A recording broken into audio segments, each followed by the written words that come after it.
Good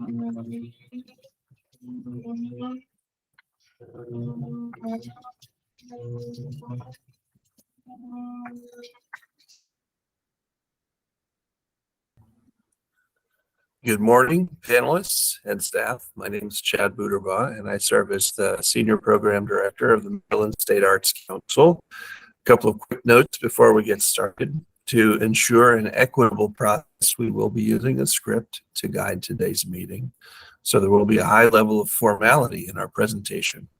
Also, please note that this meeting is being recorded. Panelists, thank you for being here and for your service to the arts communities of Maryland. To start us off, this is a reference shot, one of two reference shots of the features of Google Meet. If you could note the mute button, that's a microphone icon, and the video button, camera icon at the bottom of the screen. Panelists, to avoid any background noise, we ask that you remain on mute during the meeting unless you are speaking. Additionally, we ask that all comments regarding applicants are vocalized and to refrain from using the chat feature. Are there any questions about Google Meet? Okay. Well, next we'll go through some introductions. I'll start by introducing MSAC team members and our roles during today's meeting. I've already introduced myself, and my role beyond this introduction is monitoring today's meeting. Emily Sollenberger, Program Director for Arts Services, is serving as the staff discipline expert today. She has reviewed the applications that we'll be reviewing. Kathy Tejera, Grants Director, will be serving as panel facilitator and averaging final scores. Kirk Snow, Grants Management Associate, will be our timekeeper and provide technical support throughout today's meeting. And Laura Weiss, Program Director for Arts Services, will also be assisting through the meeting today. Panelists, please introduce yourselves by name and art form. Emily will say your name for your introduction, and please be sure to introduce yourself before speaking.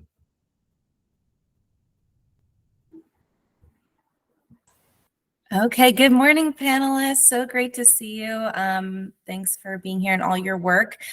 We just had our final panelists join, so I'm going to give them just a minute to get settled, and I'll have you go last. So Melissa, if you want to start with your introduction. Thank you. Good morning, everyone. I'm Melissa Foss. I am an instrument maker and musician calling in from Baltimore City today. Thanks, Melissa. Margaret.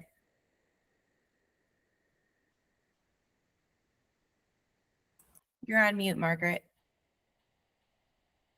Thank you. I'm on Maryland's Eastern Shore and art form. Well, I've been an executive director of folk arts and folk arts festival and program director for a history museum. So no, I'm not an artist myself.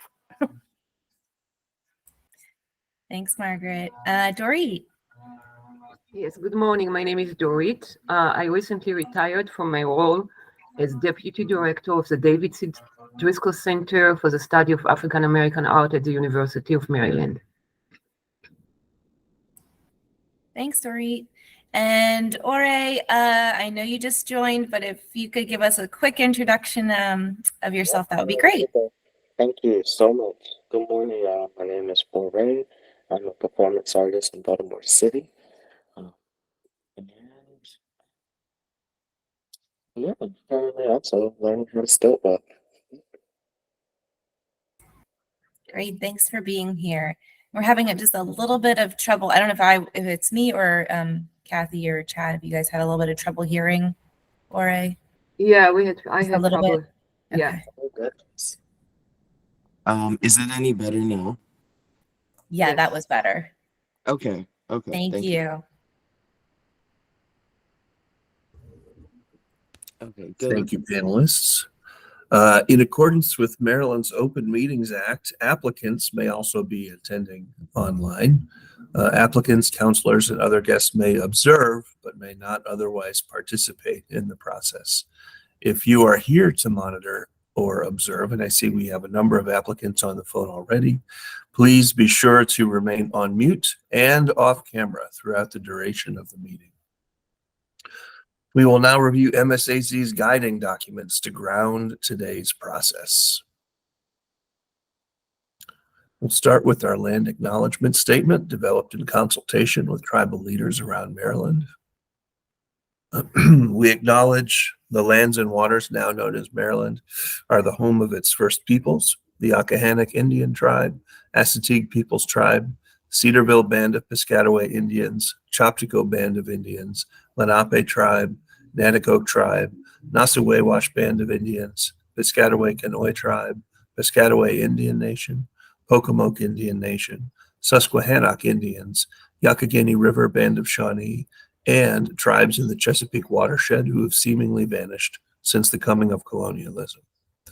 We acknowledge the forced removal of many from the lands and waterways that nurtured them as kin.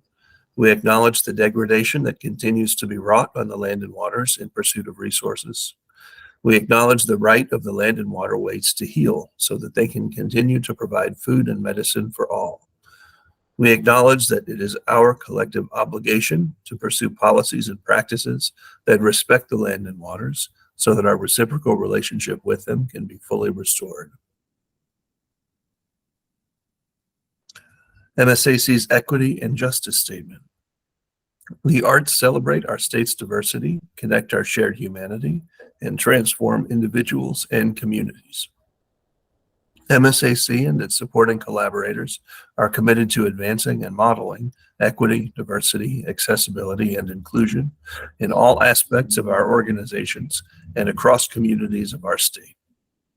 MSAC and its grantees are committed to embracing equity and non-discrimination regardless of race, religious creed, color, age, gender expression, sexual orientation, class, language, and/or ability. Our vision is to play an essential role ensuring every person has access to the transformative power of the arts, and our mission is to advance the arts in our state by providing leadership that champions creative expression, diverse programming, equitable access, lifelong learning, and the arts as a celebrated contributor to the quality of life for all the people of Maryland. In 2019, MSAC adopted a strategic plan that is still in force. It comprises 5 main goals that are listed in bold here. I'll read the bold portions only. Goal 1 of the plan is to increase participation. Goal 2, to provide intentional support. Goal 3, to build capacity. Goal 4, to leverage connections. And Goal 5, to bolster Maryland arts. In a discussion-heavy meeting, as this one will be, we ask our participants to observe these creative meeting actions. I'm actually going to ask the 4 panelists to come off of mute and to read one of these at a time, followed by another panelist doing the same and another to do the same until we reach the end. So who's feeling bold enough to go first? Go ahead and unmute and do so. Celebrate being in the space with other creative people. Engage with everyone's presence as a gift. Acknowledge Acknowledge that together we know a lot. into the conversation with curiosity and inquiry. Share your idea and trust that it will be heard. Use I statements. Focus your language on the task at hand. Hold one another accountable with care. Apply yes and. I hear your idea and I'm going to add to it. Balance speaking and listening. Thank you, panelists. You all sound simply marvelous. I'd like to point to the policy and panel review of recognizing the impact of an application versus grant writing acumen. Our applications are meant to inspire authentic reflection and internal analysis for each applying organization, with the knowledge that MSAC is to be seen and utilized as a collaborative partner in the process. One aspect of the partnership is to guide panelists to see beyond the polish of grant writing, which may be inequitably influenced by the privilege of resources, whether those are financial, educational, etc., and instead to focus on the impact of the applicant. Further information on the driving goals for the grant-making process in MSAC are detailed within the application, which can be found on msac.org.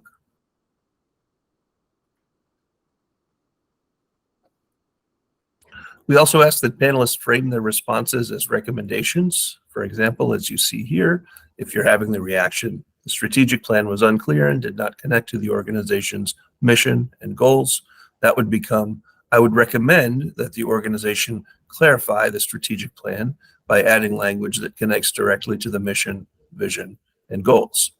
Your recommendations will provide valuable feedback for the applicants. So we will move forward with further goals and instructions shortly. Are there any questions so far about the role of the panelist? Okay. Well, I'm now going to hand it over to Kathy Teixeira to lead us through the next part of the introduction.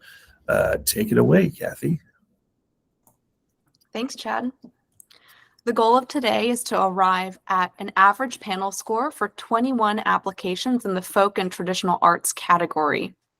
Please note for those observing that this panel meeting is not the full panel review process. Comprehensive application reviews and initial scores have been submitted by the panelists prior to today's meeting. Today is an opportunity for the panel to hear additional information gathered from panelists who conducted in-depth conversations and artistic activity visits. Panelists will be able to add to or edit their initial reviews and submit final scores based on discussions held today. The final average score determined today will be included in the funding formula used to determine grant amount recommendations. Also, a reminder to panelists that this is not a comparative process. Each application is to be evaluated individually based on the rubric provided. Any comparison content between applications should not influence your score. On the screen, you'll see a breakdown of the time allotted for each application's review. This process mirrors the panel process of the National Endowment for the Arts. And with MSAC's commitment to equity in the panel process, it requires anonymity of specific panelist scores. The initial and final scores shared today are the averages from all panelist scores.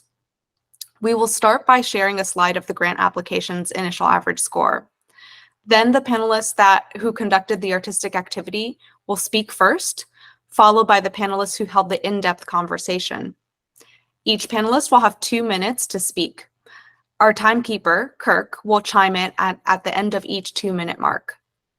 Then we'll open it up for additional discussion with all panelists for 4 minutes.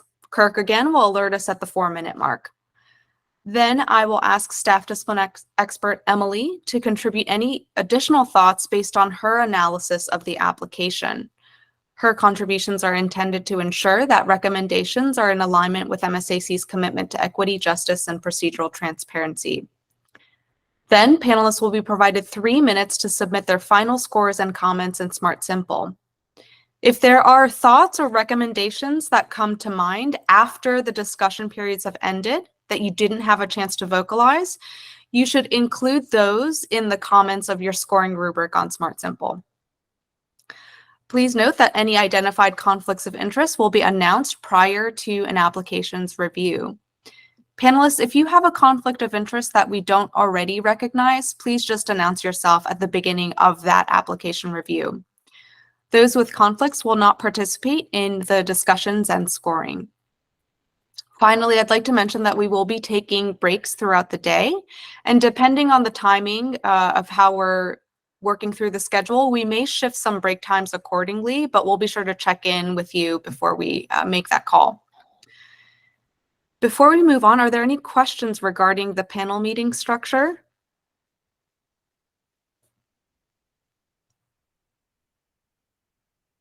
Okay. And a quick reminder again for all guests joining us today that you may not participate verbally or in the chat box. Your role today is as an observer only. Please be sure to remain on mute and turn off your cameras. A reminder to our panelists also to stay on mute unless you're speaking. This really helps eliminate any background noise. All right, we're going to get started with a practice round using a test application. So panelists, you should be logged into your Smart Simple account and on your panelist home screen. And you'll see today's applications listed under the pending final review section. So please go ahead and click that. And once you have clicked that, click on the organization header at the top of the screen to sort by organization name, so that it'll sort it alphabetically. And this is the order that we're going to go in today. So one little tip is that the small arrow to the right of organization should be pointing up. So the first application that appears is a test application. The organization name is One Maryland State Arts Council.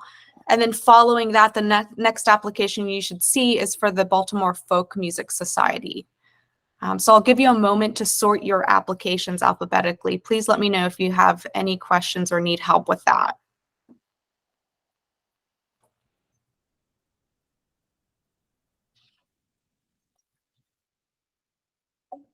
All right, and just as you did at home, you'll be able to click Open on the right-hand side of each application to access the scoring rubric and the application by clicking on that Application Summary button. So for our practice round, please go ahead and open this test application. It's -23656 for the Maryland State Arts Council. If this were a real application, you would see your initial scores and any notes that you had taken here. Since this is a test application, everything's going to appear blank. So we're going to walk through what the process would look like if this were a real review, and you'll be hearing me use the script that we'll be using throughout the day. So panelists, please open test application -23656.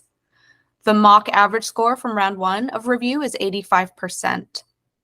The panelists that attended the artistic activity visit will now have 2 minutes to share any information gathered. And this is where that panelist would have 2 minutes to speak. Then the panelists that held the in-depth conversation will now have 2 minutes to share any information gathered. And again, this is where that panelist would have 2 minutes to speak. Then I will open it up to all.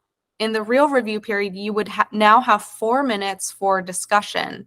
And this period is to be used for sharing additional recommendations, information that may bring a different perspective to what has already been stated, or to ask questions of the activity visit and in-depth conversation panelists. If either of the lead panelists did not complete their remarks and were cut off at their 2-minute mark, they would be able to complete their thoughts during this full discussion period. And then after that discussion period's ended, I would turn to Emily as a staff discipline expert. Do you have any additional information to share? And this is where Emily would chime in with anything additional. Then finally, I would say, based on the information gathered from the discussion, please take time now to adjust your scores and comments in Smart Simple in alignment with the rubric. When finished, click Complete. So panelists, will actually take some time now for you to actually submit a score for this test application. So we have an opportunity to make sure that the scores are coming in on our end. So please go ahead and select any score in the drop down for each of the questions. There's no need to enter any notes. Once you've selected a score for each question, then make sure you click on the Complete button at the bottom of the screen. So we'll take a minute to do so now.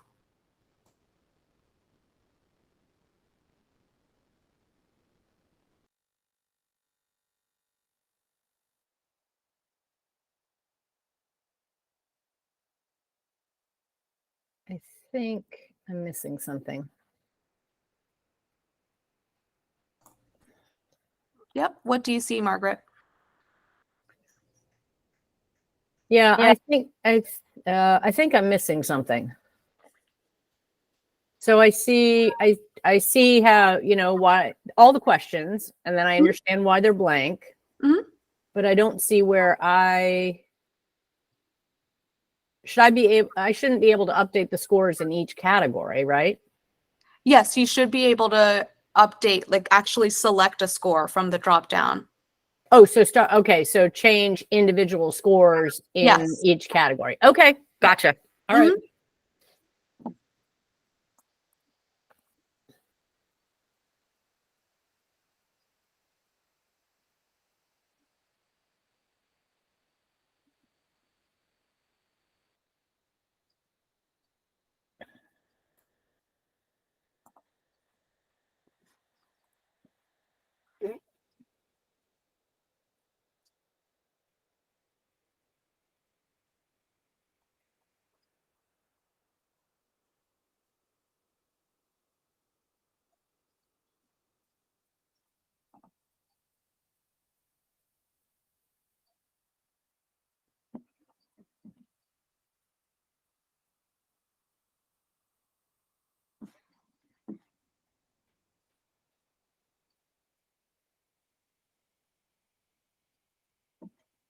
And then hit complete, correct? Correct. Submit. All right, wonderful. I see everyone's score coming through. So thank you for testing that out. Yep, so just to reiterate, when you're done with your scoring and updating any notes that you had in the comment section, it's the complete button that you'll want to click. You may see other buttons like save draft or next, but if you hit the complete button, that's what's going to transmit your final score to us. All right, so this is the way that each application review is going to occur. Do you have any questions about this process?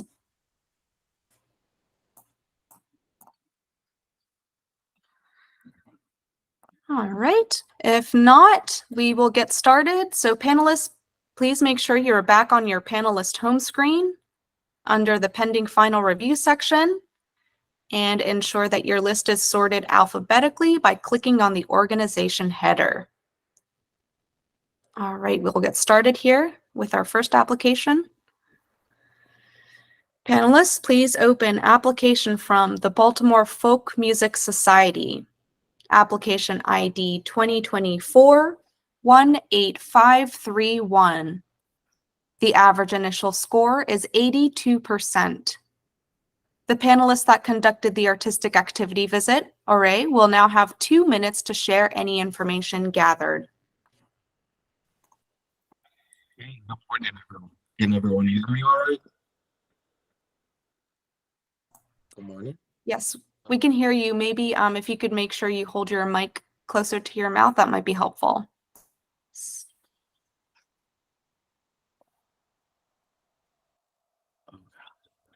Okay. So, for my artistic activity visit with Baltimore Folk Music Society, I attended their American Contra and Square Dance, which is held 2 to 3 times per month on Wednesdays and monthly on the second Saturday. The registration process was very welcoming, and I had a chance to speak with Carol about Baltimore Folk Music Society and learn some of the moves ahead of time. The room filled quickly. Everyone was enthusiastic and engaged in the dance. Someone played the role of a caller who directed the dance moves, and the class danced as a group. Participants were all very supportive and helpful in guiding newcomers through the steps. While the class was predominantly older, it did include some young adults whose parents were current or previous members of the community. However, I would recommend. Some of the members asked about my ethnicity. I would recommend members and participants and staff stay away from asking those kinds of questions. Despite this, the staff, volunteers, and participants were supportive of each other during class. Overall, the experience was engaging and reflective of Baltimore Folk Music Society's commitment to the preservation, study, teaching, enjoyment, and continuing evolution of traditional and historical folk arts, dance, music, and song. I recommend the organization consider more diversity training, reevaluating their mission so that it reflects the specific European communities they cater to. Thank you. The panelists that held the in-depth conversation, Margaret, will now have 2 minutes to share any information gathered. The Folk Music Society is an all-volunteer organization. Their volunteer event chairs are given autonomy to run events as long as funding is available and the event is in line with their mission. Their informal, organic way of gathering feedback takes place in conversations at dances and events. A board member is present at every event. They are working to reach as yet to be known constituencies through no-cost avenues such as reaching out to college campuses, expanding efforts to have public service announcements on radio, and are distributing flyers around the community at similar events. They are also exploring co-membership programs with similar organizations. Word of mouth continues to be their best way to promote programs. In terms of long-range planning and other resources, the Society benefits from their membership in the Country Dance Society, a national hub of training and info for the national dance community organizations. The CDSS is functionally unrelated to the day-to-day operations. The Folk Music Society chairs that attend a workshop at CDSS communicate out what they learn, and much learning comes through actual application. All society expenditures come through the board. The treasurer does bookkeeping and does monthly reports on spending. There is cross-coordination and two-person verification for all income. The budget is reviewed item by item, and a new budget is developed by the leadership based on current year actuals and projections for the coming year. In terms of diversity, the society is based in traditional English country dance, which is historically very British and very white. The dances are open to all, but diversity of engagement comes more from events focused on singing. For example, they hosted an event featuring Sweet Honey in the Rock's lead singer, and it was very well attended. They recognize diversity as important, but COVID challenges still remain a key focus since their dances are in-person events at which people who are usually 55 plus and may or may not know each other are in very close proximity. Thank you. Panelists, you now have 4 minutes for additional discussion.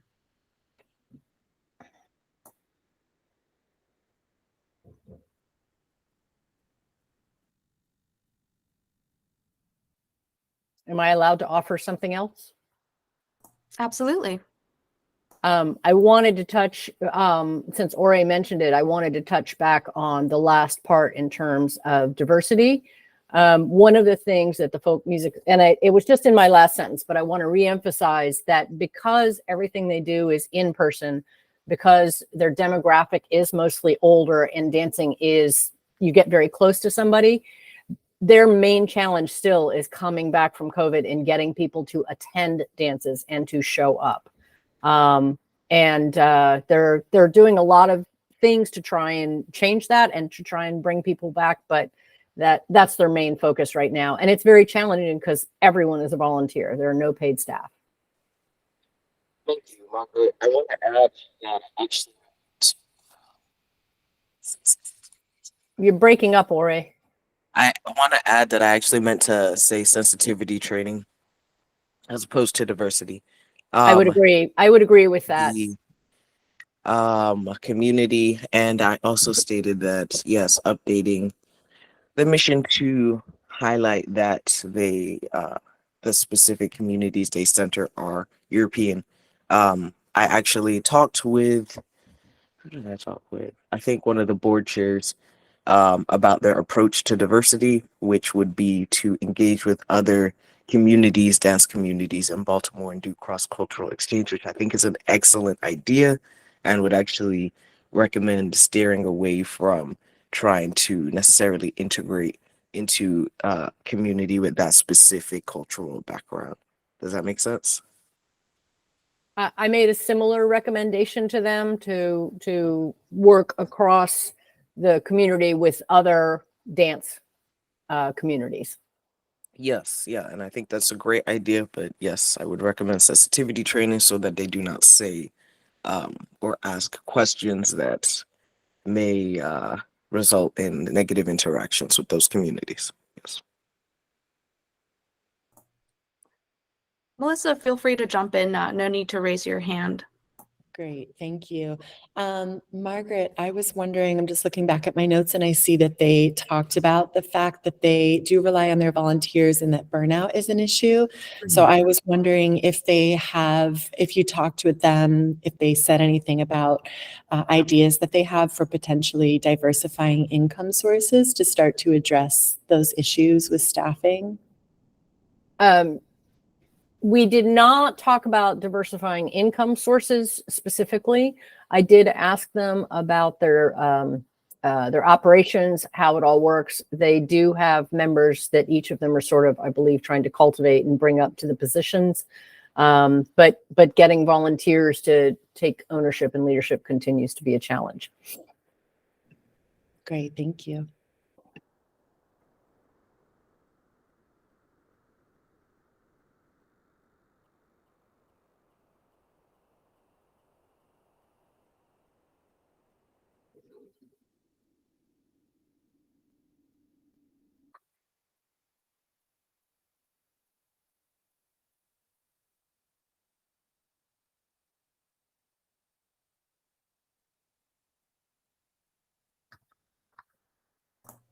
Panelists, any other questions, thoughts, recommendations?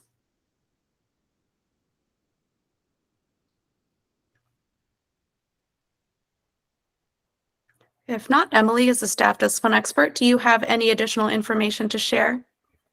Yeah, just a few notes. Thanks so much, panelists, for your additional information and sharing your experiences. That's really helpful. A couple of notes that I have that they are an organization that, again, is struggling after the pandemic to come back into a place of whether that's pre-pandemic, financial status or audiences. So I just wanted to note that, which you all brought up as well. They seem to have an awareness and actions to being more inclusionary and trying to balance representation of tradition, which can be based in exclusionary values. So I think you all brought that up in terms of ways they can move forward into reaching new audiences and experiencing new cultures in different ways. I also had a note in terms of connecting with that with the activities chart to recommend they think further about those yet to be known constituents in the geographic area of service. So I think you made a great recommendation around cross-cultural exchanges with other organizations. So thinking more in terms of partnerships, so how they can reach into those communities in a meaningful way by partnering or thinking about ways to partner in the future. Again, they are a small volunteer-run organization, so I'm glad they are moving forward with some long-term planning. And I have this note around the CDSS, so thanks for that additional information around how they are planning and how they're working with that group for that formalized process. I would encourage them to keep moving forward in this direction of long-term strategic planning, and again, how to include community and constituents to help inform long-term planning to ensure they're meeting the needs of the community and goals of the organization. Again, they have a pretty good awareness of who makes up their excuse me, board and volunteers, and they are not as reflective as they could be in terms of community that they're within. So I'm glad they're engaged with that and are aware that they need some further improvement in terms of cultural and racial diversity of the organization, and encourage them to continue down this road as well. Again, panelists, I think you brought that up in agreement with your recommendations as well in terms of sensitivity training and partnerships and ways that they can further connect with community. Margaret, thanks again for additional information around the financials and budgeting. I had some questions there, so I appreciate the answer. And do encourage them to dig in a little bit further with the creative risk, connecting with non-dominant norms and when they're developing their programming. So just to keep moving that way. I also have a final note in terms of the financials, and this kind of is follow-up to their challenge with coming back from the pandemic, as mentioned, that they did see a considerable decrease in financials due to the decreased programming as a significant earned revenue stream for the organization. They did see a big dip. So I would encourage them to share a little bit more about how they're feeling for FY23 and 24 financially, and to focus on financial sustainability moving forward, and connect with different opportunities, and focus on that, on the financial health of the organization to move forward. That's it. Thanks. Thank you. Based on the information gathered from the discussion, please take time now to adjust any of your scores and comments in Smart Simple in alignment with the rubric. When finished, click Complete. We'll take 3 minutes to do so now.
Panelists, as we're calculating the average final score, you can go ahead and gather your notes in preparation for the next organization.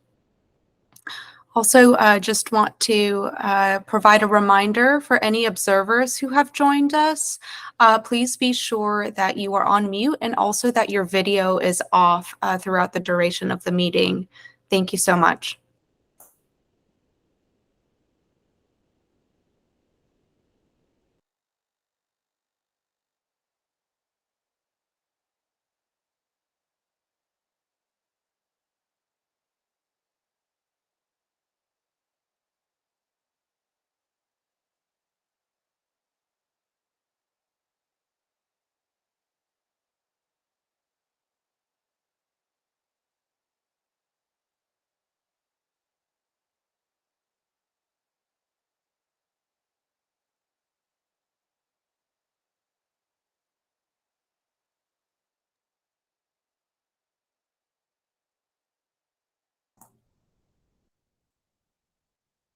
And the average final score is 84%.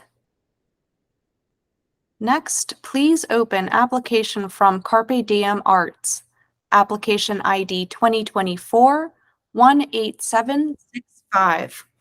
The average initial score is 98%. The panelists that conducted the artistic activity visit, Dorit, will now have 2 minutes to share any information gathered. Okay. Card Art's mission is to inspire creative self-expression, strengthen communities, and support performing artists who reflect the diversity of the communities the organization serves. I participate in a monthly virtual community sing event. For Black History Month, the program centered on love and justice. It highlighted a musician from Queens to celebrate Black spirituality, an activist to sing civil rights movement song, a well-known female duo from California who also sang civil rights songs, and an employee, an Ethiopian musician, concludes with several songs. The 50 members of the audience participated by singing from their own location around the country, among them Florida, Oregon, Washington State, Kentucky, Washington, D.C., and others. The event also ran live on Facebook. The participants on Zoom were mute, were mainly older individuals who were very enthusiastic and sang along. They also clapped and waved their hands in the air, and their body language expressed joy and pleasure. The event was well organized. The organization welcomed everyone. The lyrics to all the songs were provided in the chat, and the event concludes with an open chat when the members of the audience were unmute. An emotional and powerful moment was when the duo, Emma Revolution from Oakland, California, sang a song in honor of George Floyd and asked the audience to hold up cards with names of those who were killed by police brutality. Thank you. The panelists that held the in-depth conversation, Ore, will now have 2 minutes to share any information gathered. Carpe Diem Arts is an organization that selects its recipient based of programming based on grant requirements and low-income populations. They also choose their audience based on already known artistic networks or the needs of the community, such as the Ethiopian and senior communities. In response to feedback, they can turn a program into a repeating residency. Carpe Diem Arts also provides early career development support for artists they work with. Fiscal decisions for programming conversations are made by the 3 organization leaders, Busy, Denise, and Diane. Decisions are made collectively with input from the board of directors. Long-term planning is a focus, and the organization is taking classes with nonprofit Montgomery to find solutions for financial sustainability. They are currently conducting a financial evaluation of programs and content with a focus on deciding whether their goals are growth focused or beneficiary focused. The board chairs have input, and a new executive director is coming soon to fill that position. So they are waiting to include them before moving forward 100%. They have a new board member with experience in strategic planning also joining, and the organization is exploring methods to diversify their funding sources, including fundraising, grant writing. Communication was fluid, and everyone on the call could talk about their organization's programs from their own perspectives and experiences. So cross collaboration was very, very clear. Thank you. Panelists, you now have 4 minutes for additional discussion.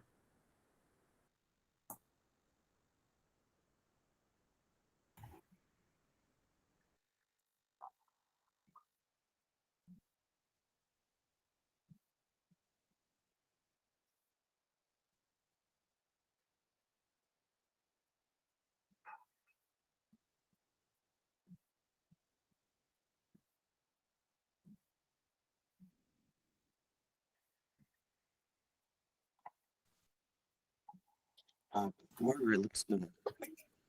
I'm back. Sorry, I keep forgetting about the mute, unmute.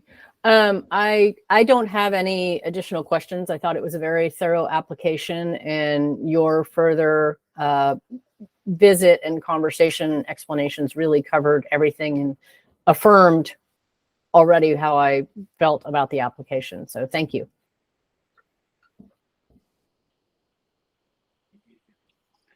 Likewise, I did my best to include answers to the panelists' questions in my response. And yeah, I feel very much the same. The conversation I had with them aligned with their values and missions.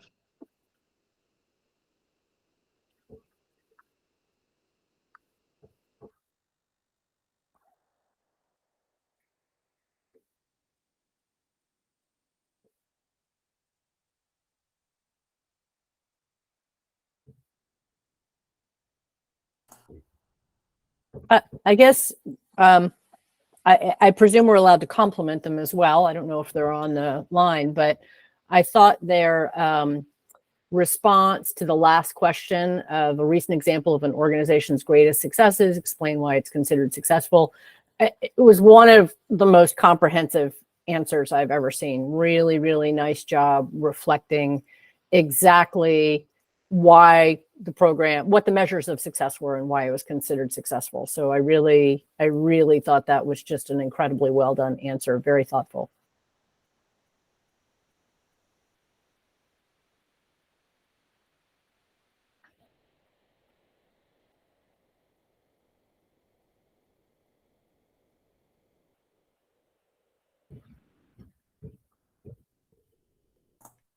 Panelists, any additional questions, thoughts, recommendations?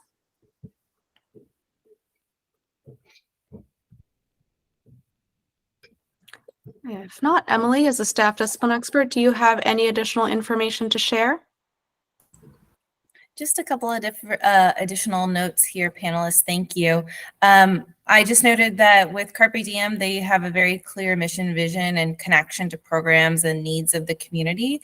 They have a very strong community engagement, connection to schools and partners to best understand the needs of their constituents. And I think panelists, you noted this and experienced this with your visits. The creative process is strong with really great examples. And I appreciate the additional information, Ori, around who makes the final programming decision. So knowing that it's collaborative and that there is a process there was really helpful to hear. So thanks for that additional information. I noted that in the information in the strategic planning section of the application could also support question A2, which was around what's changes in their mission, goals, and values over the past 2 years. So I just wanted to note that I found additional information throughout the application that was supporting throughout. So just thought that was good, and indicate a strong staff structure and communication skills to really support and mentor among everybody involved with the organization. Also appreciated the breakdown of the demographic information provided and the awareness of their community data and indicate ways to further diversify their staff and board. So as they're moving forward with the new board members coming on board, just to continue to work towards what they're already doing. Also noting the resource that was provided to the State Arts Council was just one source to consider. And I think there was a note in the application around that. And I'm glad that they were able to collect data from other areas to provide a better overall picture of who they're representing. Overall, the mission and programming was developed to represent non-dominant norms, values, goals, etc. And the organization does a wonderful job of providing access to the arts and cultures in their areas. So keep up the good work, Carpe Diem. That's it. All right, thank you. Based on the information gathered from the discussion, please take time now to adjust any of your scores and comments in Smart Simple in alignment with the rubric. When finished, click Complete. We'll take 3 minutes to do so now.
And the average final score is 99%. please open application from the City of Salisbury. Application ID 2024-17295. The average initial score is 67%. The panelists that conducted the artistic activity visit, Margaret, will now have 2 minutes to share any information gathered.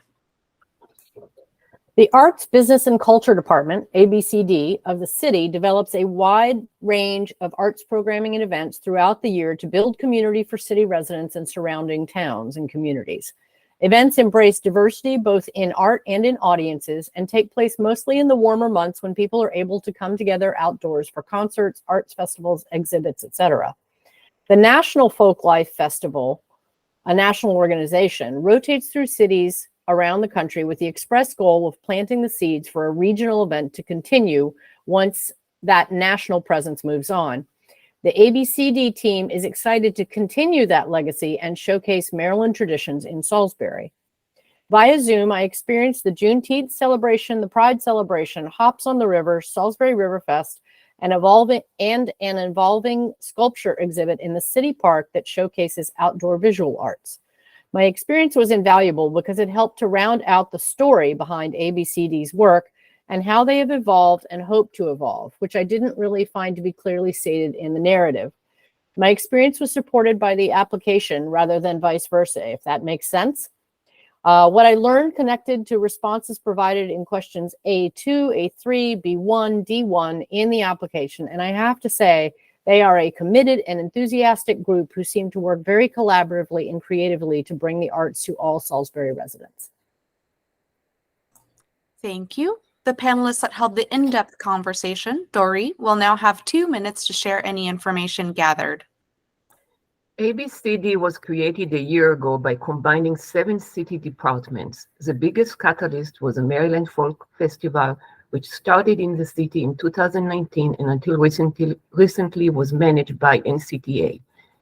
ABCD and the Maryland Folk Festival strive to represent as many people and culture and to make Salisbury a place where arts, business, and culture interested and flourish.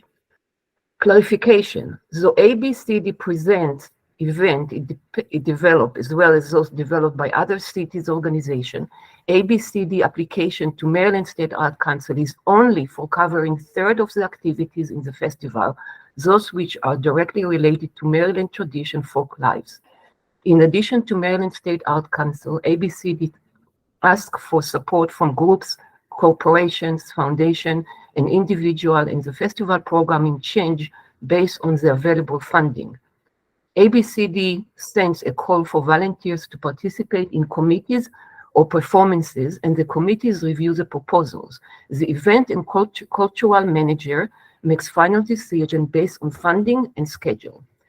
ABCD developed a 1-3-5-year strategic plan addressing 1-year program for the festival and 3 to 5-year goal to get the community more involved. The plan recognizes partnership is essential for sustainability. ABCD does not have a board, but the city organization, such as the zoo ABCD works with, all have boards. ABCD work with the partnering institution and then present the challenges and achievement to the city, which provides a path to achieving goals. To reach groups, ABCD works with civil organizations, churches, the 3 local universities, and different groups such as Asian groups, and the City Department Housing and Development, as well as translates its announcement to several languages. The city is diverse. Okay. Sorry. Panelists, thank you. That's time.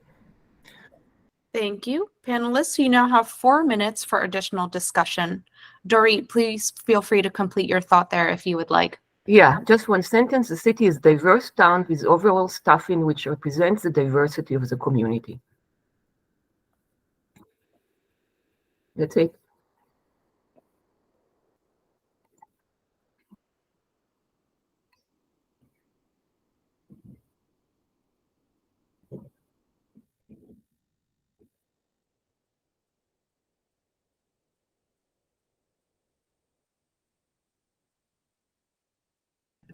Dorit, so just going back to your final comment, I'm just looking at my notes and recalling that during the application process, they were still in recruitment.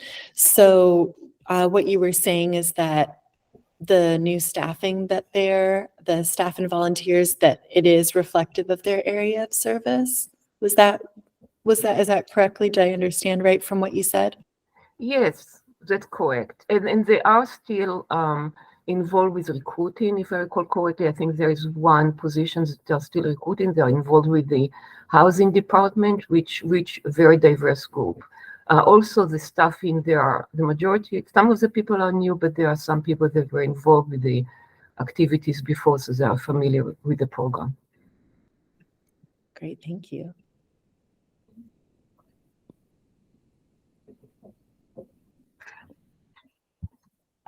If I can add, just to bring attention back to something I mentioned, I said that my experience was supported by the application rather than my experience supporting the application. My sense was, to me, this was a case where the in-depth interviews were really, really, really valuable. It felt like, to me, maybe my recommendation would be that they tell their story a little bit better in the application of where they came from.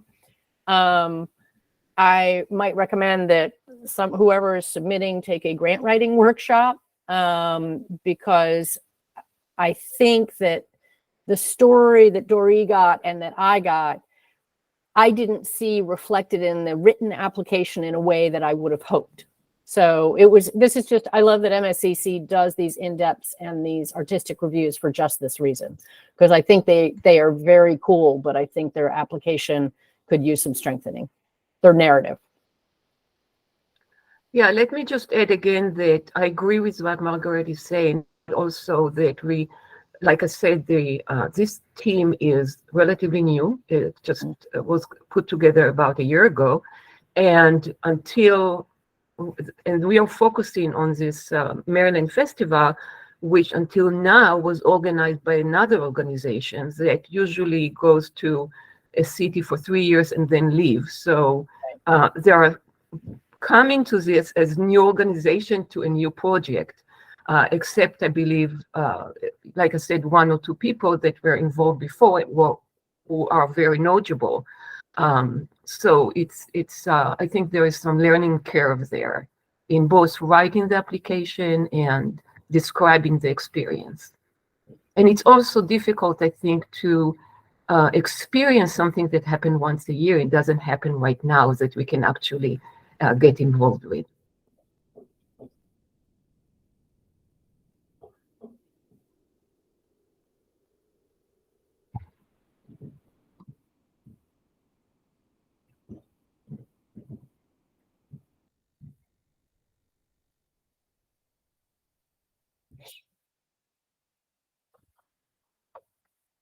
I also just had one more note. I was wondering if either of you in your encounters with them, if there was any information that came up about the ways that they engage constituent feedback as part of their programming process, as part of their creative process.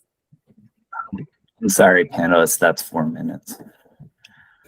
All right, thank you. Emily is a staff discipline expert. Do you have any additional information to share?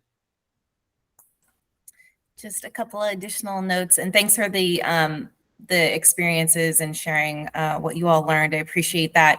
Again, just noting that this is a newly developed organization, ABCD, as mentioned, and they were developed for the city of Salisbury and to also carry on this legacy festival, which is the Maryland Folk Festival, which was previously under the National Folk Festival. So just wanted to uplift that again. I know it's been noted, but I also had it in my notes. Again, this is a new organization. They are likely considering this application and the questions in this application for the first time as an organization and as a new group. So I just wanted to bring that up and also make it as a recommendation to the organization to use this application as a tool. It's meant to be reflective, forward thinking, and really focused on growth and capacity and sustainability for your organization. So just use it as a tool with your staff, board, volunteers as you feel necessary. And hopefully it'll help in terms of completing the application and clarifying some of the questions and things that came up today.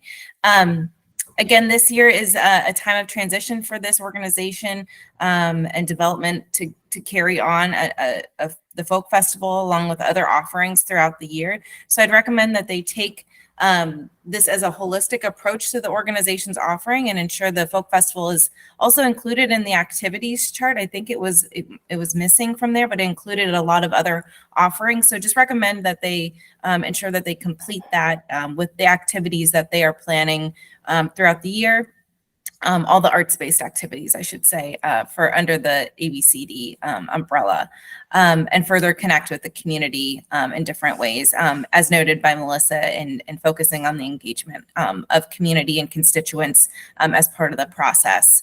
A couple other notes I had were in terms of, as a new organization that's developed, I encourage that the leadership move forward with strategic and long-term planning, and in particular would recommend how they focus on financial planning within the long-term goals and objectives to again ensure that the sustainability of the organization.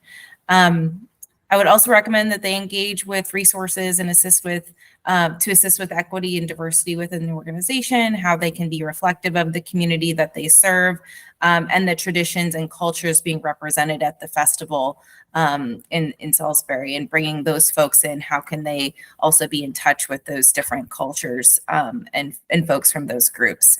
And again, be in touch with the State Arts Council, myself, for resources and to further assist in your work and applying for future applications. Otherwise, thanks, Margaret and Dorit. I think you answered quite a few of the questions that I had brought up, so appreciate the clarity. Thanks. Thank you. Based on the information gathered from the discussion, please take time now to adjust any of your scores and comments in Smart Simple in alignment with the rubric. When finished, click Complete. We'll take 3 minutes to do so now.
Alice, that's 3 minutes. If you could wrap up your scoring and make sure they are submitted.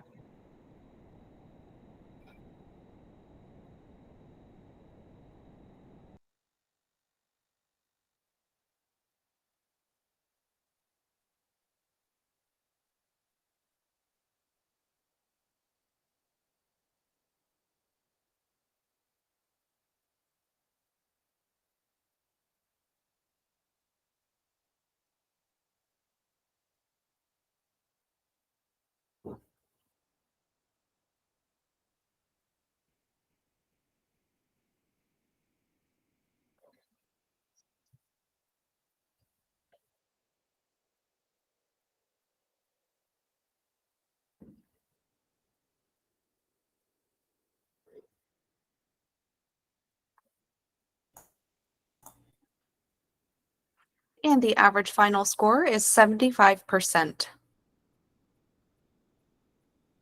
Next, please open application from Educarte Inc. Application ID 2024-17007. The average initial score is 96%. The panelists that conducted the artistic activity visit, Ore, will now have 2 minutes to share any information gathered.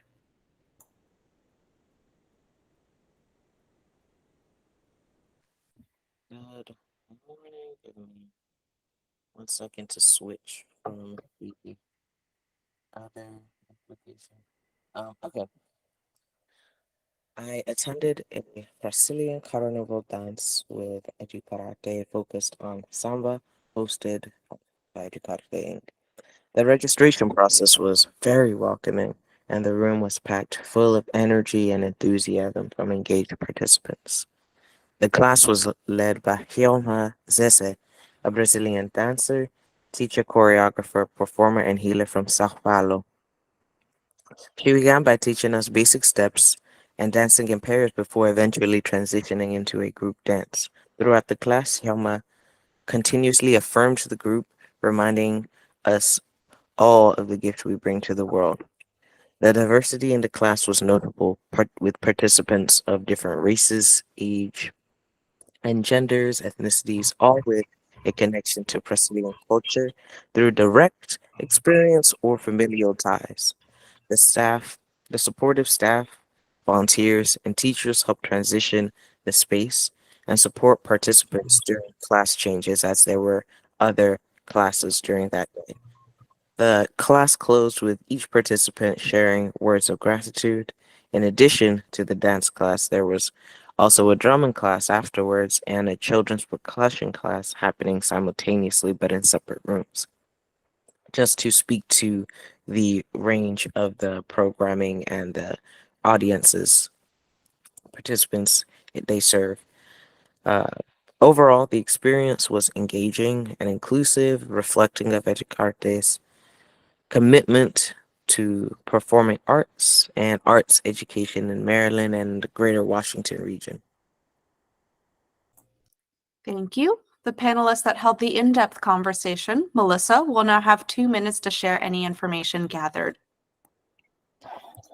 I spoke with the board president and the executive director of Educarte regarding the organization's strategic planning. This is a new organization, and their current strategic plan was their first, which was created in 2020, the year that the organization was founded. They have experienced significant growth, especially over the last year where they exceeded their projected goal. And so they've reached a stage where they need to develop a new strategic plan in 2023.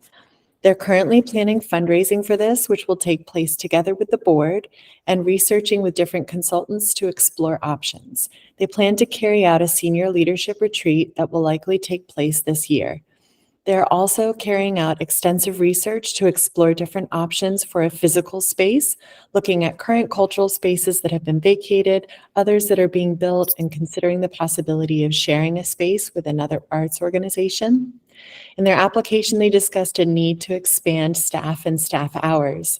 They have a new project management system, which is proving very helpful, and have also hired someone to help with marketing, which is freeing up leadership time to focus on higher level strategic opportunities.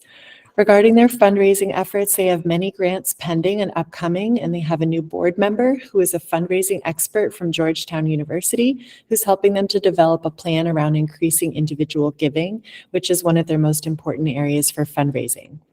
Regarding diversity of their staff and board, they feel proud of the way that the diversity of their team reflects that of their area. They wish to serve everyone and are beginning with a focus on their most immediate local community. Thank you. Panelists, you now have 4 minutes for additional discussion.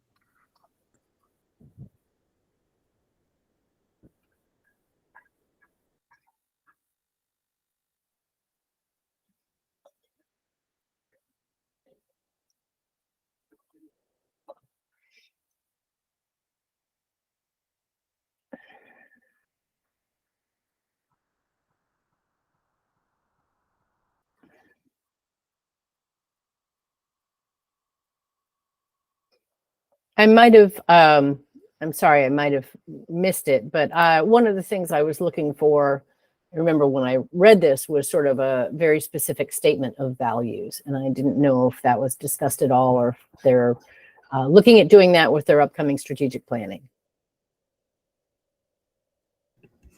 Yeah, let me just look back at my notes. That's not one of the questions that I took to them. But they are, planning to do this new strategic plan in 2023. So I'm sure that will be part of that process of like reevaluating their values and their mission statement. So maybe, go ahead, Ori. Experience. I just see a section about their goals, and my experience with programming was in alignment with like employing Latino. Oh, I saw this in activities. You're kind of breaking up a little bit. Sorry, I saw this in the activities section. My experience of their programming being in alignment with goals listed, such as employing Latino artists to teach and share their culture, creating a safe physical and creative space for members of our community and non-members interested in participating to learn and practice in a group setting with experts, and creating greater equity for and representation for Latino artists in our state. Does that help you in any way? I think so. That's starting to get at it. For me, just very clear stated values are really helpful for an organization as sort of a binding together for what they do, and to people know kind of where their heart is in a very clear way. So I would recommend to them getting really clear during their strategic planning process, getting really clear on what are their public value statements.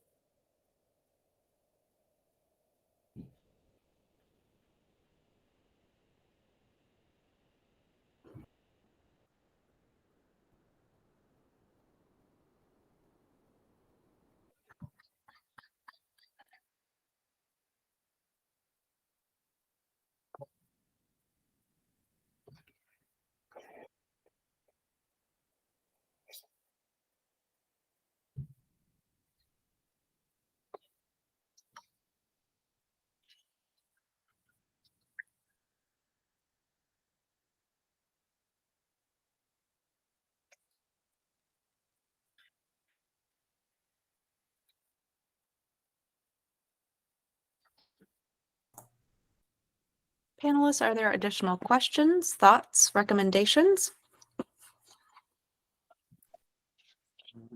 No.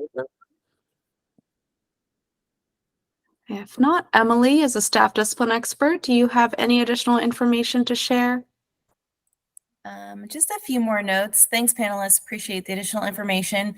As noted from you all, this organization has had incredible growth over the past 3 years, which is a testament to the good work and relationships that and connection back to mission that they have. So just want to uplift that. In addition to their strong commitment to evaluation of programs, procedures, planning, and financials as a new organization. They also have their mission is based in non-dominant norms, and they are living and working in this space regularly. and appreciate that during the pandemic, they really focused on the virtual space, which I think helped to increase their audience base and attribute back to their growth as an organization. And they were moving forward with, able to present and collaborate further during the pandemic. So again, appreciate that and bringing attention to the Latino community with a lens of equity in the same time. I did have a couple of questions around stakeholders and in connection to their current business plan and long-term strategic planning. So Melissa, thanks for the additional information. I'm glad to know that they're moving forward with another strategic plan and noting that because of the growth and exceeding goals and that they have to forward think again. I'm glad to know that they're going back to strategic planning. I think that would be really helpful. And I'm glad to know that they're working to hire a consultant to do so and are considering space and open to collaboration and shared space as well as part of that process. So would just encourage them to keep moving down that road. I had a couple of questions around their financial procedures, just daily purchases and who has access and approval for daily activity. So would recommend that they just share a little bit more about that. And overall, just recommend they continue down the path of consistent reevaluation as they've done and are continuing to do during these years of growth. And I'm glad they're moving forward with that strategic planning to help guide this next phase of the organization. And just being mindful again of how financial planning also fits within the scope of strategic planning. Thanks. Thank you. Based on the information gathered from the discussion, please take time now to adjust any of your scores and comments in Smart Simple in alignment with the rubric. When finished, click Complete.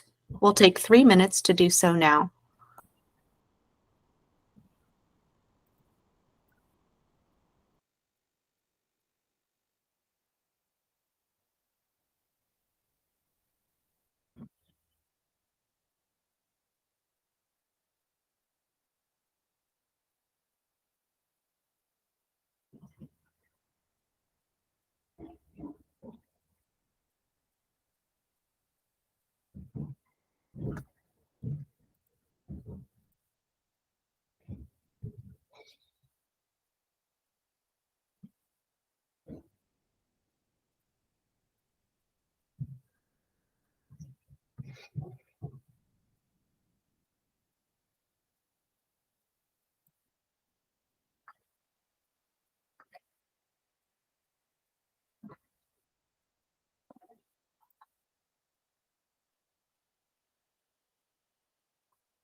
And the average final score is 97%. All right, panelists, we're going to take a 10-minute break now. So we'll see you back here at 10:40. 10:40, we'll see you then. Thanks.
All right, folks, it is now 10:40.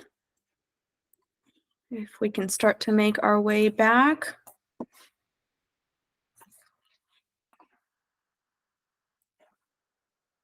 I see Dorit, Margaret, Melissa, and Ore. Can you just give us a hello so we know you're back? Hey, hello. All right, wonderful. We are all here, so let's proceed. Panelists, please open application from the Hammond Harwood House Association. Application ID 2024-18712. Margaret, I'm going to give you a second there. I see you getting your headphones.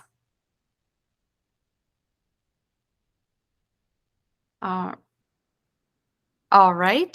So the average initial score is 91%. The panelist that conducted the artistic activity visit, Margaret, will now have 2 minutes to share any information gathered. Margaret, you're on mute. There we go. Okay. Yep, I can hear you. Okay.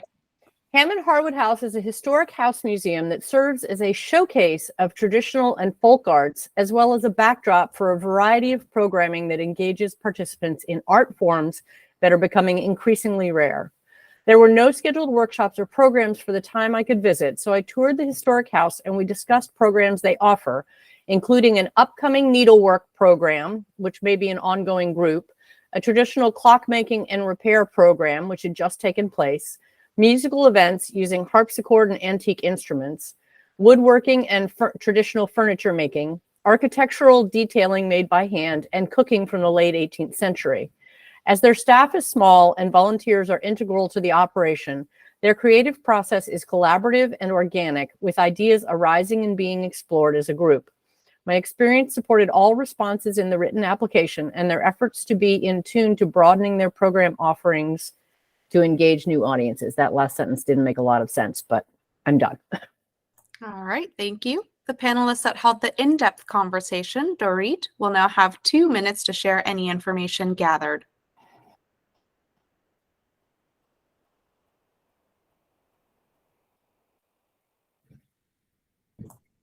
Dorit, if you're speaking, we cannot hear you.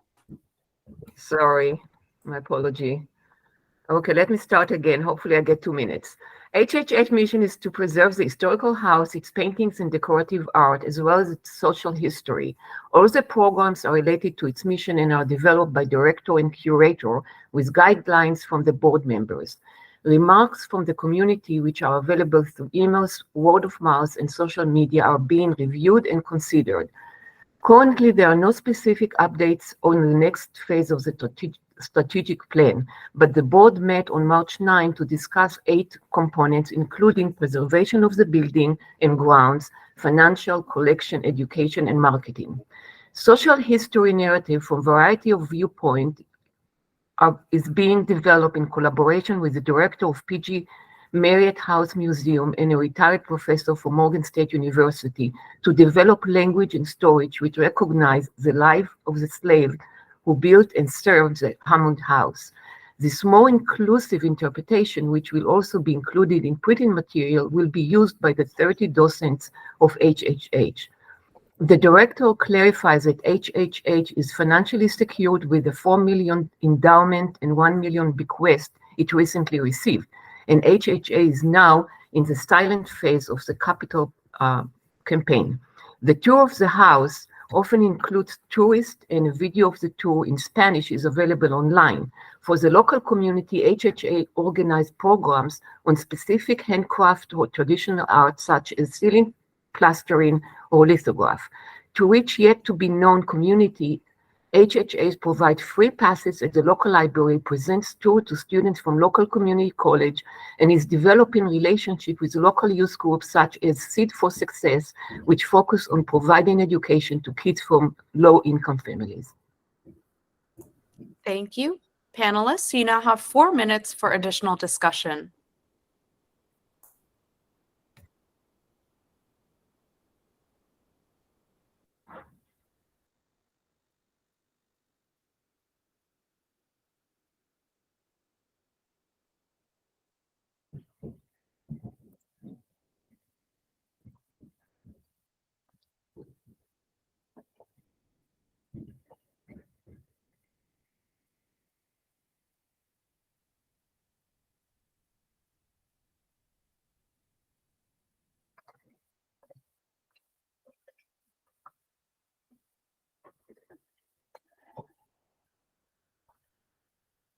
So if there are no other questions from anyone, just some thoughts from the artistic review.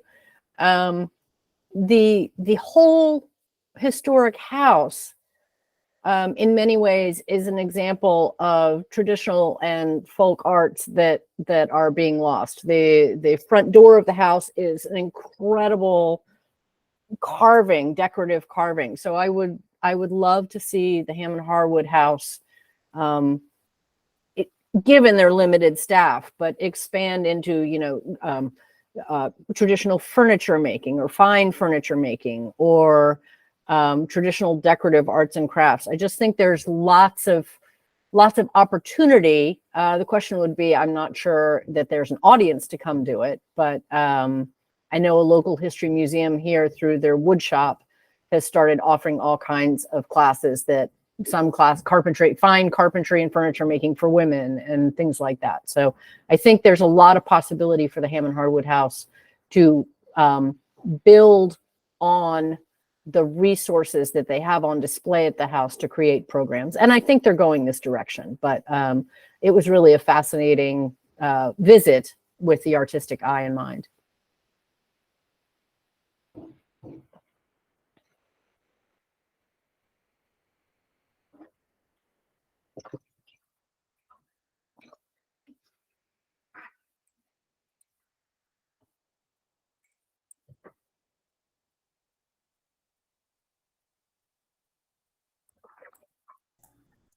Panelists, any additional questions, thoughts, recommendations?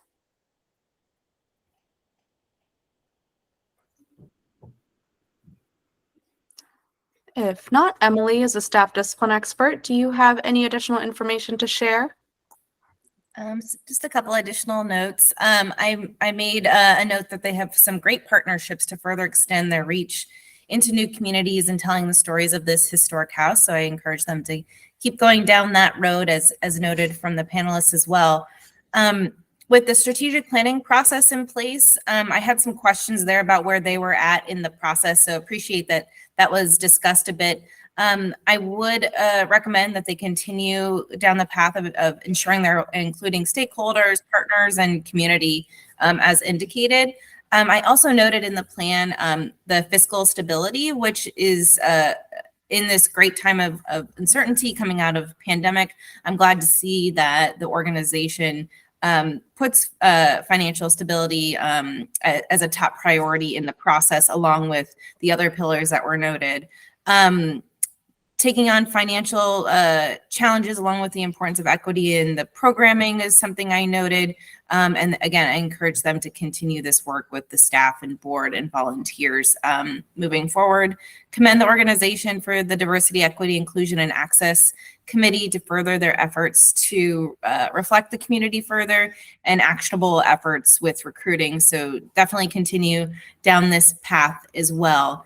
Appreciate the answers provided around the activities chart and yet to be known constituents, and noting those partnerships, collaboration through the creative process. Additionally, in terms of creative risk, understandably, this is a very traditional, and traditional as in a white American home.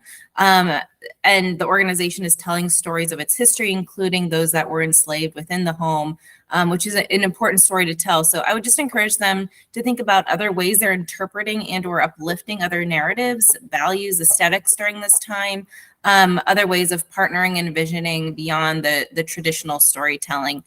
So again, noting those partnerships and collaborations, I think they're doing this, but to further uplift that note and bring that to top of mind.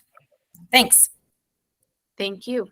Based on the information gathered from the discussion, please take time now to adjust any of your scores and comments in Smart Simple in alignment with the rubric.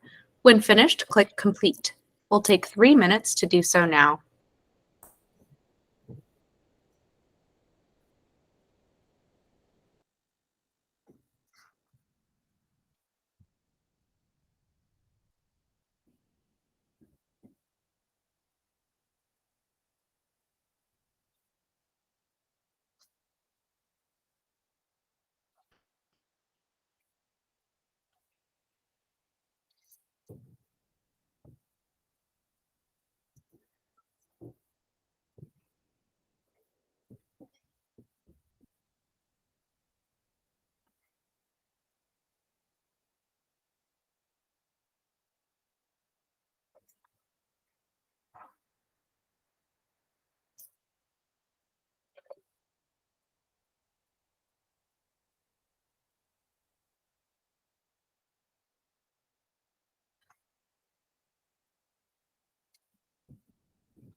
And the average final score is 91%. Next, please open application from the Havre de Grace Decoy Museum. Application ID 2024-18800. The average initial score is 70%. The panelists that conducted the artistic activity visit, Margaret, will now have 2 minutes to share any information gathered.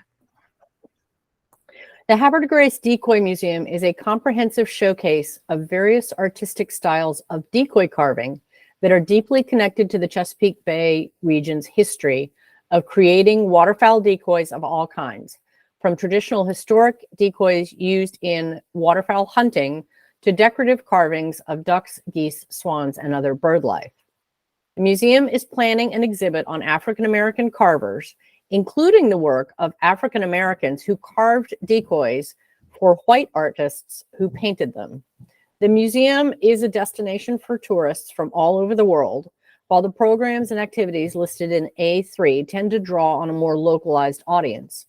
Given their location in a small town at the headwaters of the Chesapeake and very narrow focus of the art of decoy carving, which has most of its history in the white male arena, diversifying their board and staff is understandably challenging. In some way, one might consider the Decoy Museum to be the ultimate keeper of this Maryland artistic tradition. Thank you. The panelists that held the in-depth conversation, Melissa, will now have 2 minutes to share any information gathered. I spoke with the museum's board president and acting executive director. Though temporarily occupying these two positions, he explained that he reports to the board, which is composed of 12 people. Their monthly board meetings provide him with clear direction and oversight. They are continuing their search for the new ED and are also grooming a potential candidate in-house. The museum's goals and long-term strategic planning revolve around two major initiatives that speak to values of adaptability in changing times. The first initiative is the massive building expansion mentioned in their application, which is set for board approval and fundraising beginning this year. The second is the overhaul of their exhibition design. This initiative, which is well underway now, highlights their willingness to incorporate new technologies to engage more diverse and younger audiences. Dozens of touchscreen monitors are replacing stationary storyboards as key exhibition elements. With up to 8 different multimedia pathways to choose from, visitors will be able to tailor their visit by choosing what they wish to engage with based on their own personal interests.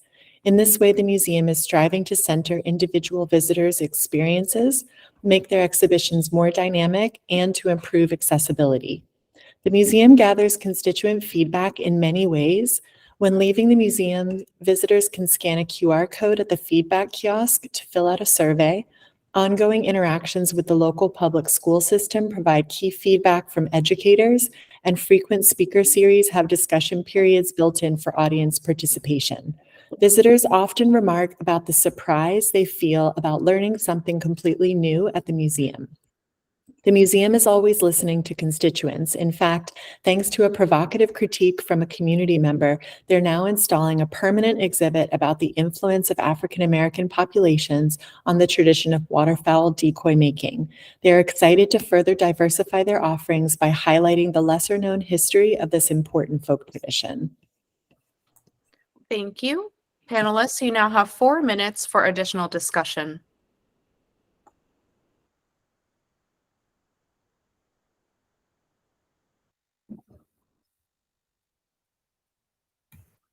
Yes, I would like to get a little bit more clarification about how the creative process is developed and how the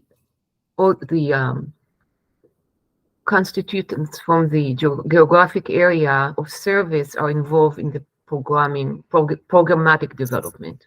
Sorry. Well, on my side, we one of the things that I really highlighted was that I highlighted in my report because of the information I got from them was how much they do engage constituent feedback. And so there were multiple ways that they're gathering that feedback. And a specific way that they implement it in terms of programming design was the example that I highlighted at the end, where they had received, specifically in this case, a critique from a community member, and this directly influenced programming design by basically providing the impulse to create a new permanent exhibition that is highlighting the influence of the African American populations. So that was just an example to like demonstrate the way that constituent feedback informs their creative process. I hope that's helpful. It is. Do you have any additional information about the creative process within the team itself? Who make decision and so on? It seems like I had question about it. Oh, no, I don't think I have any additional information about that. Specifically sort of about creative like roles. Okay. I think I can, they're a very small organization in terms of staff. So I think it's a very collaborative process between the current executive director who's in the interim slot, the curator, and other stakeholders. It's like I said, it's not a big team, so I don't know that there's a sort of a set process, but they're there every day, all day together, and spend a lot of time talking about different exhibits and how they can improve. So I think it's kind of organic.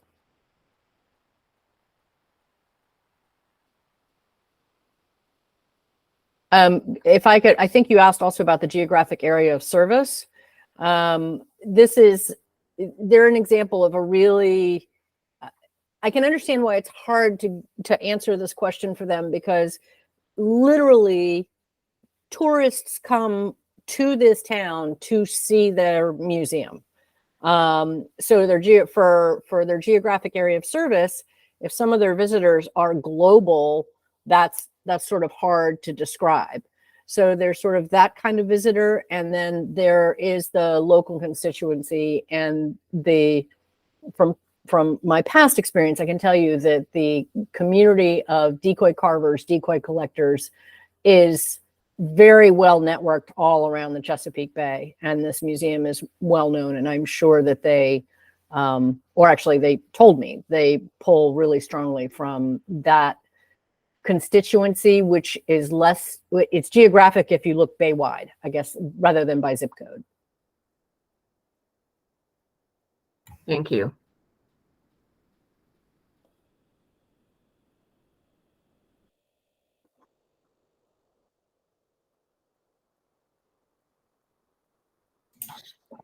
Thank you, panelists. That's 4 minutes. Thank you. Emily is a staff discipline expert. Do you have any additional information to share? I do, just a couple of more notes here, and thanks, panelists. You answered quite a few of the questions I had in terms of, excuse me, the change in leadership and the focus of the search for a new executive director. I was looking for that information, so appreciate the clarity there. Also had a recommendation to continue to focus on diversifying the board and staff and thinking more around strategies to engage new groups and partnerships and outlets to identify those that engagement on all levels. And I think you noted that this has been a challenge, so just encourage them to move down and think about those strategies further to help diversify. I also recommend the museum just dig in a little bit further overall into the questions presented in the application.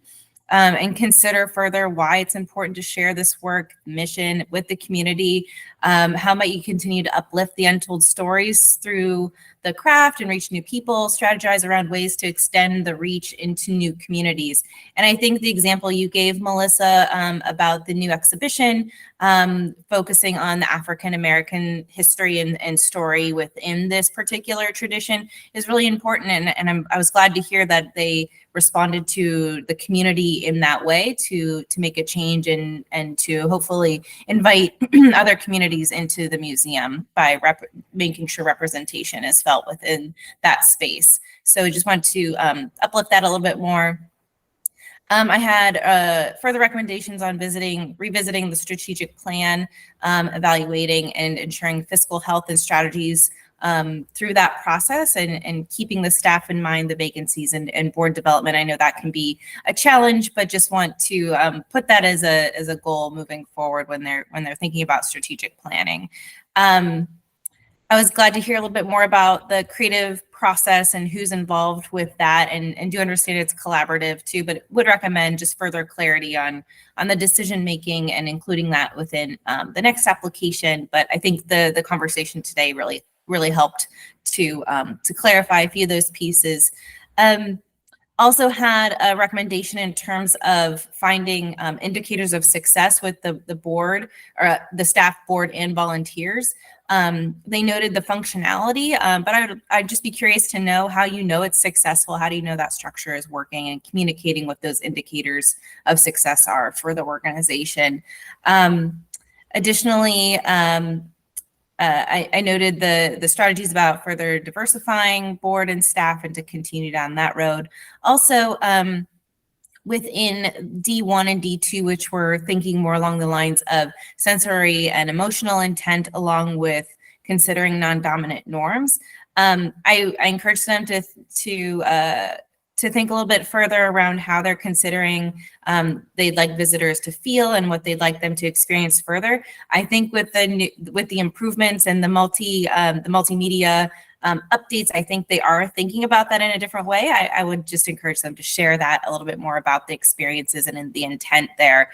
And again, further consider the non-dominant norms and how the museum might tell the stories and plan for programming that connects further into non-traditional stories of the tradition of decoy. Okay, that's it. Thank you. Based on the information gathered from the discussion, please take time now to adjust any of your scores and comments in Smart Simple in alignment with the rubric. When finished, click Complete. We'll take 3 minutes to do so now.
And the average final score is 76%. Next, please open application from Historic Annapolis, Inc. Application ID 2024-17343. The average initial score is 92%. The panelists that conducted the artistic activity visit, Dorit, will now have 2 minutes to share any information gathered. Historic Annapolis, or HA, preserve and protect the historic places, objects, and stories of Maryland capital city, and provides engaging experiences that connect people to the area's diverse heritage. I attended a lecture presented by the Vice President of Education and Interpretation, which described the process of creating the exhibition Annapolis, an American Story, sharing our diverse history. HA teamed with local families who were willing to share their stories and objects, thus the community helped to provide special stories to create inclusive narrative of its history. The speaker highlighted the powerful partnership and participation of other Annapolis museums, the Naval Academy, etc., which loaned objects to the show and focused on behind the scene, how an exhibition comes together from the idea to actuality. She explains that first comes the idea, then research, theme, fabrication, installation, and then interactive section. Each room includes timeline, narrative includes Native American stories, rare object, freedom of press, which is a story of Annapolis Gazette, African American leaders, faith community, oyster industry, immigrants, families, and so on. Works of students focus on Hispanic heritage and personal stories are currently presented in the community gallery. The event ended with Q&A between the marketing and education directors. 40 households participated in the real-time Zoom event, and the recording is available online. The exhibition results from great collaboration with the diverse community and tells a comprehensive narrative of Annapolis history. The lecture was welcoming and presented very professionally while providing a great overview of the exhibition and how it was developed. Thank you. The panelists that held the in-depth conversation, Margaret, will now have 2 minutes to share any information gathered. Historic Annapolis is currently operating under their most recent 5-year plan. They ensure that everything they do aligns with the strategic plan priorities and goals. Since their application, the board has established a new subcommittee to focus on long-range planning. This team has solid, experienced leadership and will be kicking off this effort in the spring. They have not yet determined how they want to involve a third-party consultant in the planning process. In terms of partnerships, HA is deeply connected to many partner organizations and will be determining how these partners will factor into the development of their next long-term strategic plan. The HA board staff and fairly new executive director are fully committed to increasing diversity both within and in their work. In 2022, HA contracted with a diversity, equity, inclusion, and justice consulting firm to conduct an internal diversity assessment of their policies and procedures, which included recruiting and hiring. HA has used results to increase recruitment and retention of applicants and employees of diverse backgrounds and has begun to develop relationships with professional organizations such as the Association of Latino Professionals for America, Hispanic Serving Institutions, etc. HA hopes to work with the consulting firm again soon to conduct an assessment of external programming. In terms of non-dominant norms and creative risk, HA's new Museum of Historic Annapolis facility has enabled them to broaden their work beyond historic homes and artifacts. Currently, the community gallery offers Folk Art y Familia, a Hispanic youth art exhibit that was created in partnership with the Marshall Learning Center. The next exhibit will highlight the preservation of a local historically African-American beach. Both are examples of how HA is using this space to present diverse viewpoints and uplift unheard voices and untold narratives. Thank you. Panelists, you now have 4 minutes for additional discussion.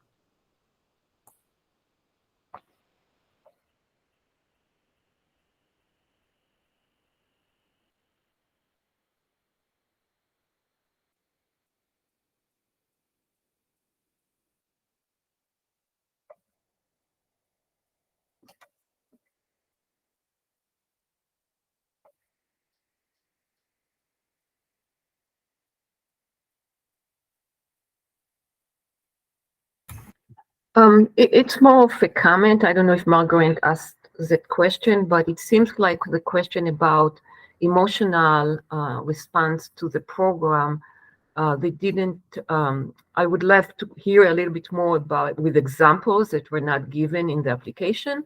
I don't know if Margaret, you asked anything about what is expected, but more so how they make sure that they receive the response, emotional response that they expected to receive. Let me look at my notes. We talked for a long time. I think we focused mostly on non-dominant norms. Yeah,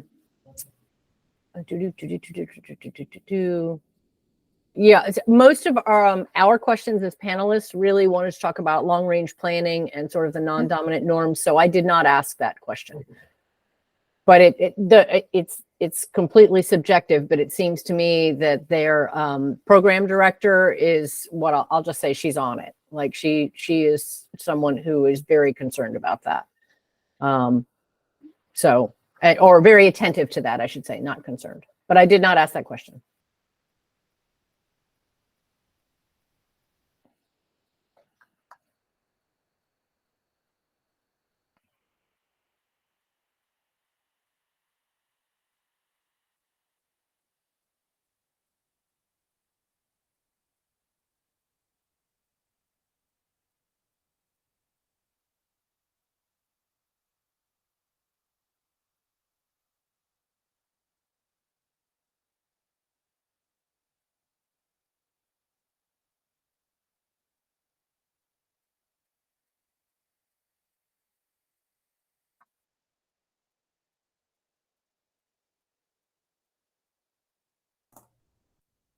Panelists, any additional questions, thoughts, recommendations?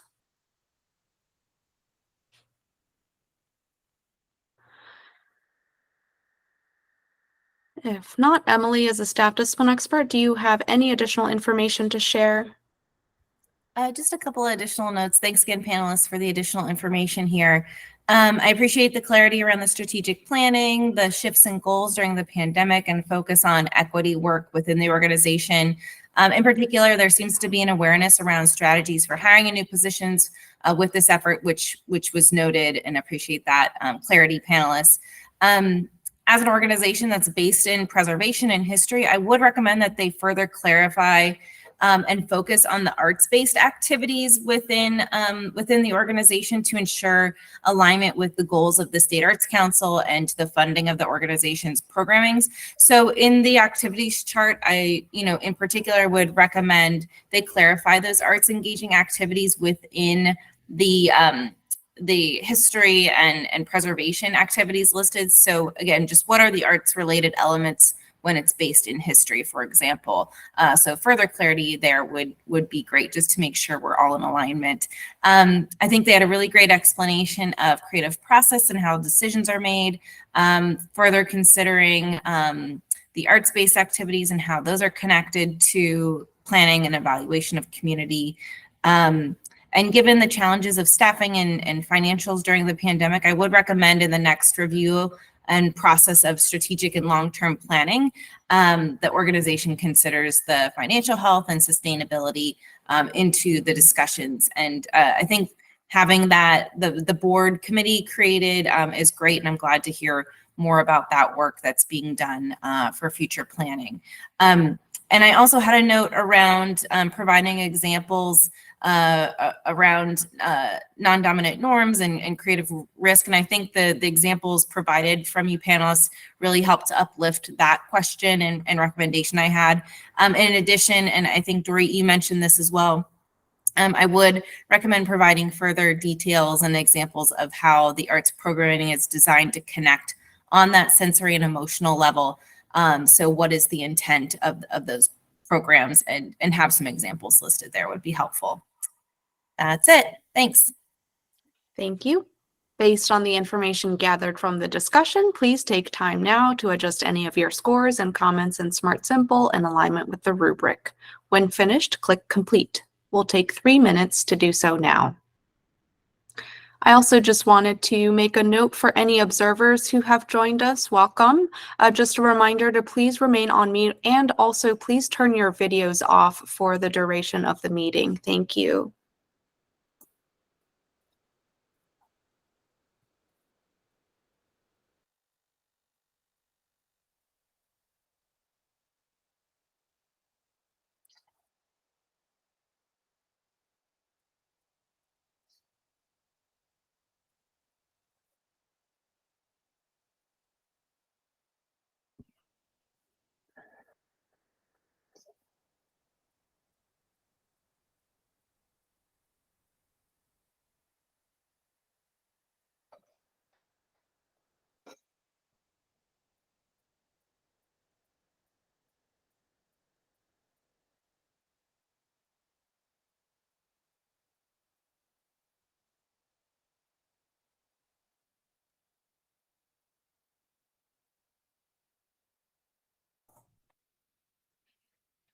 And the average final score is 94%.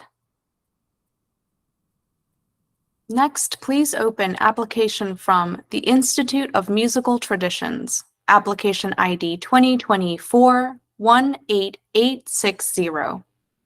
The average initial score is 78%. The panelists that conducted the artistic activity visit, Melissa, will now have 2 minutes to share any information gathered.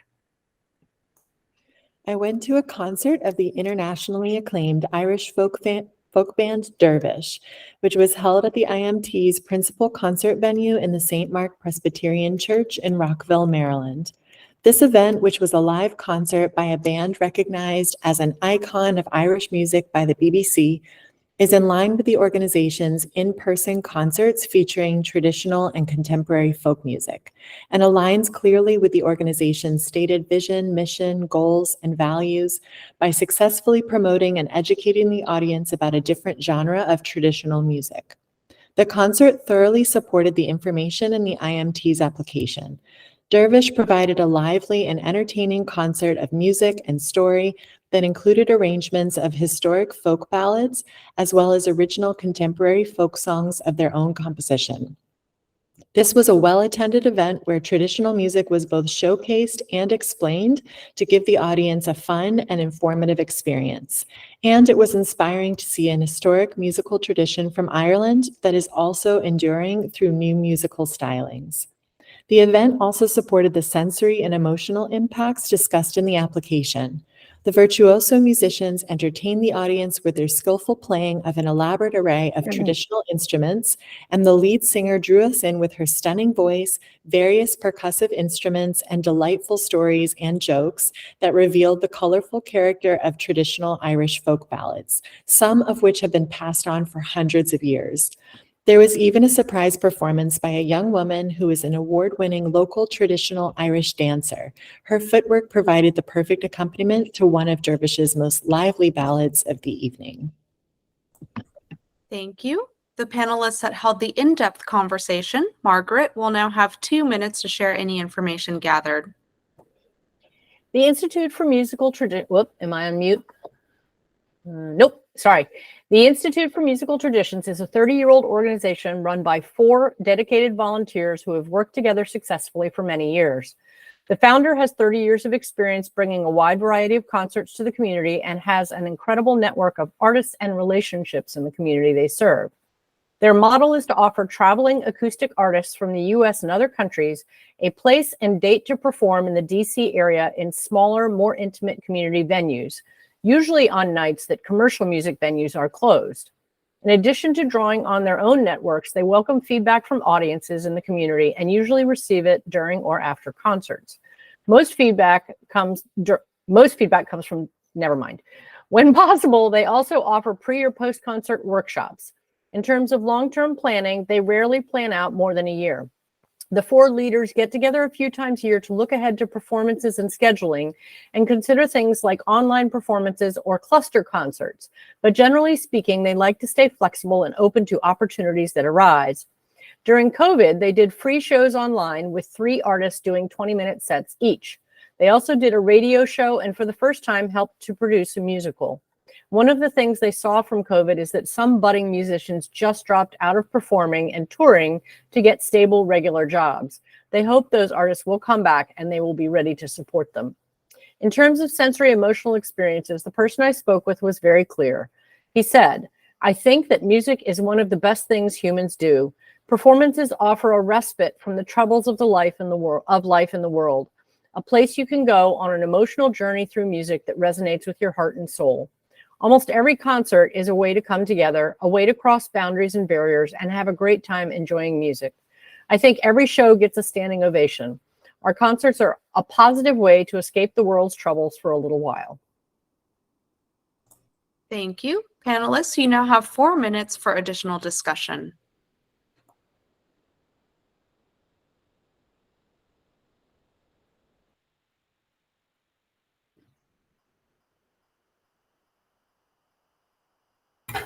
Yes, I would like to hear a little bit more clarification how the team is working together and making decisions together. It was one of my questions. And the other question, how it represents the geographic area it represents. So sorry, what was the first question, Dory? The first question was how the team is working together to make decisions, because it was not clear, fully clear to me from the application. Sure. So first of all, one of the things to keep in mind is that they made a strategic decision at some point, I don't know when, to not operate in the summertime. And that is because there's so much else going on in DC, they don't want to compete. What's so unusual about their model in terms of how they operate, and this relates to decision making, is that if a performer, for example, is booked at Strathmore, or probably nothing that big, but some other commercial concert venue, those venues typically don't have performances on Monday and Tuesday nights. The Institute of Musical Traditions will invite a performer to come and play so that the artist is making some more money and reaching a new constituency in a smaller, more intimate venue.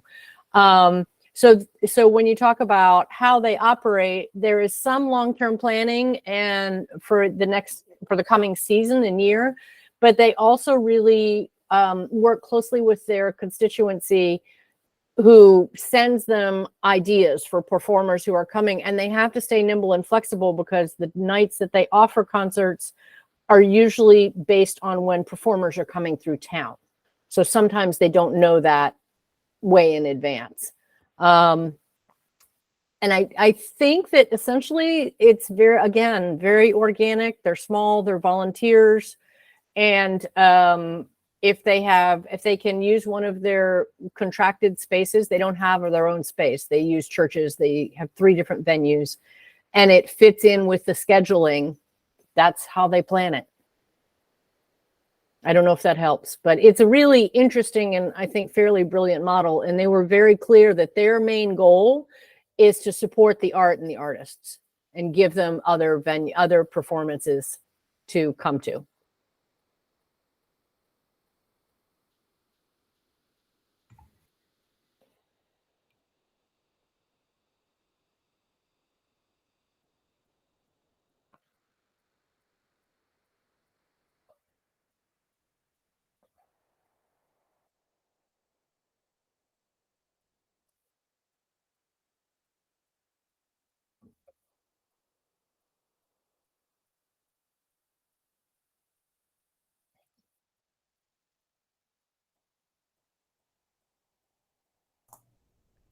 Panelists, any additional questions, thoughts, recommendations?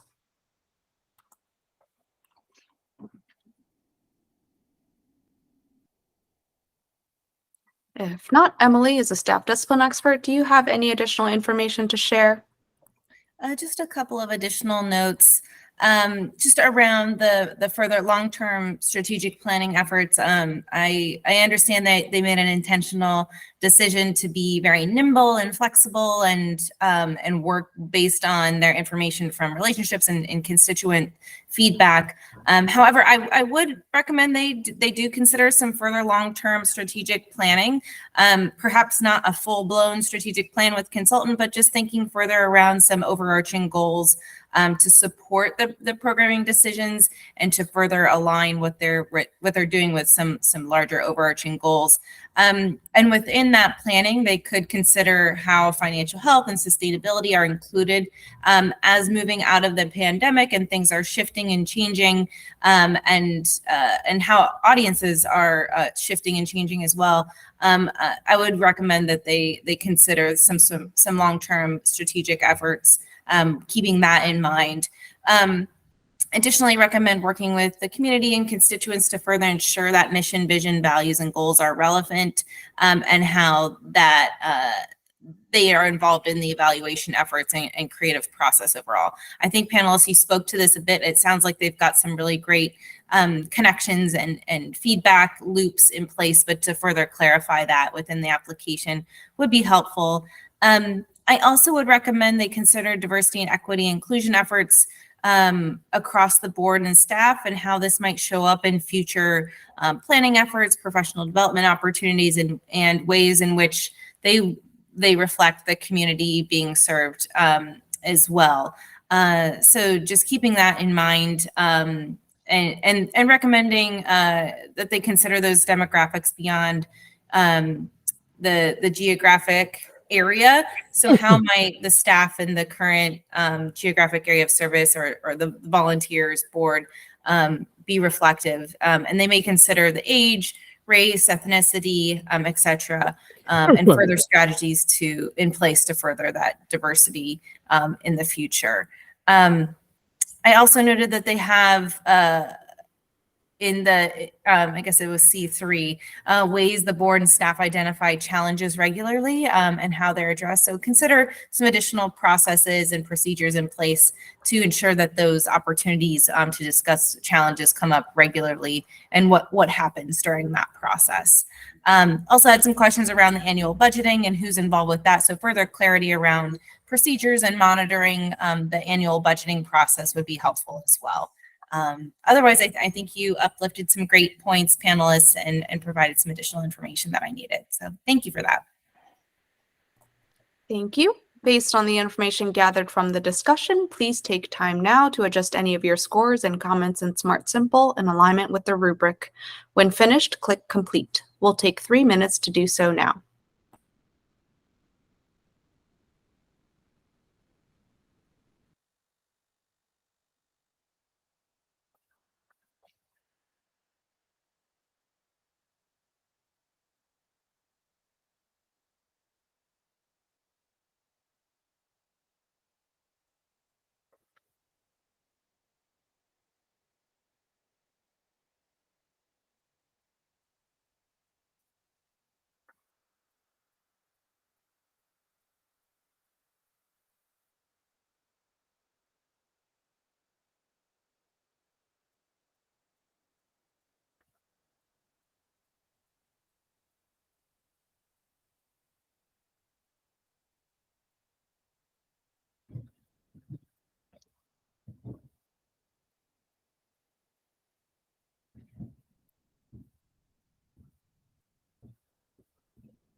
And the average final score is 83%.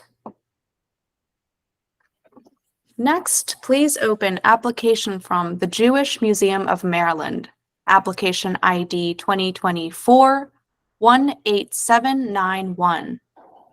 The average initial score is 80%. The panelists that conducted the artistic activity visit, Ore, will now have 2 minutes to share any information gathered.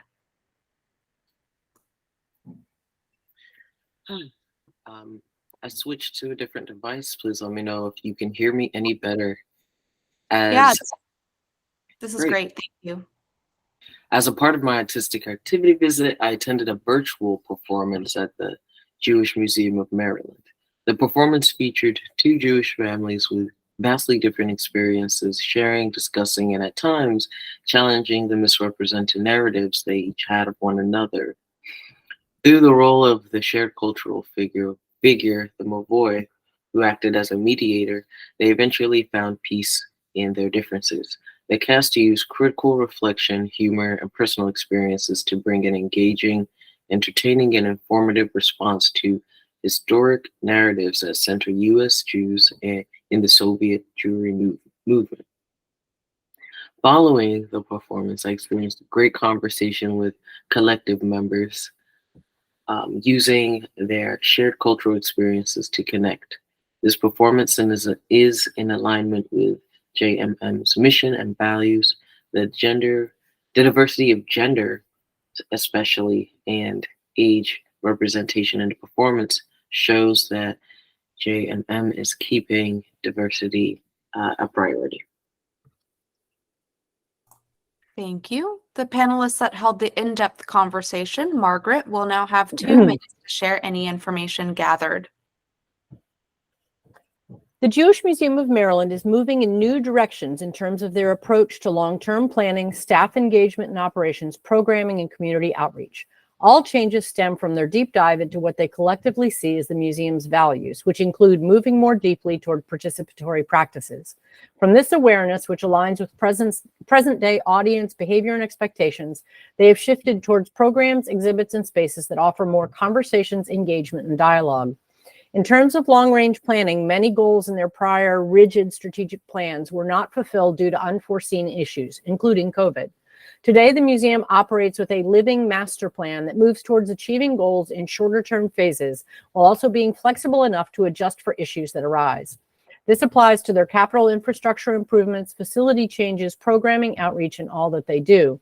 For example, they are now transforming the front of their house, last done more than 20 years ago, and converting that gift shop into an audio-video production studio, a space going from economic transaction to cultural production and community engagement. Their twice-a-year staff summits bring the entire team together to reinforce values, discuss financials and programs, and build trust and openness across the team. This has resulted in values being part of day-to-day work in meaningful new ways and new interdepartmental team meetings that are richer as well. Staff are encouraged to bring a sense of creative experimentation to their work. Everyone in the organization also contributes to budget development. In terms of more youth engagement, I found one action to be genius. The museum identified 18 different groups or formations of young Jewish adults around the city with various levels of formality and invited representatives to come to a gathering of gatherers and talk about how to engage young adults. They did a lot of listening to these groups. This evolved into a grant-funded project through which they actually hired 3 gatherers as campus connectors who are now helping tap into communities and design exhibits. The museum's expansive, inclusive, and experimental approach also applies to community engagement and audience diversification. Thank you. That's 2 minutes. Thank you. Panelists, you now have 4 minutes for additional discussion. I have more, actually. Go for it. Okay. Finally, panelists ask for further information on sensory emotional experiences. The museum staff attending explained that among the Jewish community writ large, one of the prevailing emotions is a sense of fear. The JMM is trying to be a space that holds that difficulty and uses art to have discussions around it. As a historical synagogue, visitors often find a place of comfort, curiosity, and heritage. As a museum that is moving toward contemporary art exhibitions, those spaces offer a place where people can experience challenging topics in a safe, welcoming environment for learning. I'm almost done. Different emotional states are called out by the juxtaposition of history, heritage, and contemporary art that challenges. The museum hopes to create high sensory experiences that walk the line between challenge and safety, anxiety and joy, and have a place in which to have conversations about all those emotions.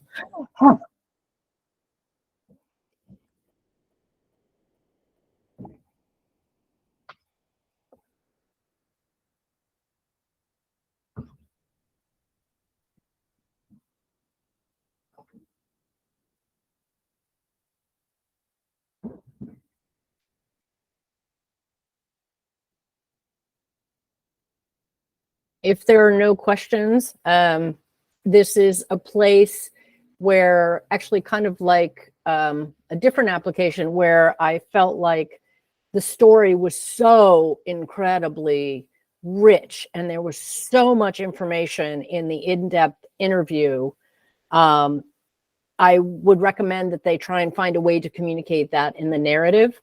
To be honest, I was really blown away by all that they're doing and all the paradigm shifts that they're really working on. So it was invaluable to have the conversation with the executive director and all their staff. So this is where I felt like the application supported my experience rather than the other way around. Margaret, I was wondering if they touched on their efforts to increase diversity in their board and staff. They did actually. We talked a little bit about that, and they are. Oh gosh, I can't even believe I didn't put this in there. So they're trying to engage more locally where they are with that geographic area of service. They are doing some outreach in terms of diversity to diversify across their staff. And and are very aware of that. And I think, diversity is a broad term. So one aspect of diversity is this gathering of gatherers and bringing in a whole youth component that they haven't seen. They're dramatically diversifying their art. In terms of racial diversity, we didn't really talk about that, but I think we really have to think about diversity writ large with them. And I do want to mention, for their geographic area of service, they recently did a virtual exhibit, or a virtual meeting with an artist, a contemporary artist that has an exhibit there, where 20% of the people that attended were actually, it was the exhibit was on the city of Odessa in the Ukraine, and 20% of their attendees were from the Ukraine that attended. So when you talk about diversity, you just have to go way large with what they're trying to do.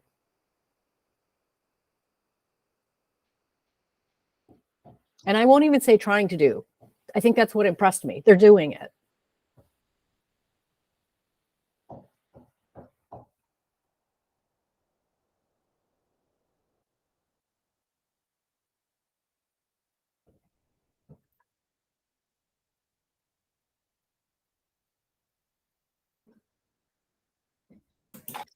Thank you, panelists. That's 4 minutes. Thank you. Emily, as a staff discipline expert, do you have any additional information to share? Just a couple additional notes, and Margaret and Ori, thank you so much for the information. You answered quite a few of my questions, but just want to uplift a couple of points that were also mentioned, that the new director, Saul Davis, who joined in 2021, is really shifting the leadership and staff and board of the Jewish Museum to a more participatory and community-driven museum. And I think we heard that from your experiences and your responses today, panelists. An interesting challenge that that they have is being a beneficiary of the Associated, who gives 27% of the income. However, the Jewish Museum is not able to raise funds from individuals or other funders who give to the Associated. So it makes it a little bit more difficult to raise funds locally. So I just want to uplift that. And I know that they're working on that challenge and addressing it, but would also recommend they further focus on that in terms of fundraising and financial sustainability. And that also goes hand in hand with a note around the annual budgeting. And Margaret, I believe you noted that most of the staff are involved with the process. So I appreciate that in terms of the process and procedural aspects of their financials. So just wanted to uplift that point as well. I think there's really clear efforts in connecting contemporary Jewish life and culture to the community and addressing those unfortunate but very real discrimination that continues to occur. And it really commend the leadership and challenge them to continue down this path of fully connecting community partners, stakeholders across the greater Baltimore area. And I think the example of the gathering of gatherers is just fantastic and really hones in on that point as well. So commend them for all those efforts as well. I had a couple of questions around the activities chart. There were 3 main buckets of programming, if you will.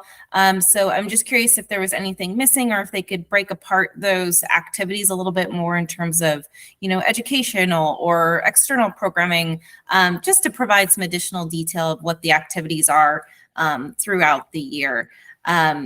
But beyond that, I think you answered a lot of my questions around strategic planning and the process, and how that's being addressed, and recommend again that they're continuing down that path, along with the increased diversity among the staff and the board. It sounds like they're making those efforts, and again, recommend they keep going down that path as well. Thanks. Thank you. Based on the information gathered from the discussion, please take time now to adjust any of your scores and comments in Smart Simple in alignment with the rubric. When finished, click Complete. We'll take 3 minutes to do so now.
And the average final score is 90%. Next, please open application from Kalanidhi Dance, application ID 2024-18311. The average initial score is 98%. The panelists that conducted the artistic activity visit, Margaret, will now have 2 minutes to share any information gathered. The videos I watched of Kalandini dance performances were very inspirational and creative. The professional dance company beautifully enacted the Kuchipudi style of dance drama, which is combined with narration to tell an ancient story from the Indian tradition. From watching the video of students talking about the meaning of dance, you could see and feel their sense of belonging and excitement about this form of creative expression and its meaning for them. My experience absolutely supports the information included in the application, since the written responses aligned with and were supported by what I saw. Everything fully reflected in Kalandi's commitment to artistic excellence, creativity, and education and collaboration. Thank you. The panelists that held the in-depth conversation, Ore, will now have 2 minutes to share any information gathered. Thank you. During my conversation with Anuradha of Kalanidhi Dance, I learned that the organization has been able to adapt to the challenges of the pandemic by moving the classes online, many of the classes online. They have also approved a strategic plan for 2023 to 2025 that focuses on sustainability, expanding revenue streams, reaching out to new communities, and exploring new programs. Just to go back to the online classes, they were very well attended during the pandemic. To support these goals, they have hired a new artistic director and plan to bring on a managing director in July. The organization also regularly collects feedback from audiences through program evaluation and forms sent out after performances. Overall, Kalanidhi Dance is committed to continuing to grow and expand its reach in community. Thank you. Panelists, you now have 4 minutes for additional discussion.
Panelists, are there any additional questions, thoughts, recommendations?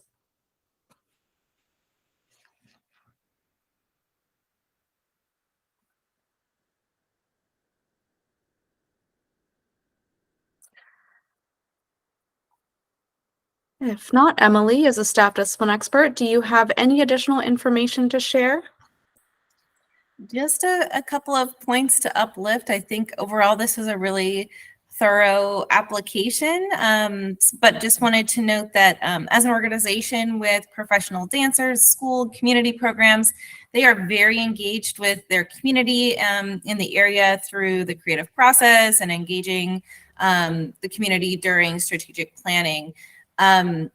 Rooted in Indian diaspora and tradition, this organization and programs are reflective of non-dominant norms, values, etc. And they are very much aware of what they represent in the community and continue to be a great culture bearers of this dance form. So just commend them for doing this work day to day throughout their mission. Also commend them for creating an artist in residency program in the middle of the pandemic. This was able to also help address capacity needs on staff and ways to further their educational opportunities to the community. So that was great. Appreciate the additional information, Margaret and Ore. That really helps to know more a little bit about their strategic plan. So I'm glad to know there's a new one in place for 2023 into 25. I would recommend just sharing a little bit more information about the process itself. So who was involved, the next steps, or the steps for finalizing and implementing, but I'm glad to know that it's in process now. Also, I had a question about the managing director, so I'm glad to know that that's in process as well, and they're planning to hire somebody in a few months. Additionally, my last note was I noted they have a clear picture and understanding of their roles and the success of programming. However, I would just, recommend they consider the indicators of success to know that how the structure is working. So how might you evaluate that further and just understand the successes of the organization and structures in place? But otherwise, really great application. Thanks. Thank you. Based on the information gathered from the discussion, please take time now to adjust any of your scores and comments in Smart Simple in alignment with the rubric. When finished, click Complete. We'll take 3 minutes to do so now.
And the average final score is 98%. So panelists, we had scheduled in a break after this review. However, we have caught up on time and are now running a little bit ahead of schedule. So I wanted to check in and see if you wanted to go ahead and take a break now, or if we wanted to do one more review before taking a break. Could you let me know your preference? Is the break a 10-minute break or a lunch break? It's a lunch break, so it's going to be 15 minutes. Oh, let's do one more. For me. Are others okay with that? I'm happy to do one more. All right. Same here. Happy to do one more. All right. Are we good? Yes. Okay. All right. We'll do one more. Next, please open application from Kolot Halev, application ID 2024-18622. The average initial score is 82%. The panelists that conducted the artistic activity visit, Dorit, will now have 2 minutes to share any information gathered.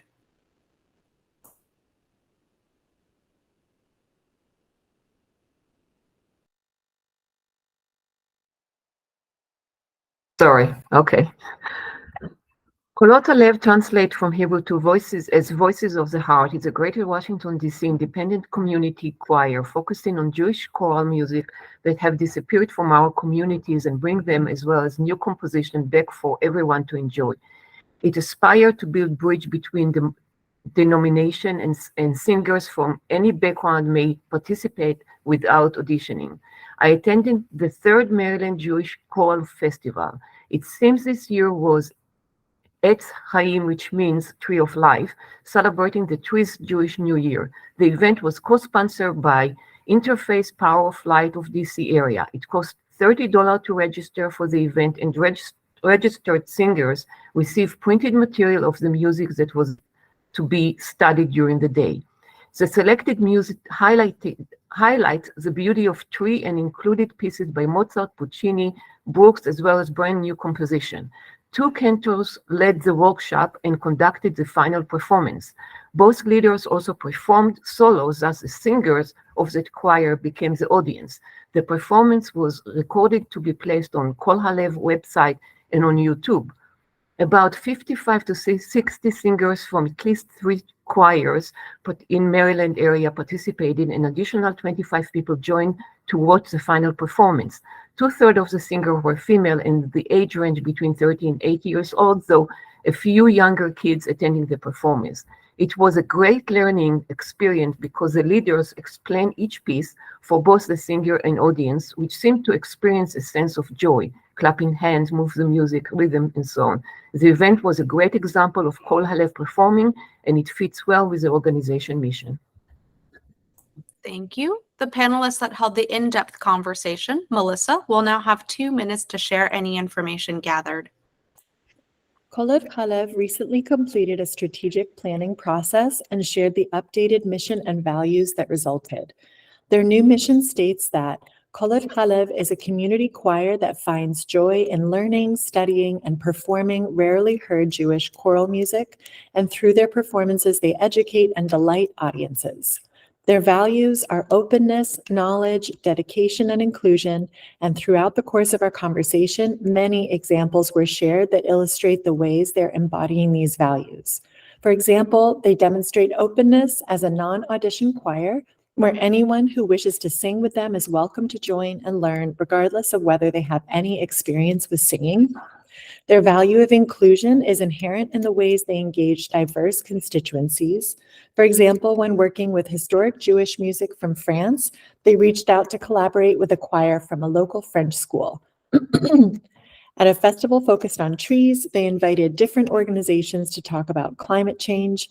Internally, they're striving to increase the diversity of the choir by recruiting younger members. They have successfully adapted to the challenges and changing times brought on by the pandemic, and some of the creative solutions they explored have shifted the way they work. Pivoting to virtual rehearsals improved attendance, and moving forward, they're continuing to live stream and save recordings of in-person rehearsals to maintain the increased accessibility. Regarding constituent involvement, all concert attendees are given surveys, and these bring in valuable input. Choir participants also complete evaluation forms about their experiences and are invited to share their ideas. Regarding emotional and sensory impacts, people speak of being moved by the physical sensation of the voices blending in harmony and highlight their gratitude for the experience of being able to hear rare music from far-flung corners of the globe that oftentimes has not been sung by anyone for centuries. Thank you. Panelists, you now have 4 minutes for additional discussion.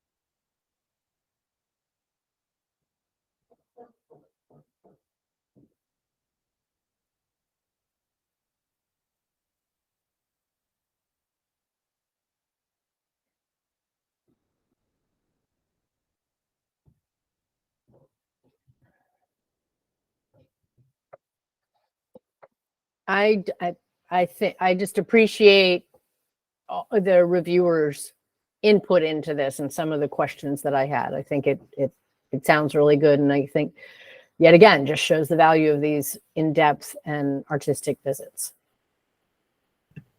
Yeah, I'd like to echo that too. I really felt that I gathered, and actually there was so much more information that I could have included in the report. I really felt that the in-depth conversation helped to fill in a lot of the blanks that I felt were evident in their application, and also just seeing that they were going, there have been updates from the time of the application to the review time regarding their strategic plan in particular, and that really helped to clarify where they are.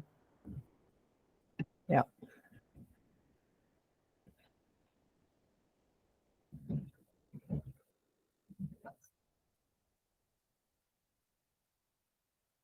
Also specifically with the sensory and emotional impacts, I understand why it can be difficult to articulate in an application response, the intangible impacts that music can have. So also discussing with that with them personally really helped me to understand the really significant impacts that their performances have on audiences and the way that they plan for that.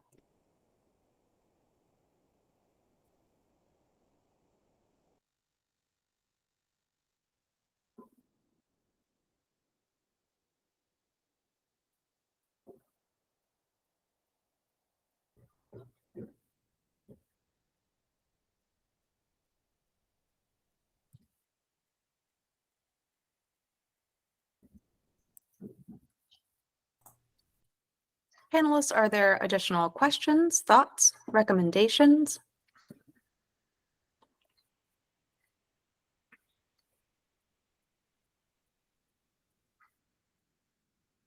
If not, Emily, as a staff discipline expert, do you have any additional information to share?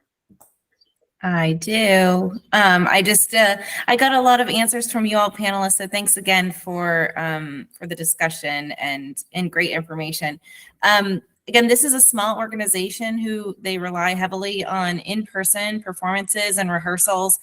So canceling programs was very difficult during the pandemic for them, but I do applaud them for making those shifts to virtual, as you all noted, to stay connected with their community and their audiences, and to provide that further and deeper connection to folks.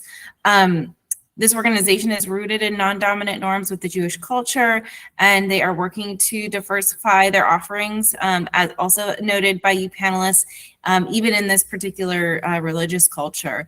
So I commend them for their partnerships and further exploring ways to diversify offerings and audiences as a very small organization. I was glad to hear more about the strategic planning and the new mission statement as a result of that. Also, the values you noted, Melissa, and those specific examples were great. I was so glad to hear more about that and the direction that they are going in terms of, this forward-thinking planning through those strategic efforts. And I would just, commend them for hiring an outside consultant to help with this process, and recommend they keep going in the direction they're going. Sounds great. The other note I had was, given the small nature of the organization and the quick responses to challenges, and the goal of being nimble and flexible to make those quick responses, I would recommend they consider how those challenges might be routinely identified and addressed. So what procedures might be in place for those challenges to be identified, and then how the board and staff address them further. So just thinking a little bit more about procedural efforts around challenges as well. Otherwise, appreciate all the information. Thanks. Thank you. Based on the information gathered from the discussion, please take time now to adjust any of your scores and comments in Smart Simple in alignment with the rubric. When finished, click Complete. We'll take 3 minutes to do so now.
And the average final score is 90%.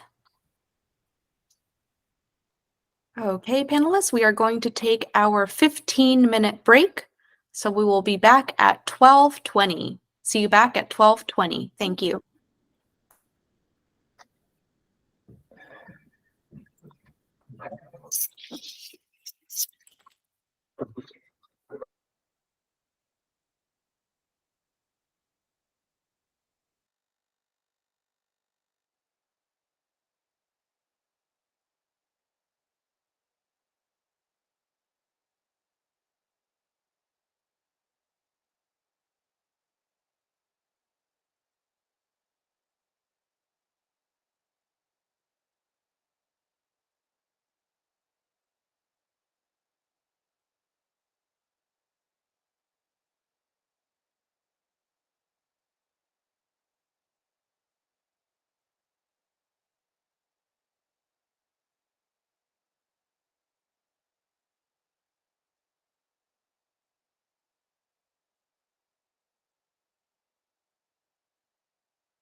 All right, folks, it is now 12:20. Panelists, if you could start to make your way back. I just want to make a note for any observers who have joined us. Welcome. I need to ask that observers remain on mute, and also please turn your videos off for the duration of the meeting. This is for observers. Please turn your video off and remain on mute. Thank you. Let's see, I see Margaret, Dorit. I saw a thumbs up from Ore, thumbs up from Melissa. And again, just noting for any observers who have joined us, please be sure to turn your video off and remain on mute for the duration of the meeting.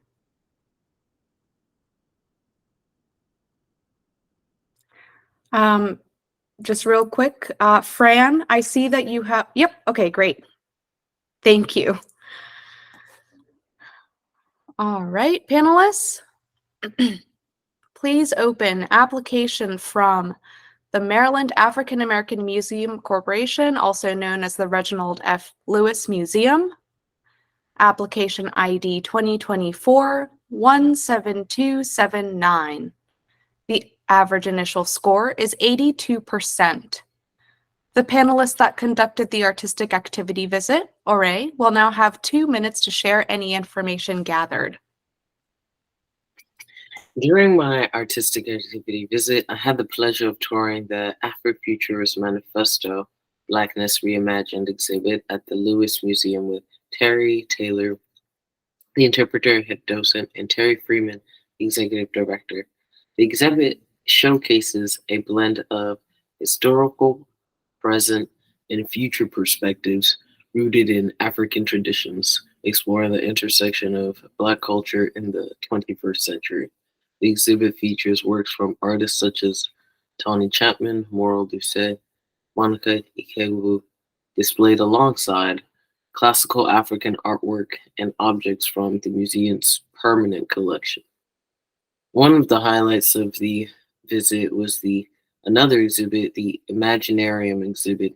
It is an interactive space that engages visitors and the community in envisioning the future through installations such as 2 metal rings with pegs representing values that people can connect with by drawing thread from one value to another. A chalkboard where people can leave messages of inspiration, and an area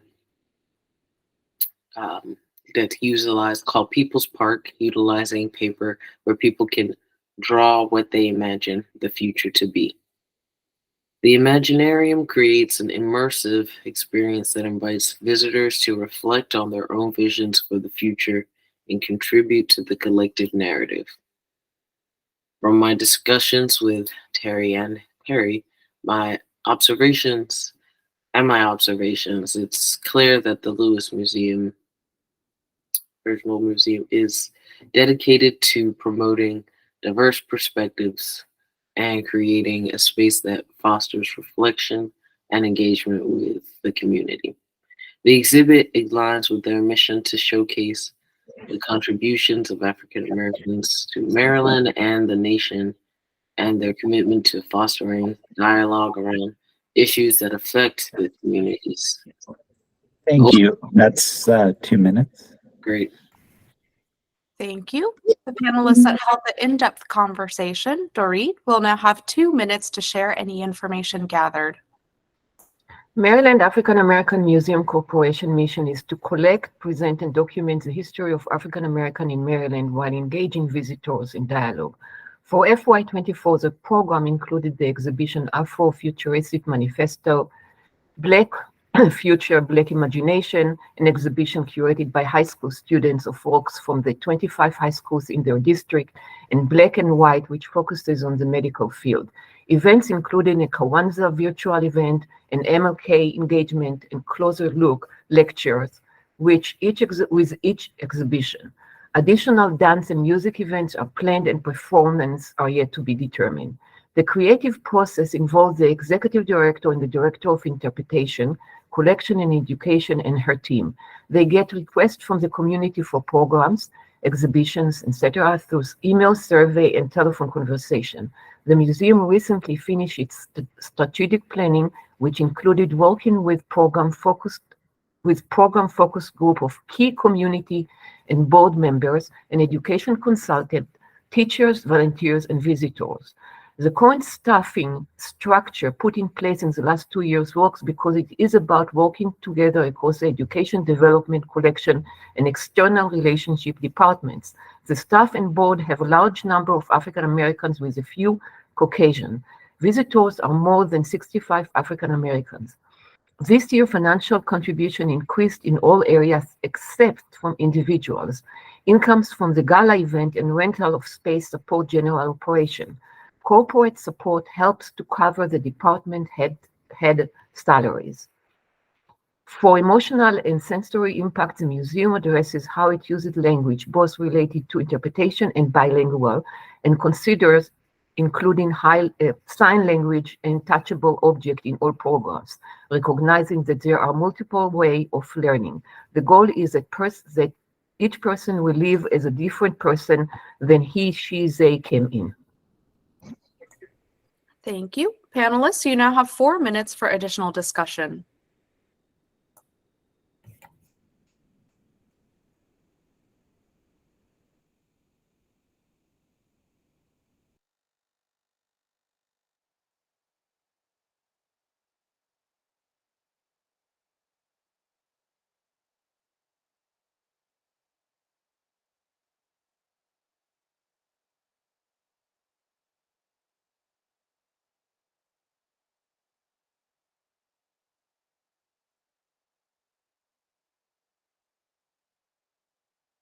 I just wanted to add a piece about the way they collected feedback.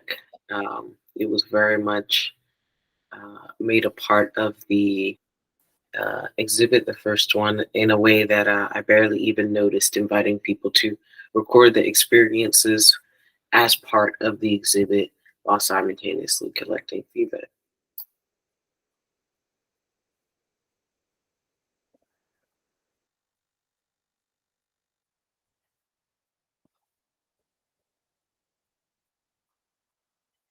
So I had a question on their recent example of greatest successes and explain why it's considered successful. I appreciated their examples. Did you all, I was looking for sort of measures of why they consider these their greatest successes versus sort of something that may happen every year. And if either of you looked at that.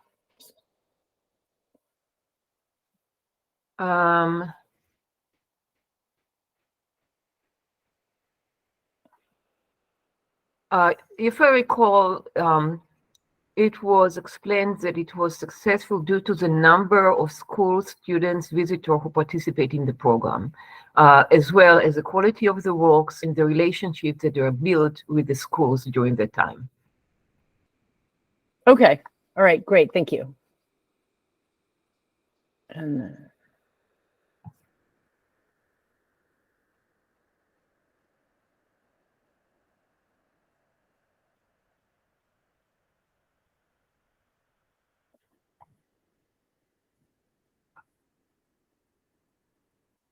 And did you, maybe I missed it, did you touch on what procedures are in place for monitoring and improving the finances? I was looking, I was looking for just a little more detail on their response. As I mentioned, we discussed the incomes that they said that the effect was raised from all resources except from individuals, but they are hoping those incomes will go up to their gala event and rental of space that they do on a regular basis.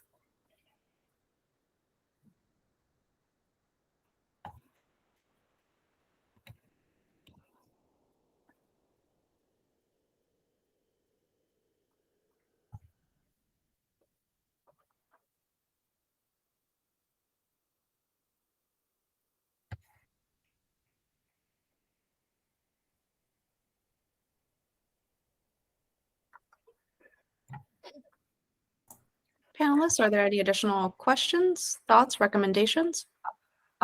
Maybe I should just mention that the museum has been in the process of transition and had a few new the executive director, I believe, came about less than 2 years ago, and then she hired new heads of departments. So I think it's still kind of ongoing development from what it used to be. So there might be some programs that are still going on from the past, but a lot is now shoveled to a new approach, I guess, or to expressing the executive director approach, the new executive director. So it's in transition.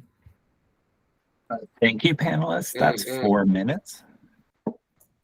Thank you. Emily, as staff discipline expert, do you have any additional information to share? Just a couple additional notes. I just wanted to start by saying that we are looking at the arts-based activities for the Reginald F. Lewis Museum as an organization that's based in history and culture and not 100% arts-based. I just wanted to start at the top with that as a reminder that we're looking at their arts-based activities only. I noted that I appreciate the clear information about the strategic planning efforts and the transparency of what the community is looking for in a time where there has been a lot of transition among staff, which Dorit just mentioned. So appreciate the transparency that they have put in this application overall. I also appreciated the clear commitment to training of staff and volunteers in an equitable and trauma-informed way. And there's a focus on those recruitment efforts as well. So appreciate that information within the application. I also noted the commitment to increase giving by 65% over the next 5 years. And I recommend that they continue thinking ahead when planning for the financial sustainability for the organization, especially as we're coming out of the pandemic. So how might that goal align with other strategic planning goals? Additionally, in the activities chart, I recommend that the further details of upcoming programming and events and activities. I think Ori and Dorit, you mentioned a lot of those activities that were coming up, but in future, I just recommend that they focus on the upcoming year plans, as I think what was in the initial application was around past programming. So just be mindful of that. Also appreciate the information around the collecting of feedback as part of the exhibit, and how the community is involved with that and how they're working well together as a team. Margaret, to your point, I just wanted to uplift the answer that they provided about the procedures in place for monitoring and approving the finances. There are notes here in terms of purchasing and pre-approval of the director of finance and executive director involved when it comes to regular payments and purchases throughout the year, and how they're dispersing checks and bank wire transfers, and that they've got a designated accounting staff for all of that. And they also note about their budget process and procedures as well. So I just want to make sure that that was included in my response, but that is Thank about you. All right, thank you. Based on the information gathered from the discussion, please take time now to adjust any of your scores and comments in Smart Simple in alignment with the rubric. When finished, click Complete. We'll take 3 minutes to do so now. And I just want to address this comment that was dropped in the chat. So the timing, the order is remaining the same. The timing is subject to change. We are running ahead of schedule. We had reviewed Kola Talev's application prior to the break. And additionally, I just want to make a note that observers, this time is really for panelists to hold this discussion space. So please refrain from using the chat, unmuting yourself, having your videos on.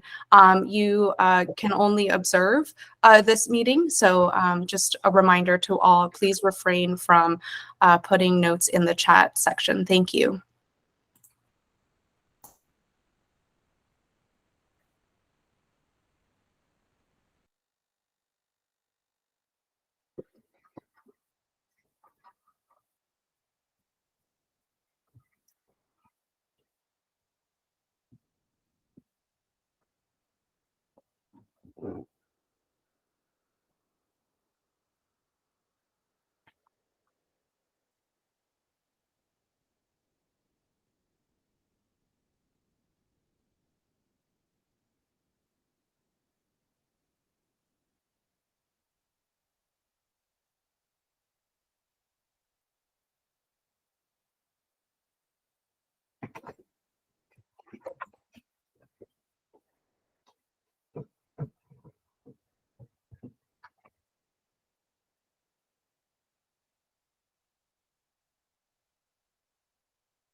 And before I share the average final score, I just wanted to also make note that a recording of this entire panel meeting will be posted and available on the meeting notices page. So for any who have missed or want to re-review parts of the meeting, that recording will be available again on the meeting notices page on the MSAC website.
And the average final score is 87%.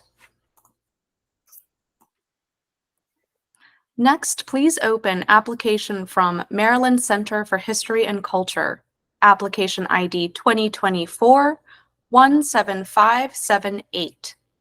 The average initial score is 88%. The panelist that conducted the artistic activity visit, Melissa, will now have 2 minutes to share any information gathered. I visited 3 very different exhibits at the Maryland Center for History and Culture and found ample evidence to support their stated goals and values, sensory and emotional impacts, and creative risk-taking. The exhibit, Furniture in Maryland Life, explored the manufacture, design, and function of furniture made and used in Maryland from 1634 to 2000. In a large, well-lit room, multi-leveled platforms displayed stunning examples of historic furniture. I marveled at their incredible craftsmanship and was delighted by the interesting text on well-placed plaques, which highlighted multiple perspectives and shared national stories through the lens of Maryland's history. The exhibit increased my appreciation of the beautiful furniture by using it to illuminate the stories of this diverse and changing state over the last several centuries. In the Discover Maryland exhibit, I explored different aspects of our state's history in an exhibit that invites visitors to contemplate the overarching question of what it means to be a Marylander. A compelling question complicated by the exhibit's underlying narrative that speaks to the fact that the history and culture of any one time, place, or community are not a static, singular narrative. There was something for everyone in this exhibit, which mixed historic and contemporary artwork, objects, text, tools, mastodon bones, photographs, and artifacts. I appreciated how the curators created a tight-knit weave of different perspectives that sought to highlight the narratives of historically marginalized voices at every turn. I finished up my visit in the small but lovely exhibit, Claire McCardell, which gave an intimate look at the life and career of this American designer who was considered a kind of fashion rebel because of the way she redefined women's fashion in America during the 1930s to 1950s. The exhibit gave a glimpse into this Frederick-born designer's bold, playful character with color-blocked walls and multi-tiered displays of McCardell's designs spanning her career, and shed light on the way that this historical figure challenged her generation with a new conception of the independent woman. Thank you, panelists. That's 2 minutes. Thank you. The panelists that held the in-depth conversation, Ore, will now have 2 minutes to share any information gathered. Thank you. During my conversation with David Value, I learned that Kitty Kojin, the former vice president, has now transitioned to the current president / CEO as of last fall. And they are currently finalizing their strategic plan, which will take place in March, which was during the time of the call. There are 3 key goals guiding the planning process: preserving for future generations, sustainably diversifying the income stream, and fostering community. They fund traditional arts and are looking to diversify their income through state funding. The success indicators include the preservation of the organization's history, increased revenue, and greater community engagement. The organization has found a candidate for the curatorial director position. That was a question in the panelist. Few communication and resources are shared excellently across departments, and they recently hosted a traveling show with Jen Henson. The budget, that was a question, is based on previous years and upcoming programs, and the CFO meets with each department to develop a budget that is approved in the first or the last quarter.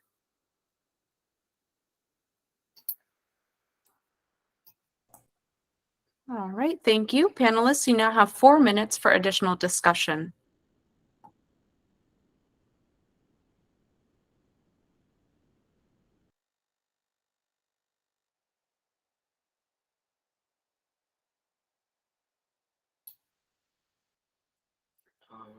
I just want to add that I really enjoyed my conversation with David because we talked about MCHC before the pandemic, formerly Maryland Historical Society, and where they are now and how their values, missions have changed, but also how their programming has changed to reflect that.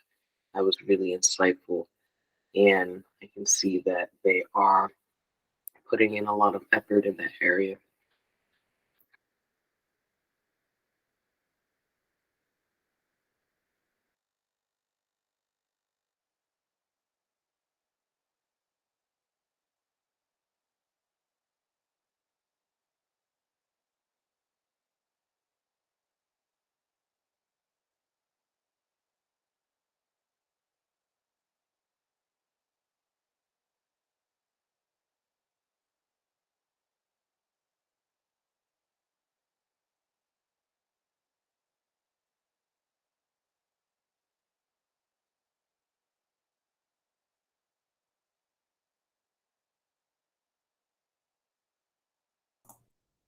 Panelists, any additional questions, thoughts, recommendations?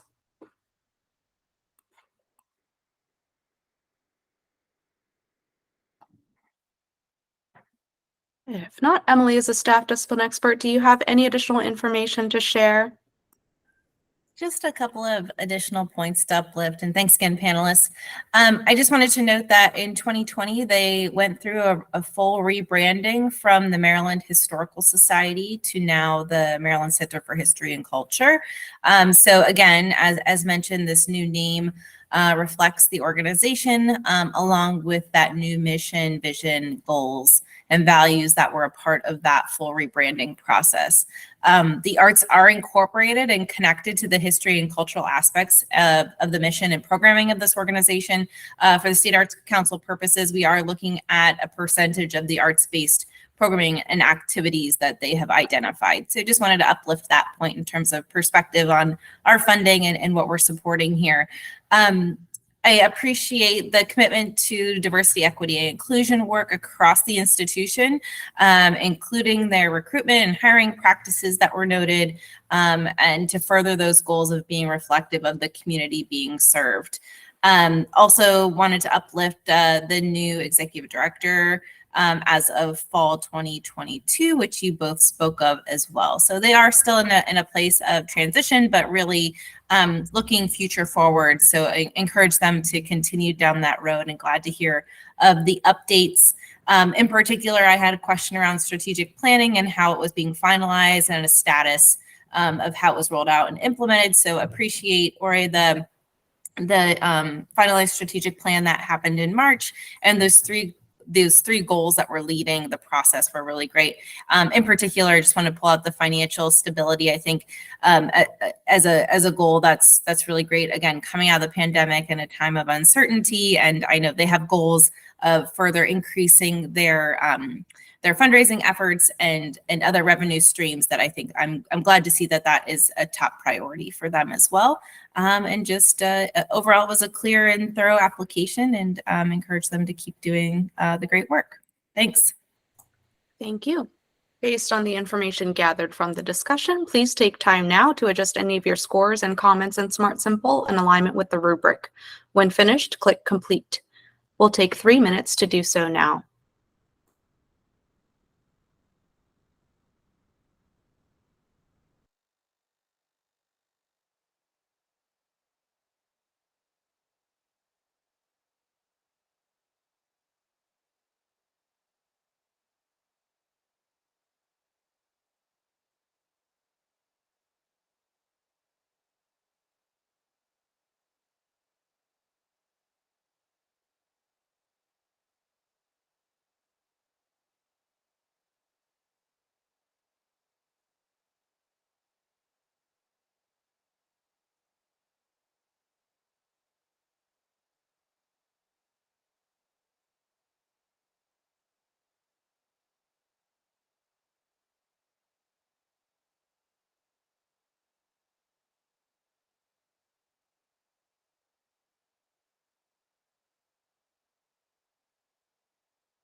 And the average final score is 90%. Next, please open application from the National Council for the Traditional Arts.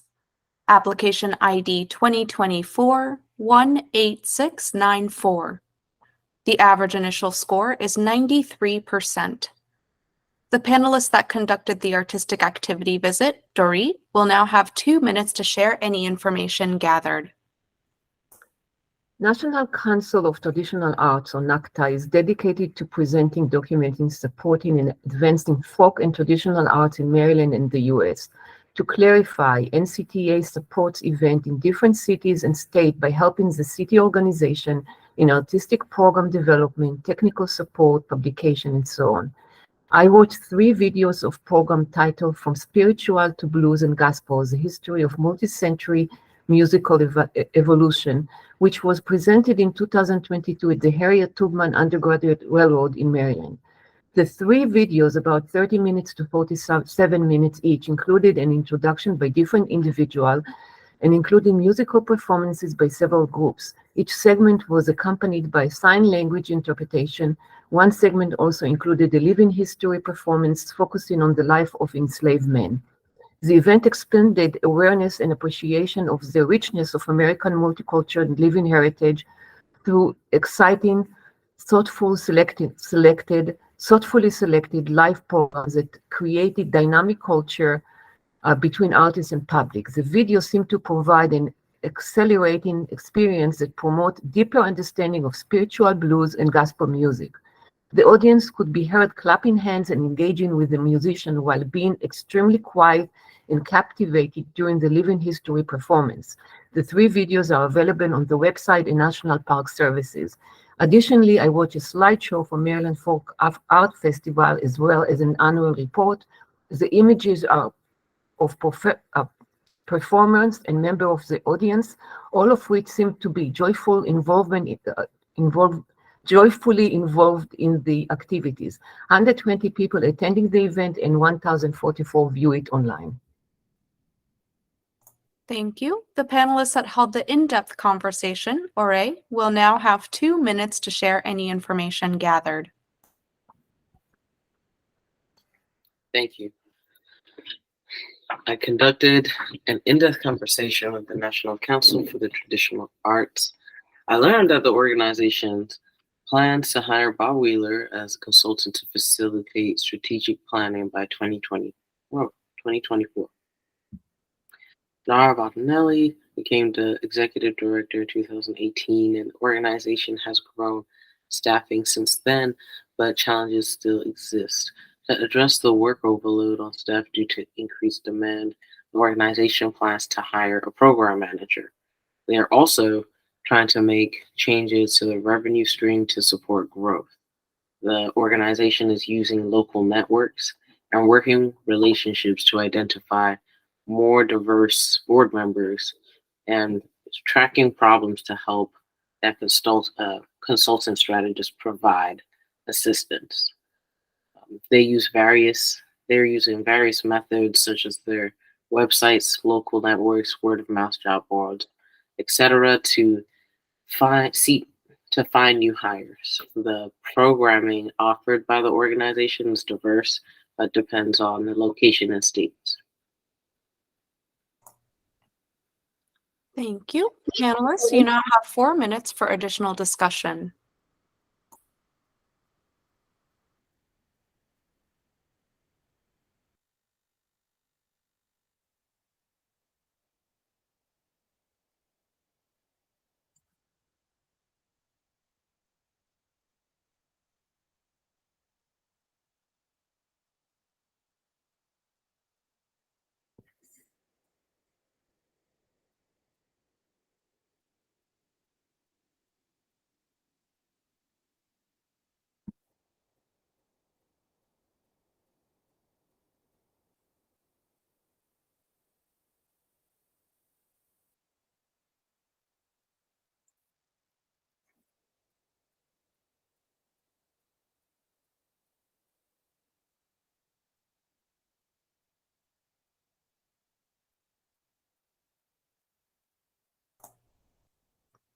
Panelists, any questions, thoughts, recommendations?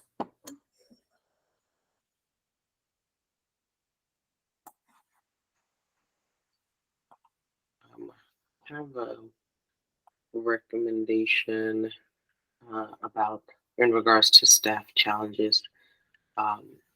Recommend presenting more information on what the challenges, the process in identifying and resolving challenges. I definitely noticed challenges around communication in terms of information around programming, documentation not being updated. So definitely recommend highlighting what they're doing to identify and resolve that.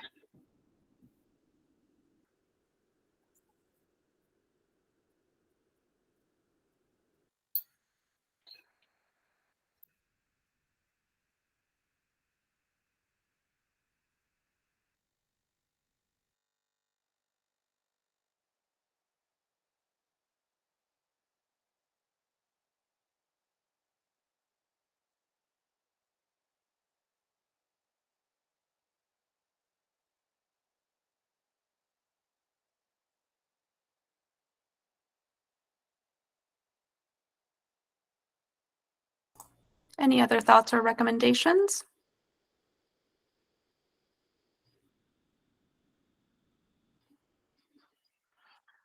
If not, Emily, as a staff discipline expert, do you have any additional information to share? Just a couple of notes to uplift. And thanks again, panelists. I think you answered a majority of my questions, so I will try to be brief here, but just wanted to uplift that NCTA is a national organization, which was mentioned, but they're based here in Maryland.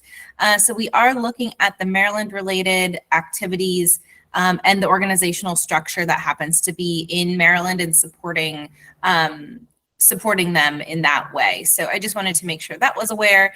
And the recently presented National Folk Festival in Salisbury, they were a part of that, establishing the framework for that organization and creating a legacy festival. So they have been in, I know, conversation and collaboration with the next steps there. So I just wanted to uplift that. Additionally, I had some questions around the strategic planning. So Ori, thank you so much for providing that additional information. And I'm glad to hear that they're planning to hire a consultant to assist with those strategic planning efforts moving forward. And also noting the challenges with the staffing workload and demand on the staff. I'm glad to hear that they're planning to hire another person and to think forward on those capacity building efforts.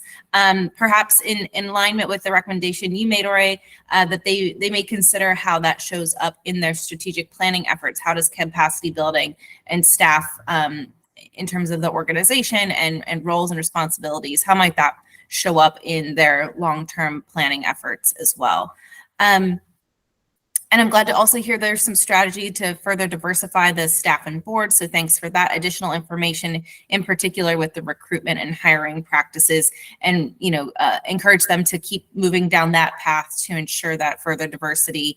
And additionally, I had just a note to help further highlight the work that they're doing in terms of sensory and emotional intent of programs, and assuming creative risk and highlighting those non-dominant norms, values, goals, etc.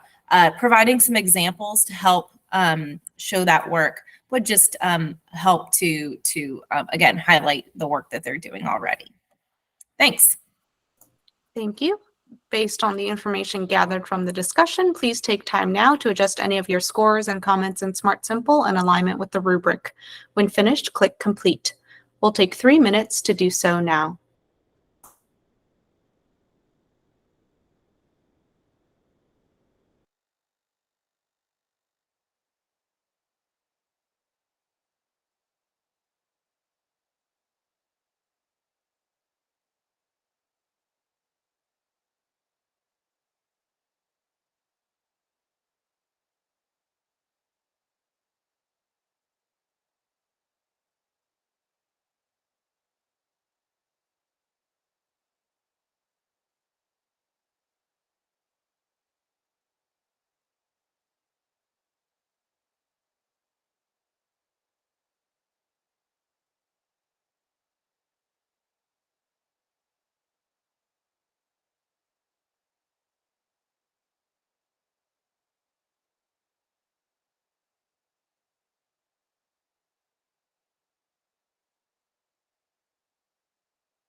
And the average final score is 94%. Next, please open application from Nuestras Raíces, application ID 2024-17273.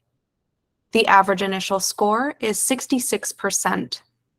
The panelist that conducted the artistic activity visit, Melissa, will now have 2 minutes to share any information gathered. I attended an art event at Casa de la Cultura, which is the headquarters of the organization. Overall, my experience fully supported the information in their application.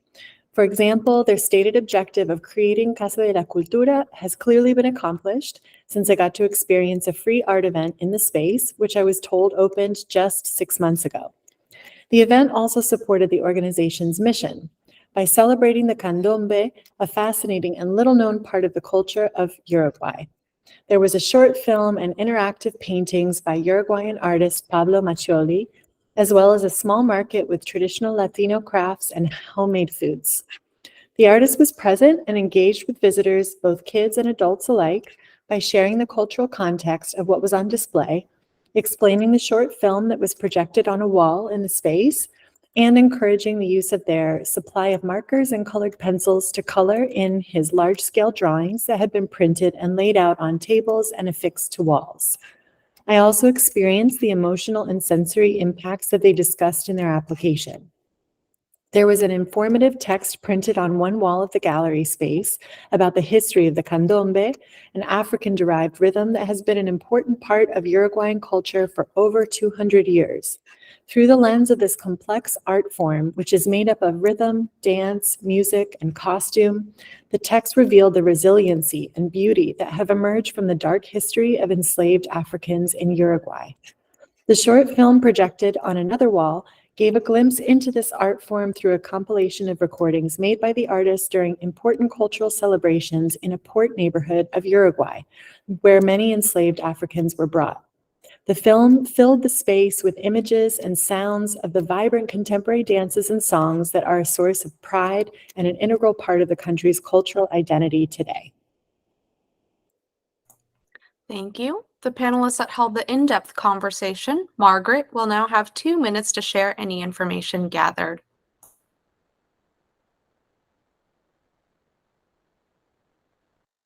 Margaret, you are muted. There we go. Sorry. Mhm.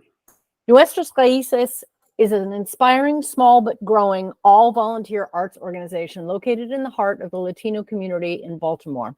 In the last 2 years, they received funding and renovated a row house that is part of the church complex next door and have created a home for community arts programs and are better able to live their mission.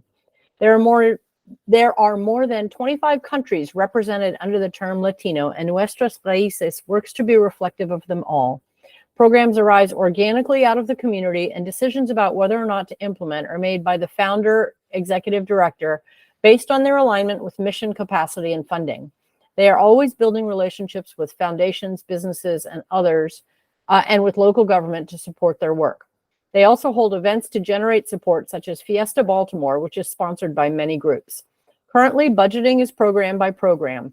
Daily finances follow a two-step monitoring process whereby the ED and the board treasurer manage all incoming dollars. The board reviews financials monthly as well. Part of their mission is to change negative narratives by showcasing the richness of Latino culture. They are welcoming to all and use art and education to promote and expose people to culture and various cultures and heritages. Everything the organization does is in Spanish and English, and they bring all kinds of art programs as partners and participants. They also believe it is essential to help people from the more than 25 cultures represented by the word Latino to feel connected to their own culture and heritage. The goal is to educate others about who the Latino communities writ large really are by telling and showing their diverse stories. Doing so through art removes barriers to understanding. Thank you. Panelists, you now have 4 minutes for additional discussion.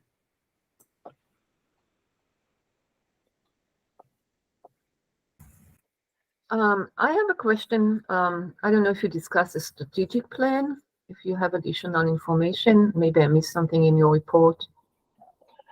I do not have further information. Well, I do and I don't. We did discuss it. We did talk about it. The concept of a long-term strategic plan is still kind of new to them, given that they essentially have just completed this entire renovation. So it's almost like they're implementing programs in their new space for the first time, and they are now just starting to recognize that a long-term vision will be helpful because they're so new to this process. So we didn't really, essentially the founder said, I want a great space that's, down the street. I mean, I can't even remember exactly how he phrased it. But wonderfully inspired and inspiring, but he is the volunteer founder director, and they haven't really gotten to strategic planning yet. Okay, and a follow-up question: does the organization has an? Does the organization staffing represent the makeup of the community? It very much represents the makeup of the Latino community in terms of the larger Baltimore zip code. I think that, that really gets to their community outreach and recognizing their geographic area of service. But yes, internally, yes. Thank you.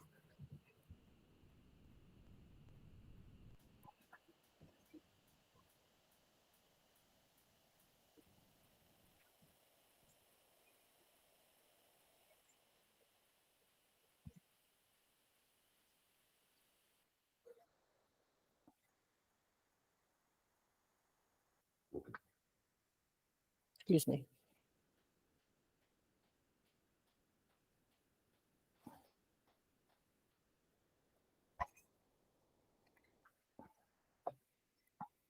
I think for recommendations, since no one else is asking, I might recommend that their executive director maybe do a class or program in grant writing and grant management. They're new enough and small enough, but I think that might help in terms of developing narratives, et cetera. The in-person visit was incredibly valuable.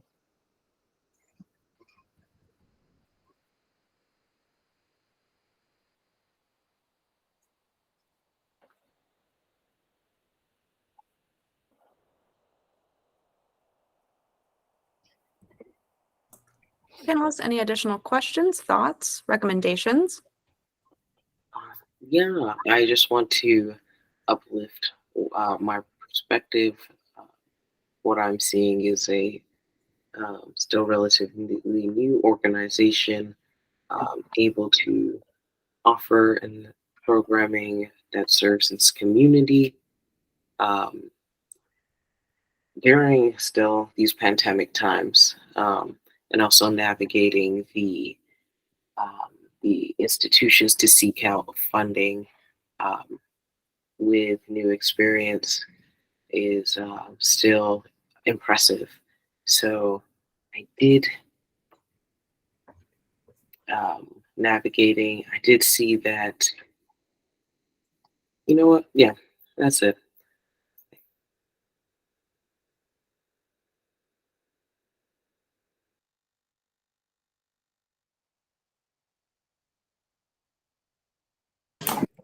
Thank you, panelists. That's 4 minutes.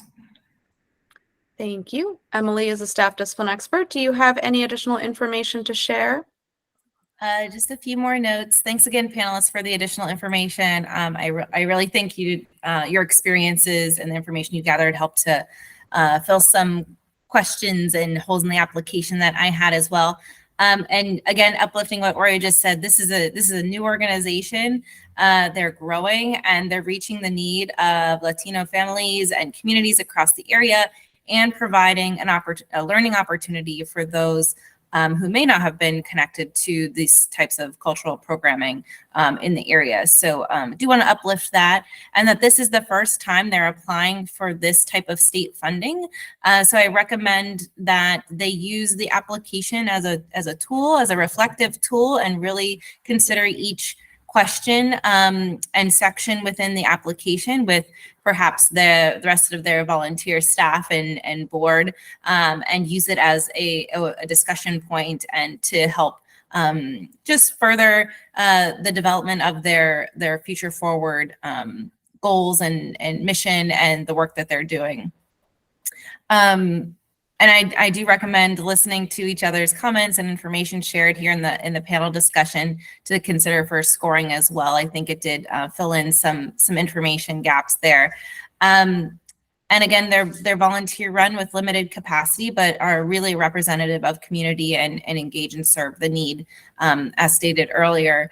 I would recommend that they also reach out, the organization, the board, volunteers, the founder, for further support from the State Arts Council to help with the application, answer any questions about submission, and those sorts of things to find additional resources.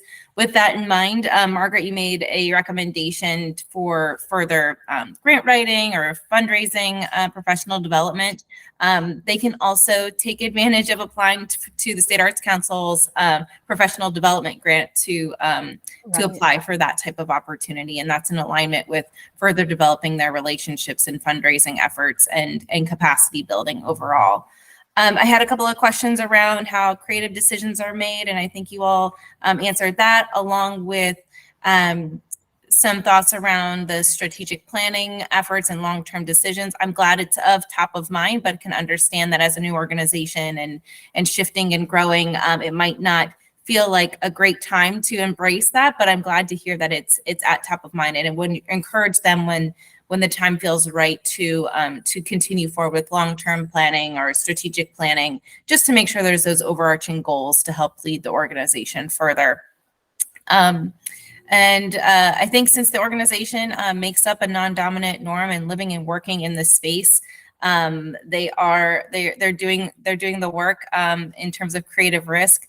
I would recommend that they describe the ways that they're sharing that cultural in Baltimore, or the greater Baltimore area, and those that they're serving, and why it's important to share cultures beyond those Eurocentric white US-based storytelling, and how they fill the space here and the need here in the area.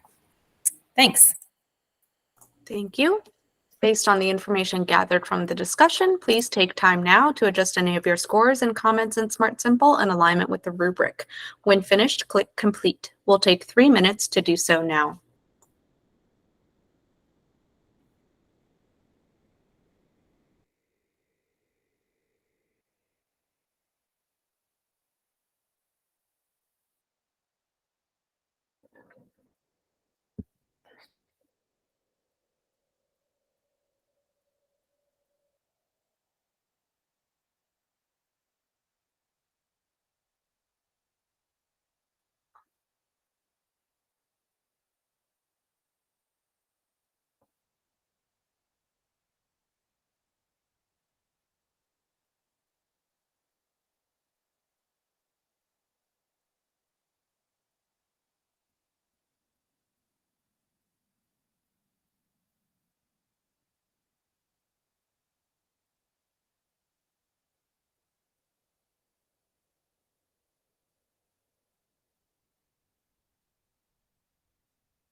And the average final score is 85%. Please open application from Sankofa Children's Museum of African Cultures. Application ID 2024-18838. The average initial score is 94%. The panelists that conducted the artistic activity visit, ORE, will now have 2 minutes to share any information gathered.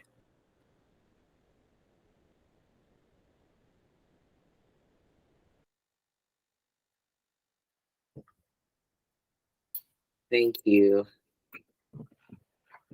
During my visit to Sankofa's Children's Museum, I had the opportunity to participate in a tour that began with an introduction to the museum's mission. We then engaged in a life-size puzzle activity representing the map of Africa, which was followed by a printmaking activity using a Dinka symbol from the native peoples of Ghana. The symbols' meanings were discussed, adding valuable educational component to the experience. The tour continued with a musical activity where we learned about polyrhythms and played instruments together, creating beautiful music. Finally, we were taken on a tour of the Great Hall, which contained precious artifacts from each region of Africa, including North, South, East, West, and Central. The tour, the staff at Throughout the tour, the staff at Sankofa's Children's Museum demonstrated their commitment to promoting education, cultural awareness, and community engagement. The tour activities were both educational and engaging, catering to both children and adults. Great Hall's artifacts showed a diverse range of African cultures, providing visitors with a rich and informative experience. Overall, my experience at the museum was both informative and enjoyable. Their dedication to promoting African history culture throughout interactive exhibits and activities was apparent in every aspect of the tour. Thank you. The panelists that held the in-depth conversation, Melissa, will now have 2 minutes to share any information gathered. I spoke with Esther Armstrong and Debbie Mason, and we began by discussing how they adapted to the pandemic and how they're moving forward with a focus on in-person activities now. They highlighted several important community collaborations that have resulted in robust in-person engagement. Over the last 2 summers, they provided arts and cultural activities to hundreds of children as part of summer programming through a partnership with the organization Arts for Learning. They've also partnered with Baltimore Clayworks to deliver weekly summertime arts activities, which have each engaged between 15 to 20 students. Last summer, kids created a collaborative mosaic about the Sankofa bird of Ghana. Based on the success of this partnership, they are anticipating offering this program again this summer. Sankofa has partnered with local artist Abu the Flute Maker to teach kids how to make drums that they got to take home with them. And this year will be the 3rd year of their annual festival, The More We Are Together, which is seeing an increase in community engagement with each passing year. Regarding marketing, additional funding is still needed to bring someone onto the staff to manage marketing and maximize the potential reach of their programming. In the meantime, their small but mighty team continues to make every effort to get the word out. They market their programming through Facebook and Instagram and through word of mouth in the community. They create printed flyers and cards and continue to build their mailing list by collecting emails from visitors through exit surveys following museum tours, which they use to do mailings with digital flyers to market activities. They are doing fundraising and working to gain sponsorships. They also participate in important events to network and do outreach. For example, they participate in the annual African American Festival and featured prominently at the Kunta Kinte Festival in Annapolis, which draws thousands of people each year. Regarding staffing, they have 2 new staff members on board now. They have an admin assistant and they have an independent contractor who is helping with fundraising efforts. Thank you, panelists. That's 2 minutes. Thank you. Panelists, you now have 4 minutes for additional discussion.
Panelists, any questions, thoughts, recommendations?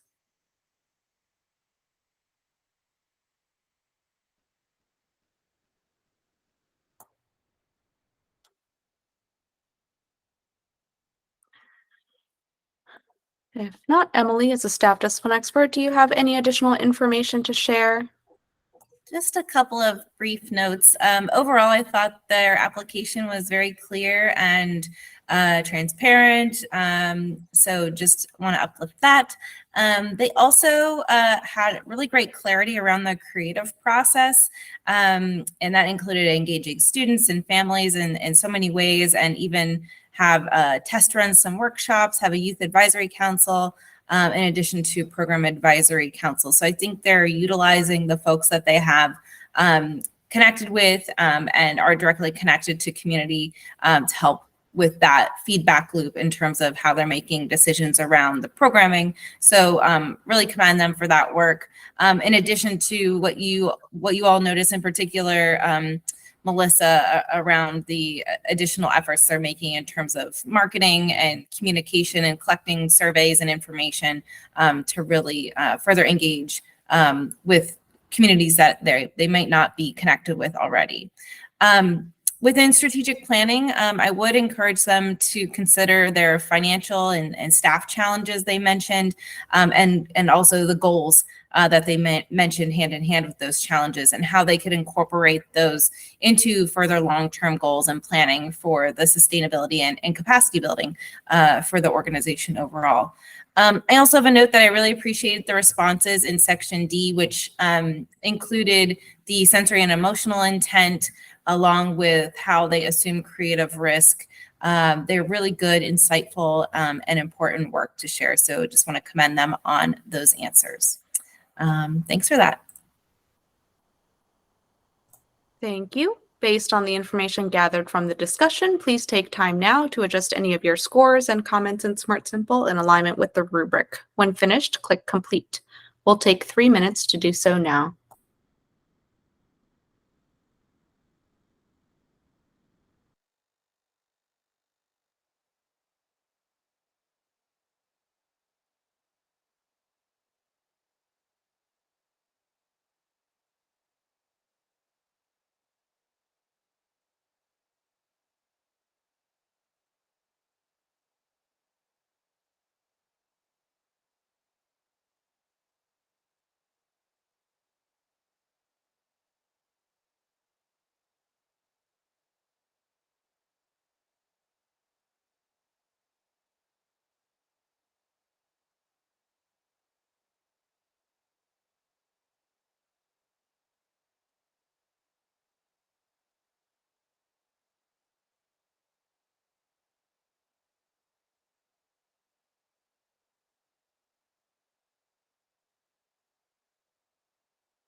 And the average final score is 96%. Okay, panelists, we had scheduled in a 10-minute break following this review. However, again, we are running ahead of schedule, so I just wanted to check in and see if you would prefer to take the break now, or if we felt up for doing one more review before taking a break. Could you let me know your preference? I'd love to take a break. Okay. All right, then we will go ahead and take the break now, 10 minutes. So we'll see you back here at 1:35. Thank you.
All right, folks, the time is now 1:35. Panelists, if you could start to make your way back.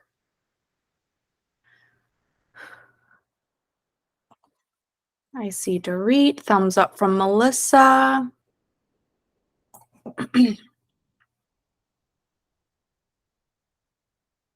Thumbs up from Array.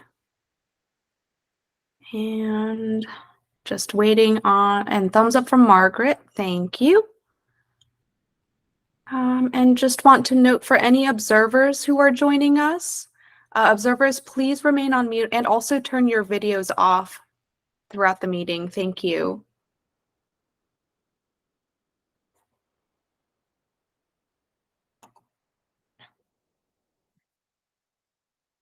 So Esther, if you could please be sure to turn your video off, we would appreciate that.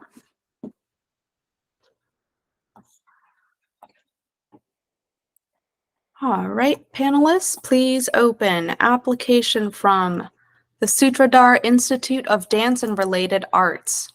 Application ID 2024-18447. The average initial score is 84%. The panelists that conducted the artistic activity visit, Dorit, will now have 2 minutes to share any information gathered.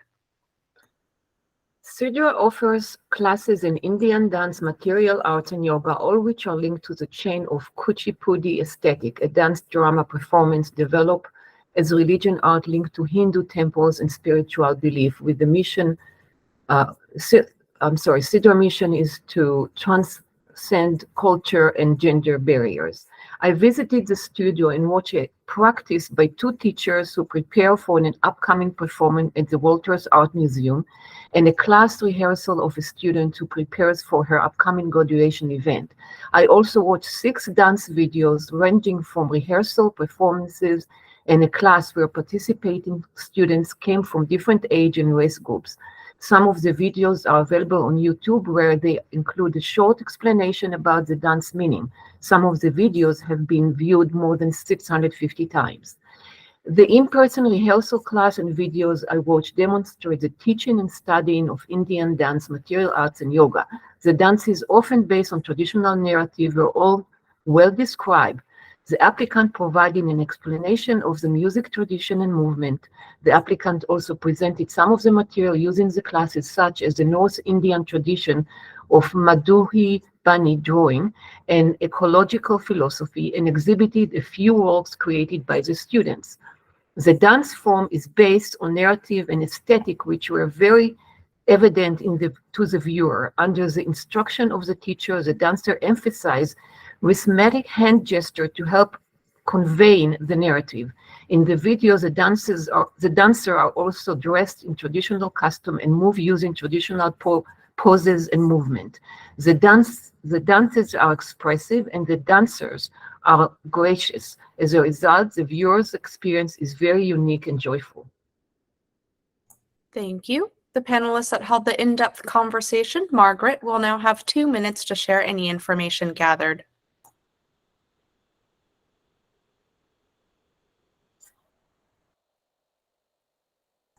Margaret, if you are speaking, we cannot hear you. Sorry, every time. The Sutradhar Institute of Dance and Related Arts focuses on the meaning behind the stories and poetry that goes into the dance and the movements. Their goal is to nurture and create thinking artists through coursework that connects the dance art form to storytelling and visual art. In the ancient traditions, these meanings, stories, art, martial arts, and life are not separate, but all connected and immersive. One of the goals of the organization is to reach across countries and traditions and bridge a diaspora. They also want to carry the scholarly work of the founder into the field of dance anthropology forward. All programming ideas arise from within the community. Students are encouraged to pursue their interests and bring them to the organization, which then supports them in implementation and growth. In the last couple of years, the board chose to alter its structure from committees to creation of action groups, which has led them to be more efficient overall. New programming now also goes to the related action group for consideration and input. The organization has a 5-year plan that was drafted by the director and associate director based on community conversations, input, and the board. On financials, all monies that come into the organization are handled by both the assistant director and the bookkeeper and are monitored by the board. The budget is developed by the assistant director and treasurer. My review experience reflected the written application in that the director, founder, and the associate director are clearly devoted to their work, the programs, the ancient history of the arts, and the organization's future. Thank you. Panelists, you now have 4 minutes for additional discussion.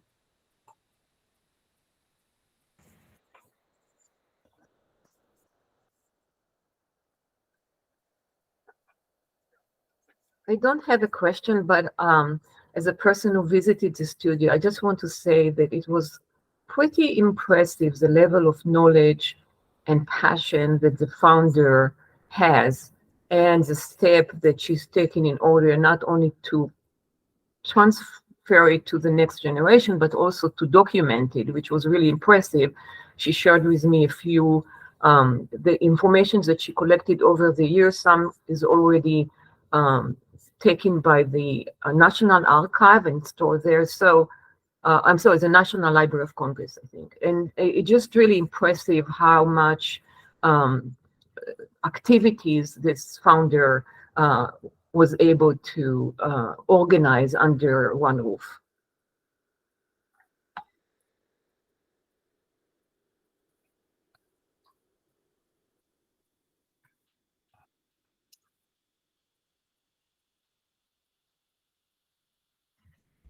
I had a question about the financial challenges that affect the operation of the organization.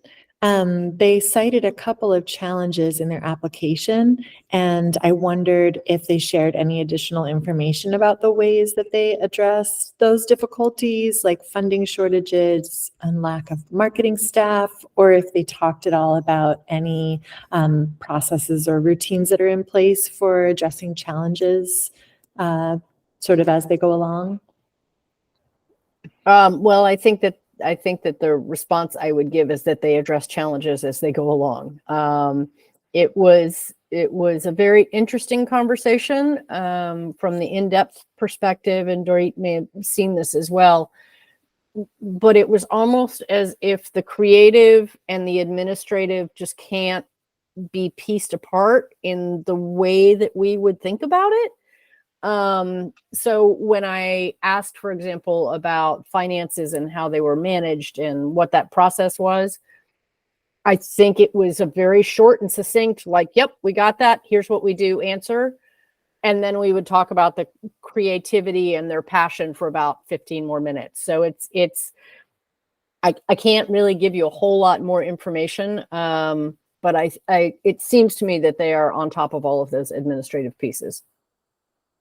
Yeah, that was also my impression. I would say that when as going through the studio, the founder mentions the challenge, yes, of funding, but more so of having another person on staff to help document everything. So it's really not about the operation, but really more about the documentation of the materials that was collected over the year. A lot of it was collected from material published in India. And then she collected it, maybe translated it, I'm not sure, but definitely there is a lot of material that really should be collected as an archive, in my opinion. So, and it's really a lot. There's a lot of material there. So I hope they will find a way and encourage them to find ways to find somebody to help them document everything.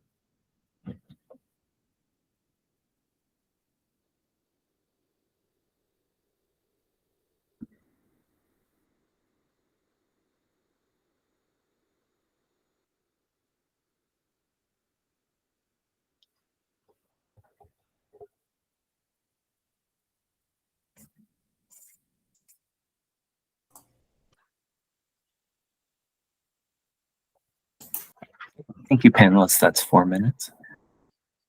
Thank you. Emily, as a staff discipline expert, do you have any additional information to share? Just a couple of additional points that I wanted to make. They have a very clear understanding of the community makeup and, as noted, are very responsive to the needs of multi-generational communities and offerings. They seem to have a good and diligent process for obtaining feedback from the communities in different ways, as noted from panelists as well, and how they incorporate that into the creative process.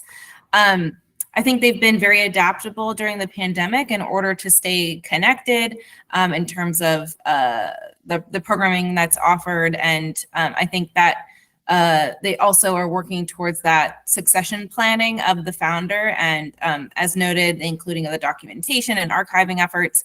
So encourage them to keep moving forward in that direction. But how might that also align with strategic planning and long-term planning efforts, along with thinking about the succession planning, how that also dovetails into the financial goals and ensuring financial sustainability, especially when you're in a place that is so responsive to community. So just be mindful of those overarching goals, and as thinking forward in that creative mindset and succession planning, how do the financials also intertwine with that goal as well?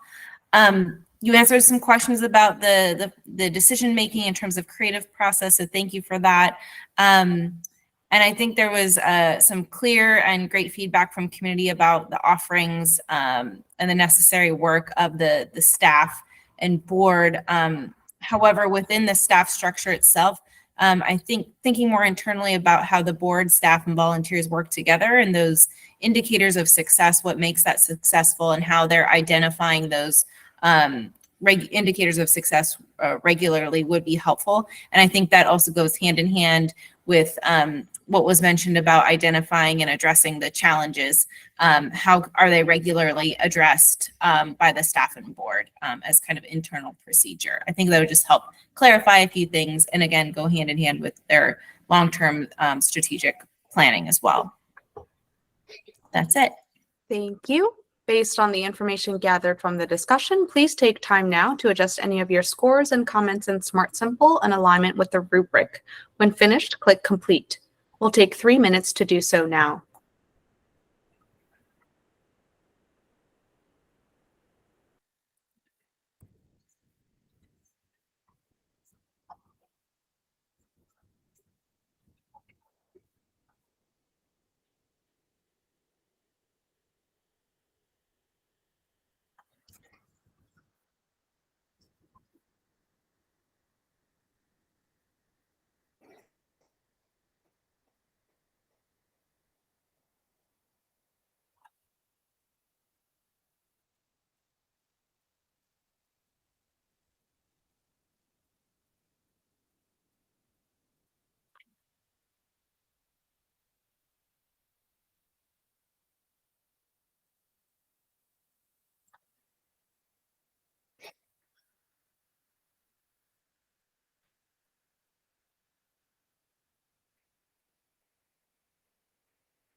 And the average final score is 90%.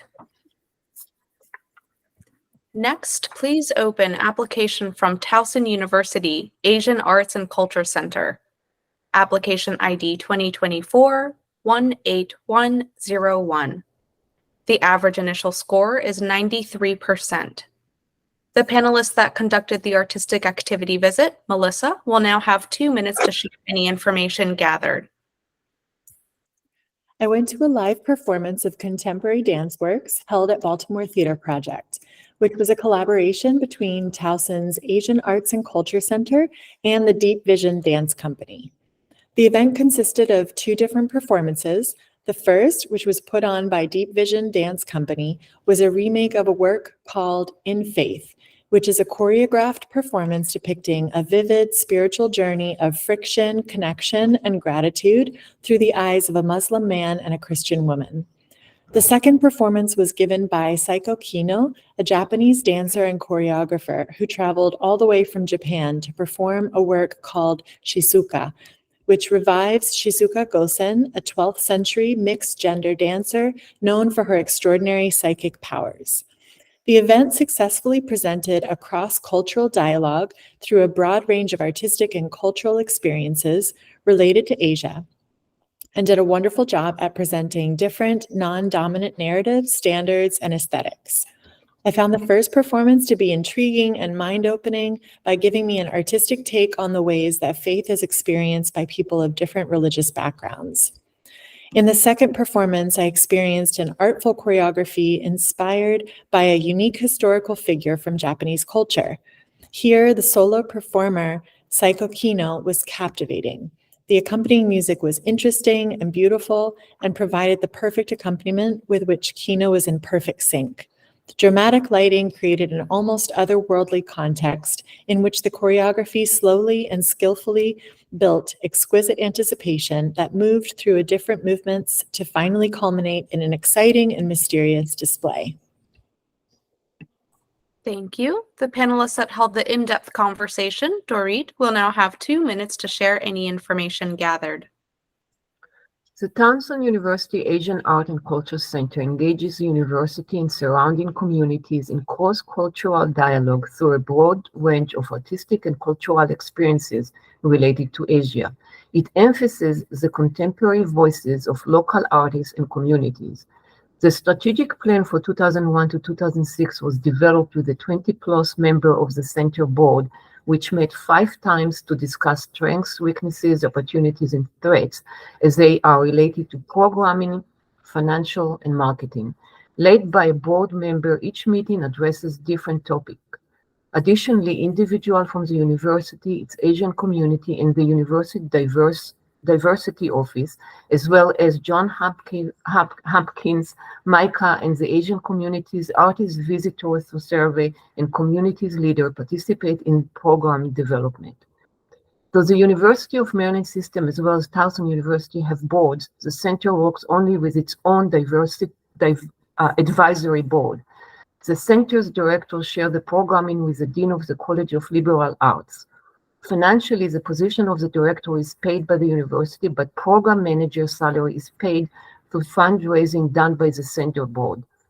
The goal is to create a large enough endowment fund to cover the salary of one staff member position. The center hires 3 to 4 students to Federal Work Study program and have a 20-hour graduate student as well as interns. The team holds weekly meetings. The sensory and/or emotional impact the center hopes to achieve includes increasing understanding and challenging stereotypes and assumptions. Thus, visitors express excitement and experience emotions and transformation when seeing non-traditional Asian art. And just to clarify, when they say non-traditional, is that they explain that most of the time people are used to look at traditional, older Asian art, but they are trying to bring more contemporary art to really educate not only the Asian community, but the larger community. Panelists, that's 2 minutes. Thank you. Panelists, you now have 4 minutes for additional discussion.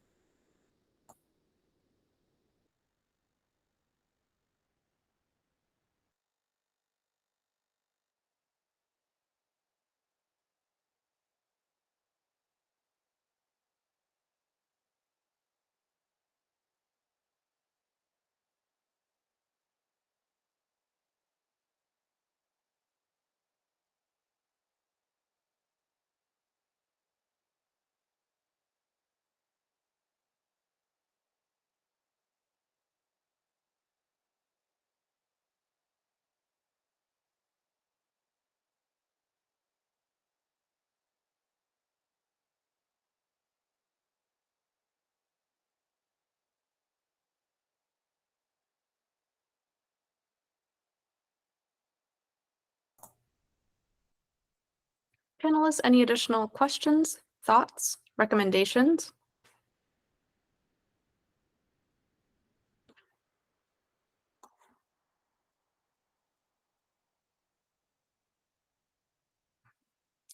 If not, Emily, as a staff discipline expert, do you have any additional information to share? Just a couple of notes. Thanks again, panelists. Overall, I thought this was a really thorough and clear application. There's a clear commitment to collaboration and uplifting Asian and Asian American Pacific Islander voices that I appreciated in their application. There's a commitment to collaboration in the creative process, especially when gathering and utilizing the advisory board and teams of arts leaders from the area.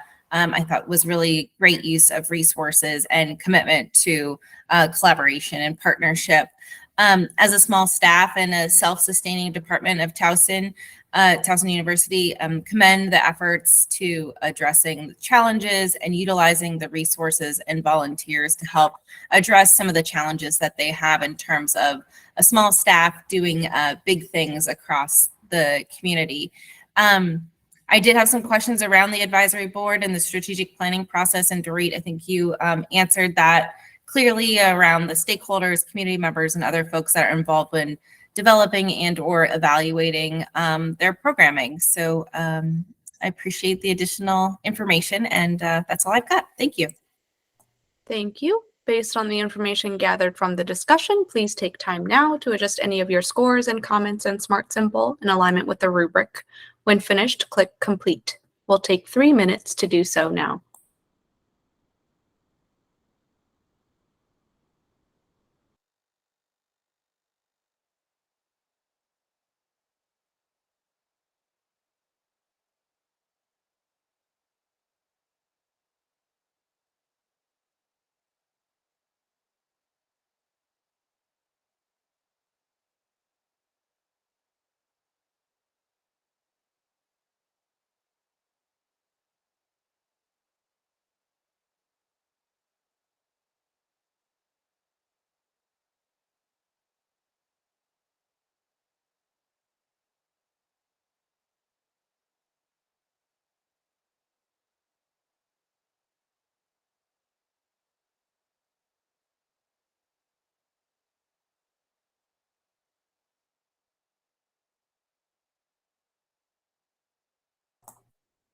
And the average final score is 95%. Next, please open application from the Ward Museum of Wildfowl Art, also known as the Ward Foundation. Application ID 2024-18840. The average initial score is 81%. The panelists that conducted the artistic activity visit, Margaret, will now have 2 minutes to share any information gathered.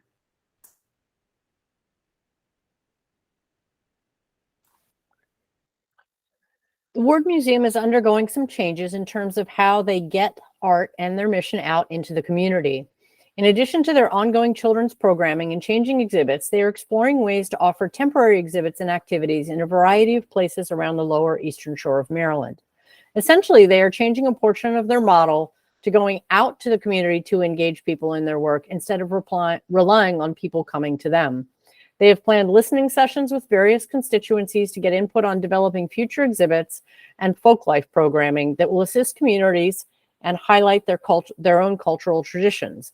All their exhibits and activities are aimed at helping visitors and participants have a feeling of belonging, a connection with nature, and an overall sense of place. Their arts activities and exhibits reflect their mission to create spaces for learning about artistic traditions, community heritage, and connections to the natural world. Thank you. The panelists that held the in-depth conversation, Dorit, will now have 2 minutes to share any information gathered. The World Museum, located in Salisbury University campus, creates opportunities for learning about artistic traditions such as decoy, community heritage, and connection to the natural environment. It is important to clarify that the museum is currently in transition because it's lacking a facility due to HVAC issues. The museum will be moving to its new building in the summer or fall of 2023. Meanwhile, the museum uses a few other spaces in the community and is working with the City of Salisbury, Maryland Folk Festival. The creative process involves a member of the staff which received guideline and recommendation from several board members. The community provides feedback through social media, guest book comments, emails, and surveys, which are used to develop and evaluate programs. The museum is working with the university research group to develop surveys, and the curator is working with an outside group to identify special group for listening sessions, which were delayed because of the lack of a facility. For the same reason, volunteers are currently not involved in the operation. Additionally, the curator recently approached a group of African Americans young artists at the university, as well as 4 local African American churches, among others. The Museum Idea Committee has been working on 2 surveys. One of them is intended to those who have never been in the museum. To reach sensory or emotional goals, the museum staff developed more detailed bilingual interpretation of the works. Additionally, it introduced hands-on activities, such as incorporating artworks with feathers and providing different feathers to be touched and viewed under a microscope. Touch or hands-on is among the sensations hoped to achieve and is used to improve understanding of the process of creating art. Thank you. Panelists, you now have 4 minutes for additional discussion.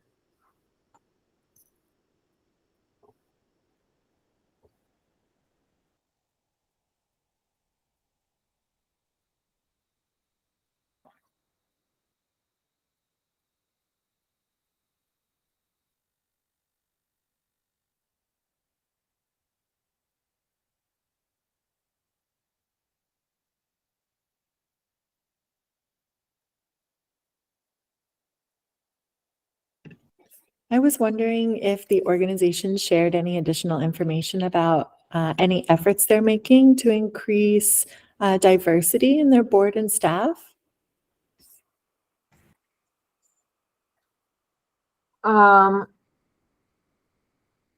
No, I don't recall. I mean, they are not, it's a very small staff, so I think it's like 3 people. So we didn't talk about diversity on the staff, and we did not address diversity of the board.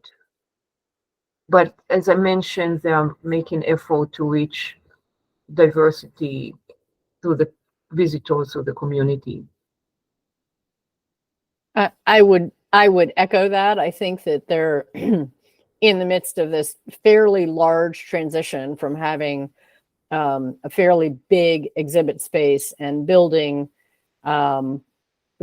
to house their programs, and their diversity is really in this new approach to take things that are of their mission out into the community, and that their diversity is going to come in terms of engaging diverse participation in programs.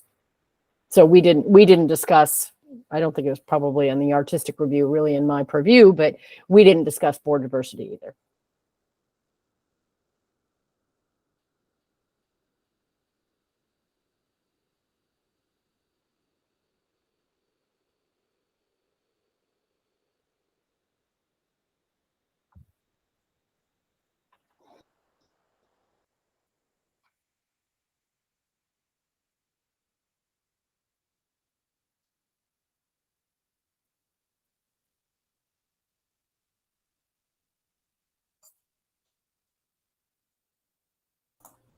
Panelists, any additional questions, thoughts, recommendations?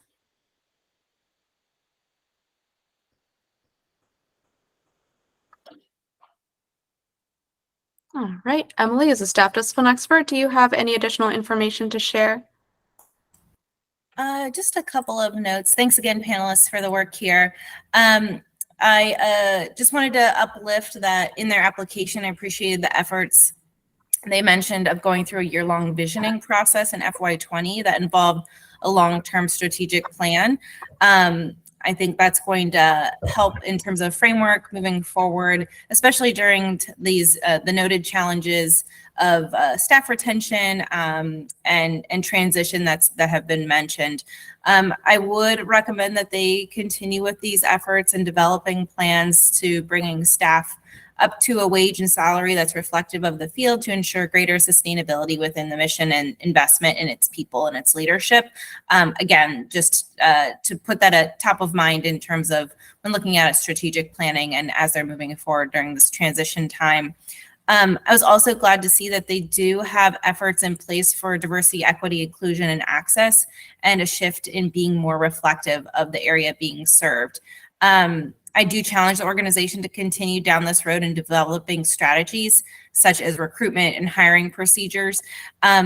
Melissa, to your point, they did note diversity and inclusion as an identified core value in their strategic plan, and noted that they've made some recruitment efforts in terms of board members of diverse backgrounds. So I just want to make sure that was clear for you in terms of that note. And it is they did identify it as an important part of the past strategic plan. I also wanted to just note in terms of transition and challenges, the ward staff has been very thoughtful, transparent, proactive, and courteous regarding the museum's challenges and the foundation's challenges and future possibilities during this current time of transition with the State Arts Council as well. So just want to uplift that part in terms of transparency. Otherwise, I thought the application was clear and thorough and again, transparent with what was being offered. And I think you all answered the questions I had and made notes in terms of your experiences that I think helped fill in some gaps. So thank you. Thank you. Based on the information gathered from the discussion, please take time now to adjust any of your scores and comments in Smart Simple in alignment with the rubric. When finished, click Complete. We'll take 3 minutes to do so now.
And the average final score is 83%.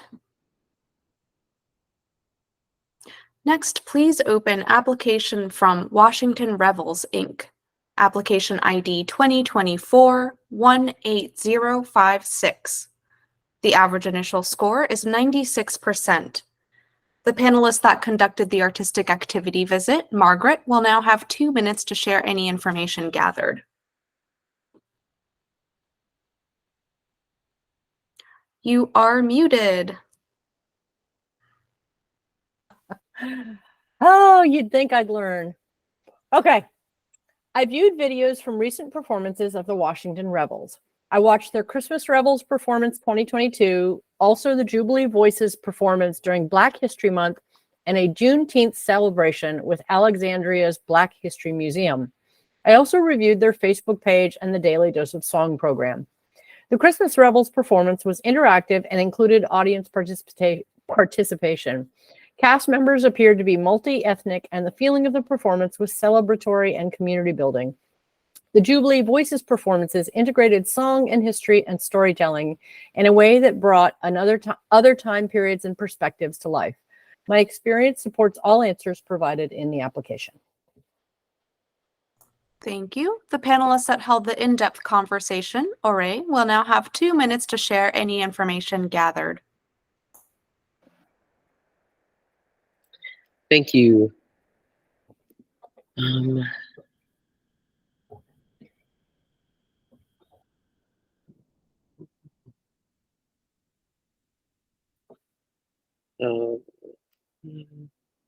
Sorry for the delay.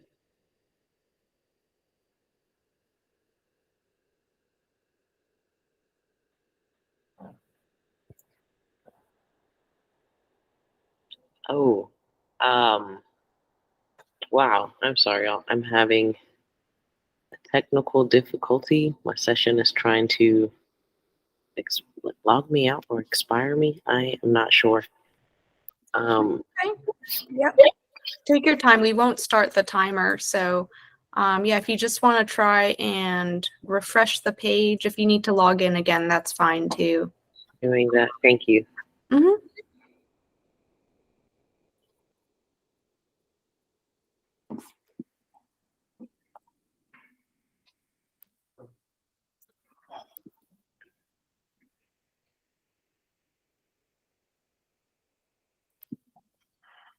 Okay, I'm good to go. Okay. During my in-depth conversation with Tamara and Kristen from Washington Rebels, I learned about some of their programming, such as Daily Antidote of Song, an event that's been bringing people together to sing during the pandemic. The creative process involves input from everyone, which is then relayed to the board to align staff and board priorities.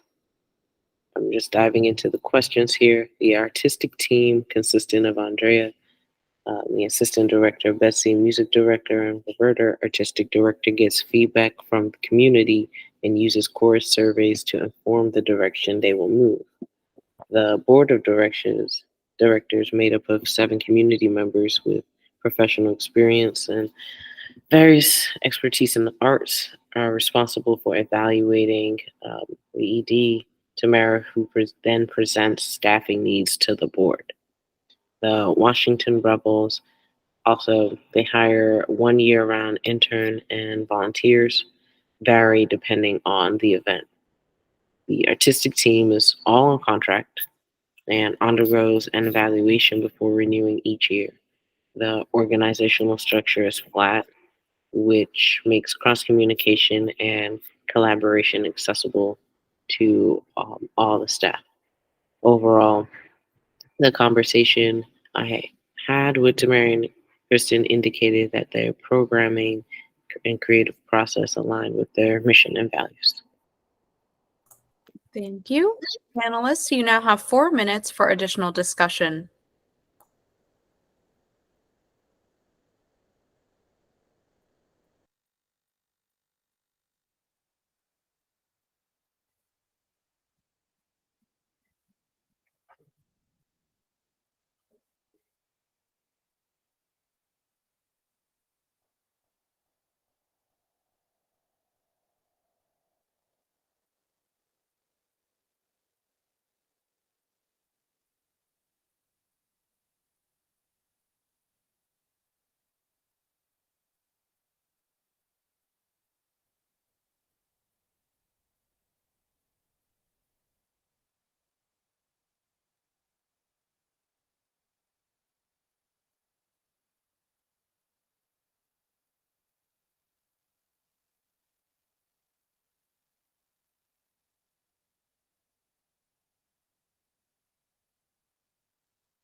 Panelists, any questions, thoughts, recommendations?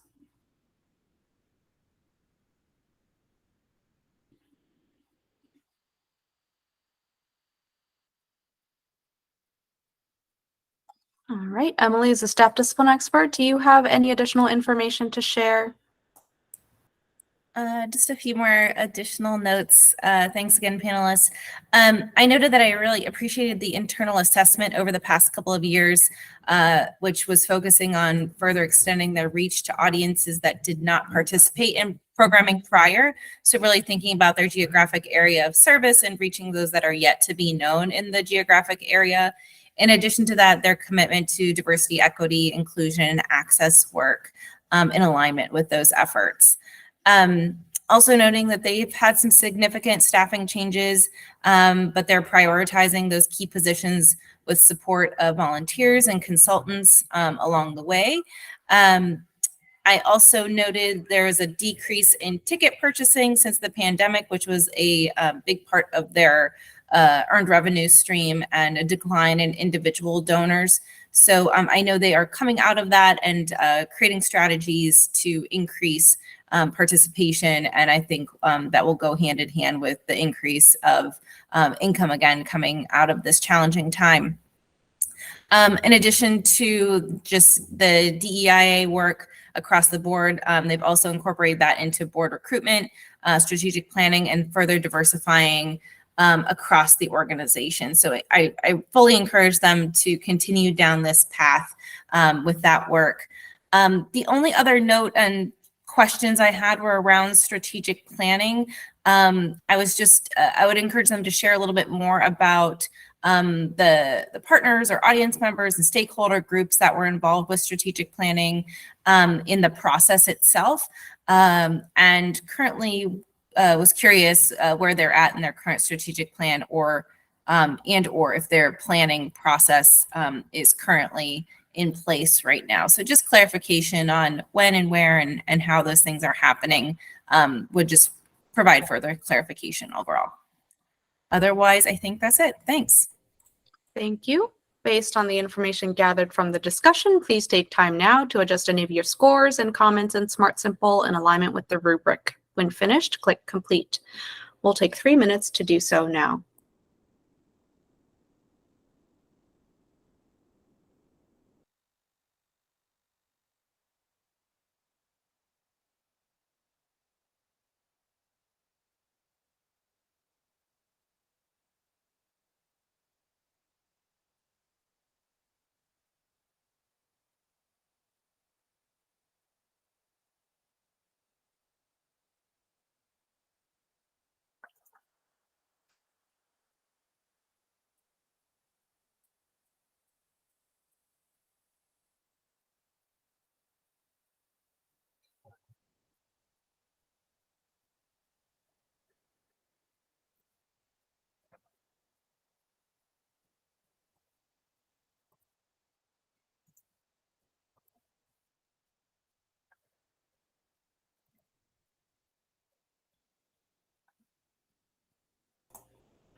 And the average final score is 97%. Next, please open application from the Waterfowl Festival, application ID 2024-18684. The average initial score is 84%. Margaret has stated a conflict of interest, so Margaret will not be participating in the discussion and scoring. The panelists that conducted the artistic activity visit, Dorit, will now have 2 minutes to share any information gathered. Waterfowl Festival, since 1971, the Waterfowl Festival has been an annual 3-day celebration of wildlife art and the unique cultural tradition of Maryland Eastern Shore. Held in November, the festival brings together more than 300 artists, including painters, carvers, photographers, and waterfowl callers, as well as kids who participate in different activities such as calling and bird painting. It also includes live music, diving dog competition, and waterfowl calling competition, as well as food trucks and booths. 1,400 people, mainly from the region as well as a nation and abroad, participate in this festival. Because the festival is held in November, I met via Zoom with the development director and the festival director, as well as a painter of watermen and oyster diggers, a decoy carver, and a goose calling champion. I also watched two videos, one which describes the history of the festival and another which highlights the activities and audience experiences from the 2002 festival. The staff and committees of artists, collector, and gallery owners participate in the selection of the artist and carver. Anyone can sign up for the calling competition, which also includes ducks and goose junior competition for kids 16 years and younger. 2 calling clinics are held for 50 kids each, a free program supported by the exhibitors. The festival is about the community. About 1,150 volunteers work in the festival, and the artist I met highlighted the community aspect, the joy they experience talking with visitors about their art and revisiting with colleagues. The festival celebrates the Chesapeake Bay, its waterfowl, and heritage.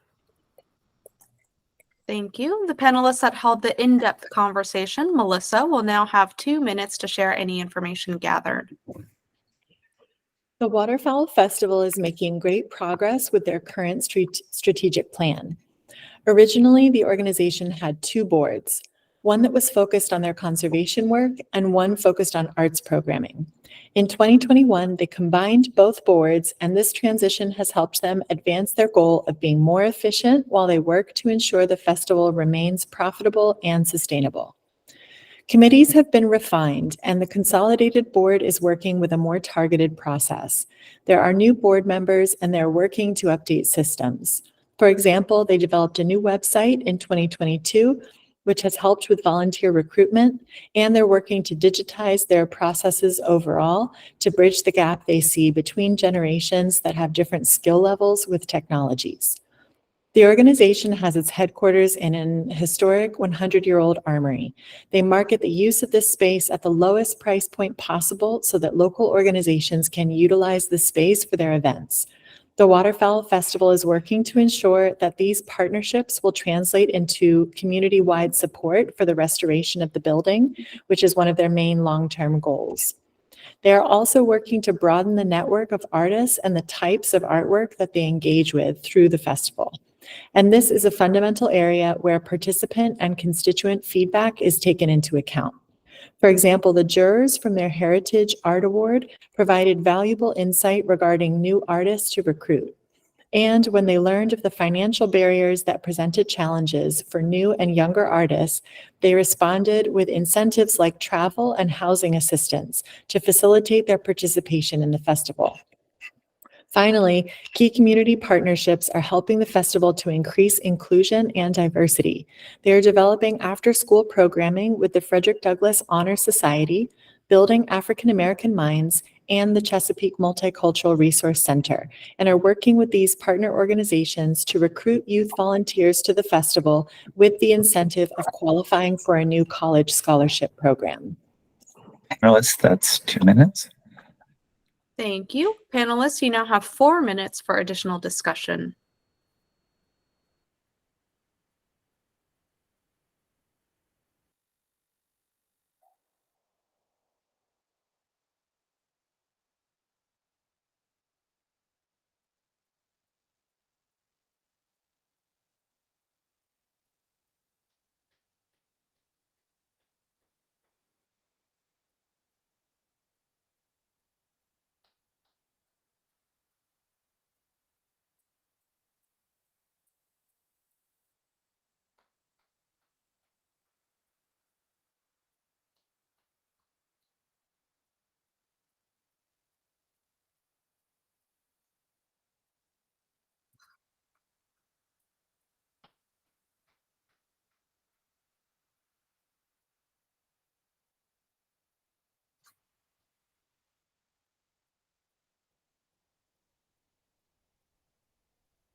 Panelists, any questions, thoughts, recommendations?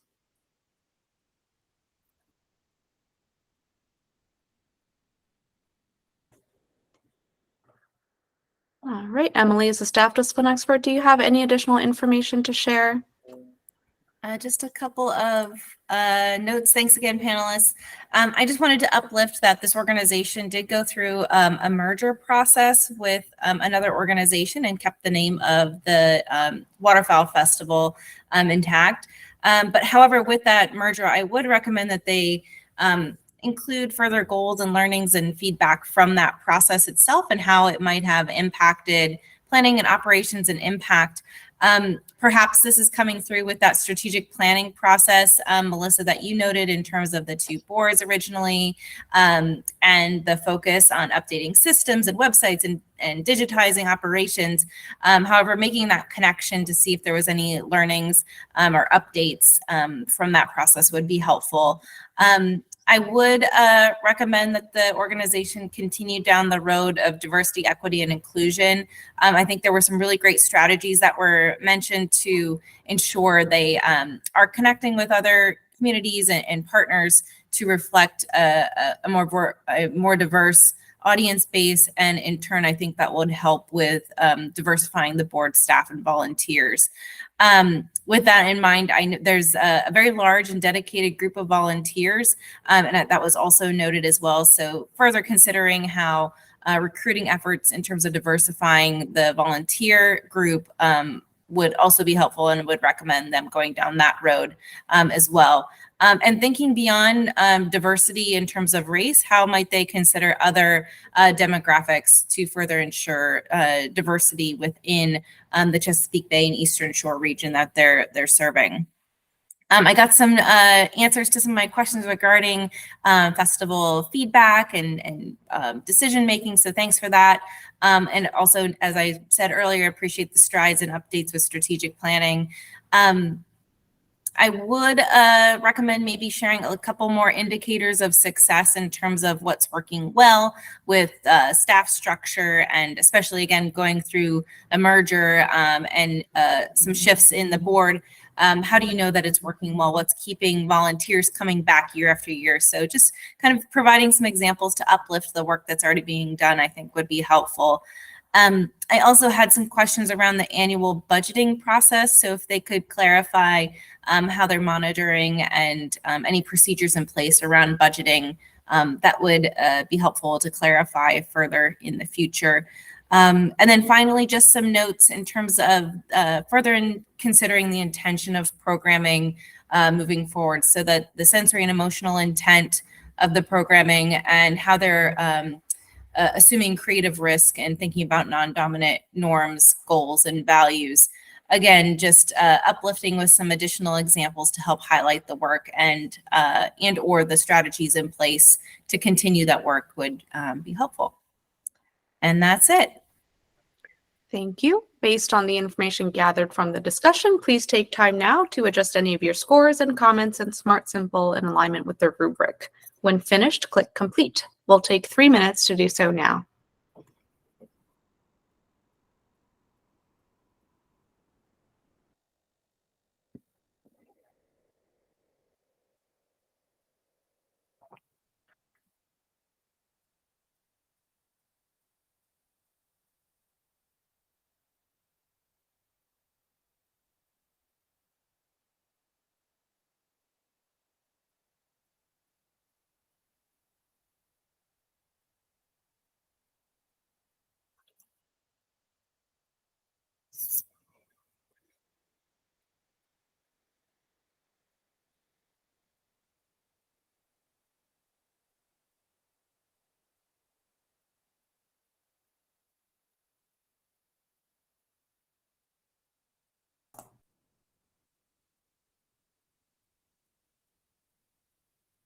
And the average final score is 86%. So that was our last application for review. Thank you, panelists, so much for your time and thoughtfulness today. We want to note the importance of your role in this process. You are critical, and your expertise and recommendations are immensely valuable. Thank you so much. These final average scores directly impact the funding for each organization. The funding formula takes the panel percentage score multiplied by the organization's allowable income and the cap allocation percentage, which is based on fiscal year 24 state funding to be determined, to get to the final grant award recommendation. Also noting that the GFO program will be using an equitable funding formula in fiscal year 24, and this will be the first year of a 5-year transition period. So this is going to impact that cap allocation percentage, which is going to be based on the tier that the organization falls into. And that tier is determined by the organization's allowable income. For more information, visit the GFO page of the MSSC website or the FY24 GFO guidelines. And additionally, panelist comments and recommendations are also provided to organizations that went through the full panel review process to ensure further transparency and encourage organizational sustainability. Grant award notifications will be sent out in July, and those notifications will include a form for applicant organizations to fill out if they're interested in receiving that feedback. So this ends the public portion of the meeting. Observers, please feel free to contact us if you have any questions about today's process. And panelists, please just hang on for a couple minutes as we'll briefly cover next steps.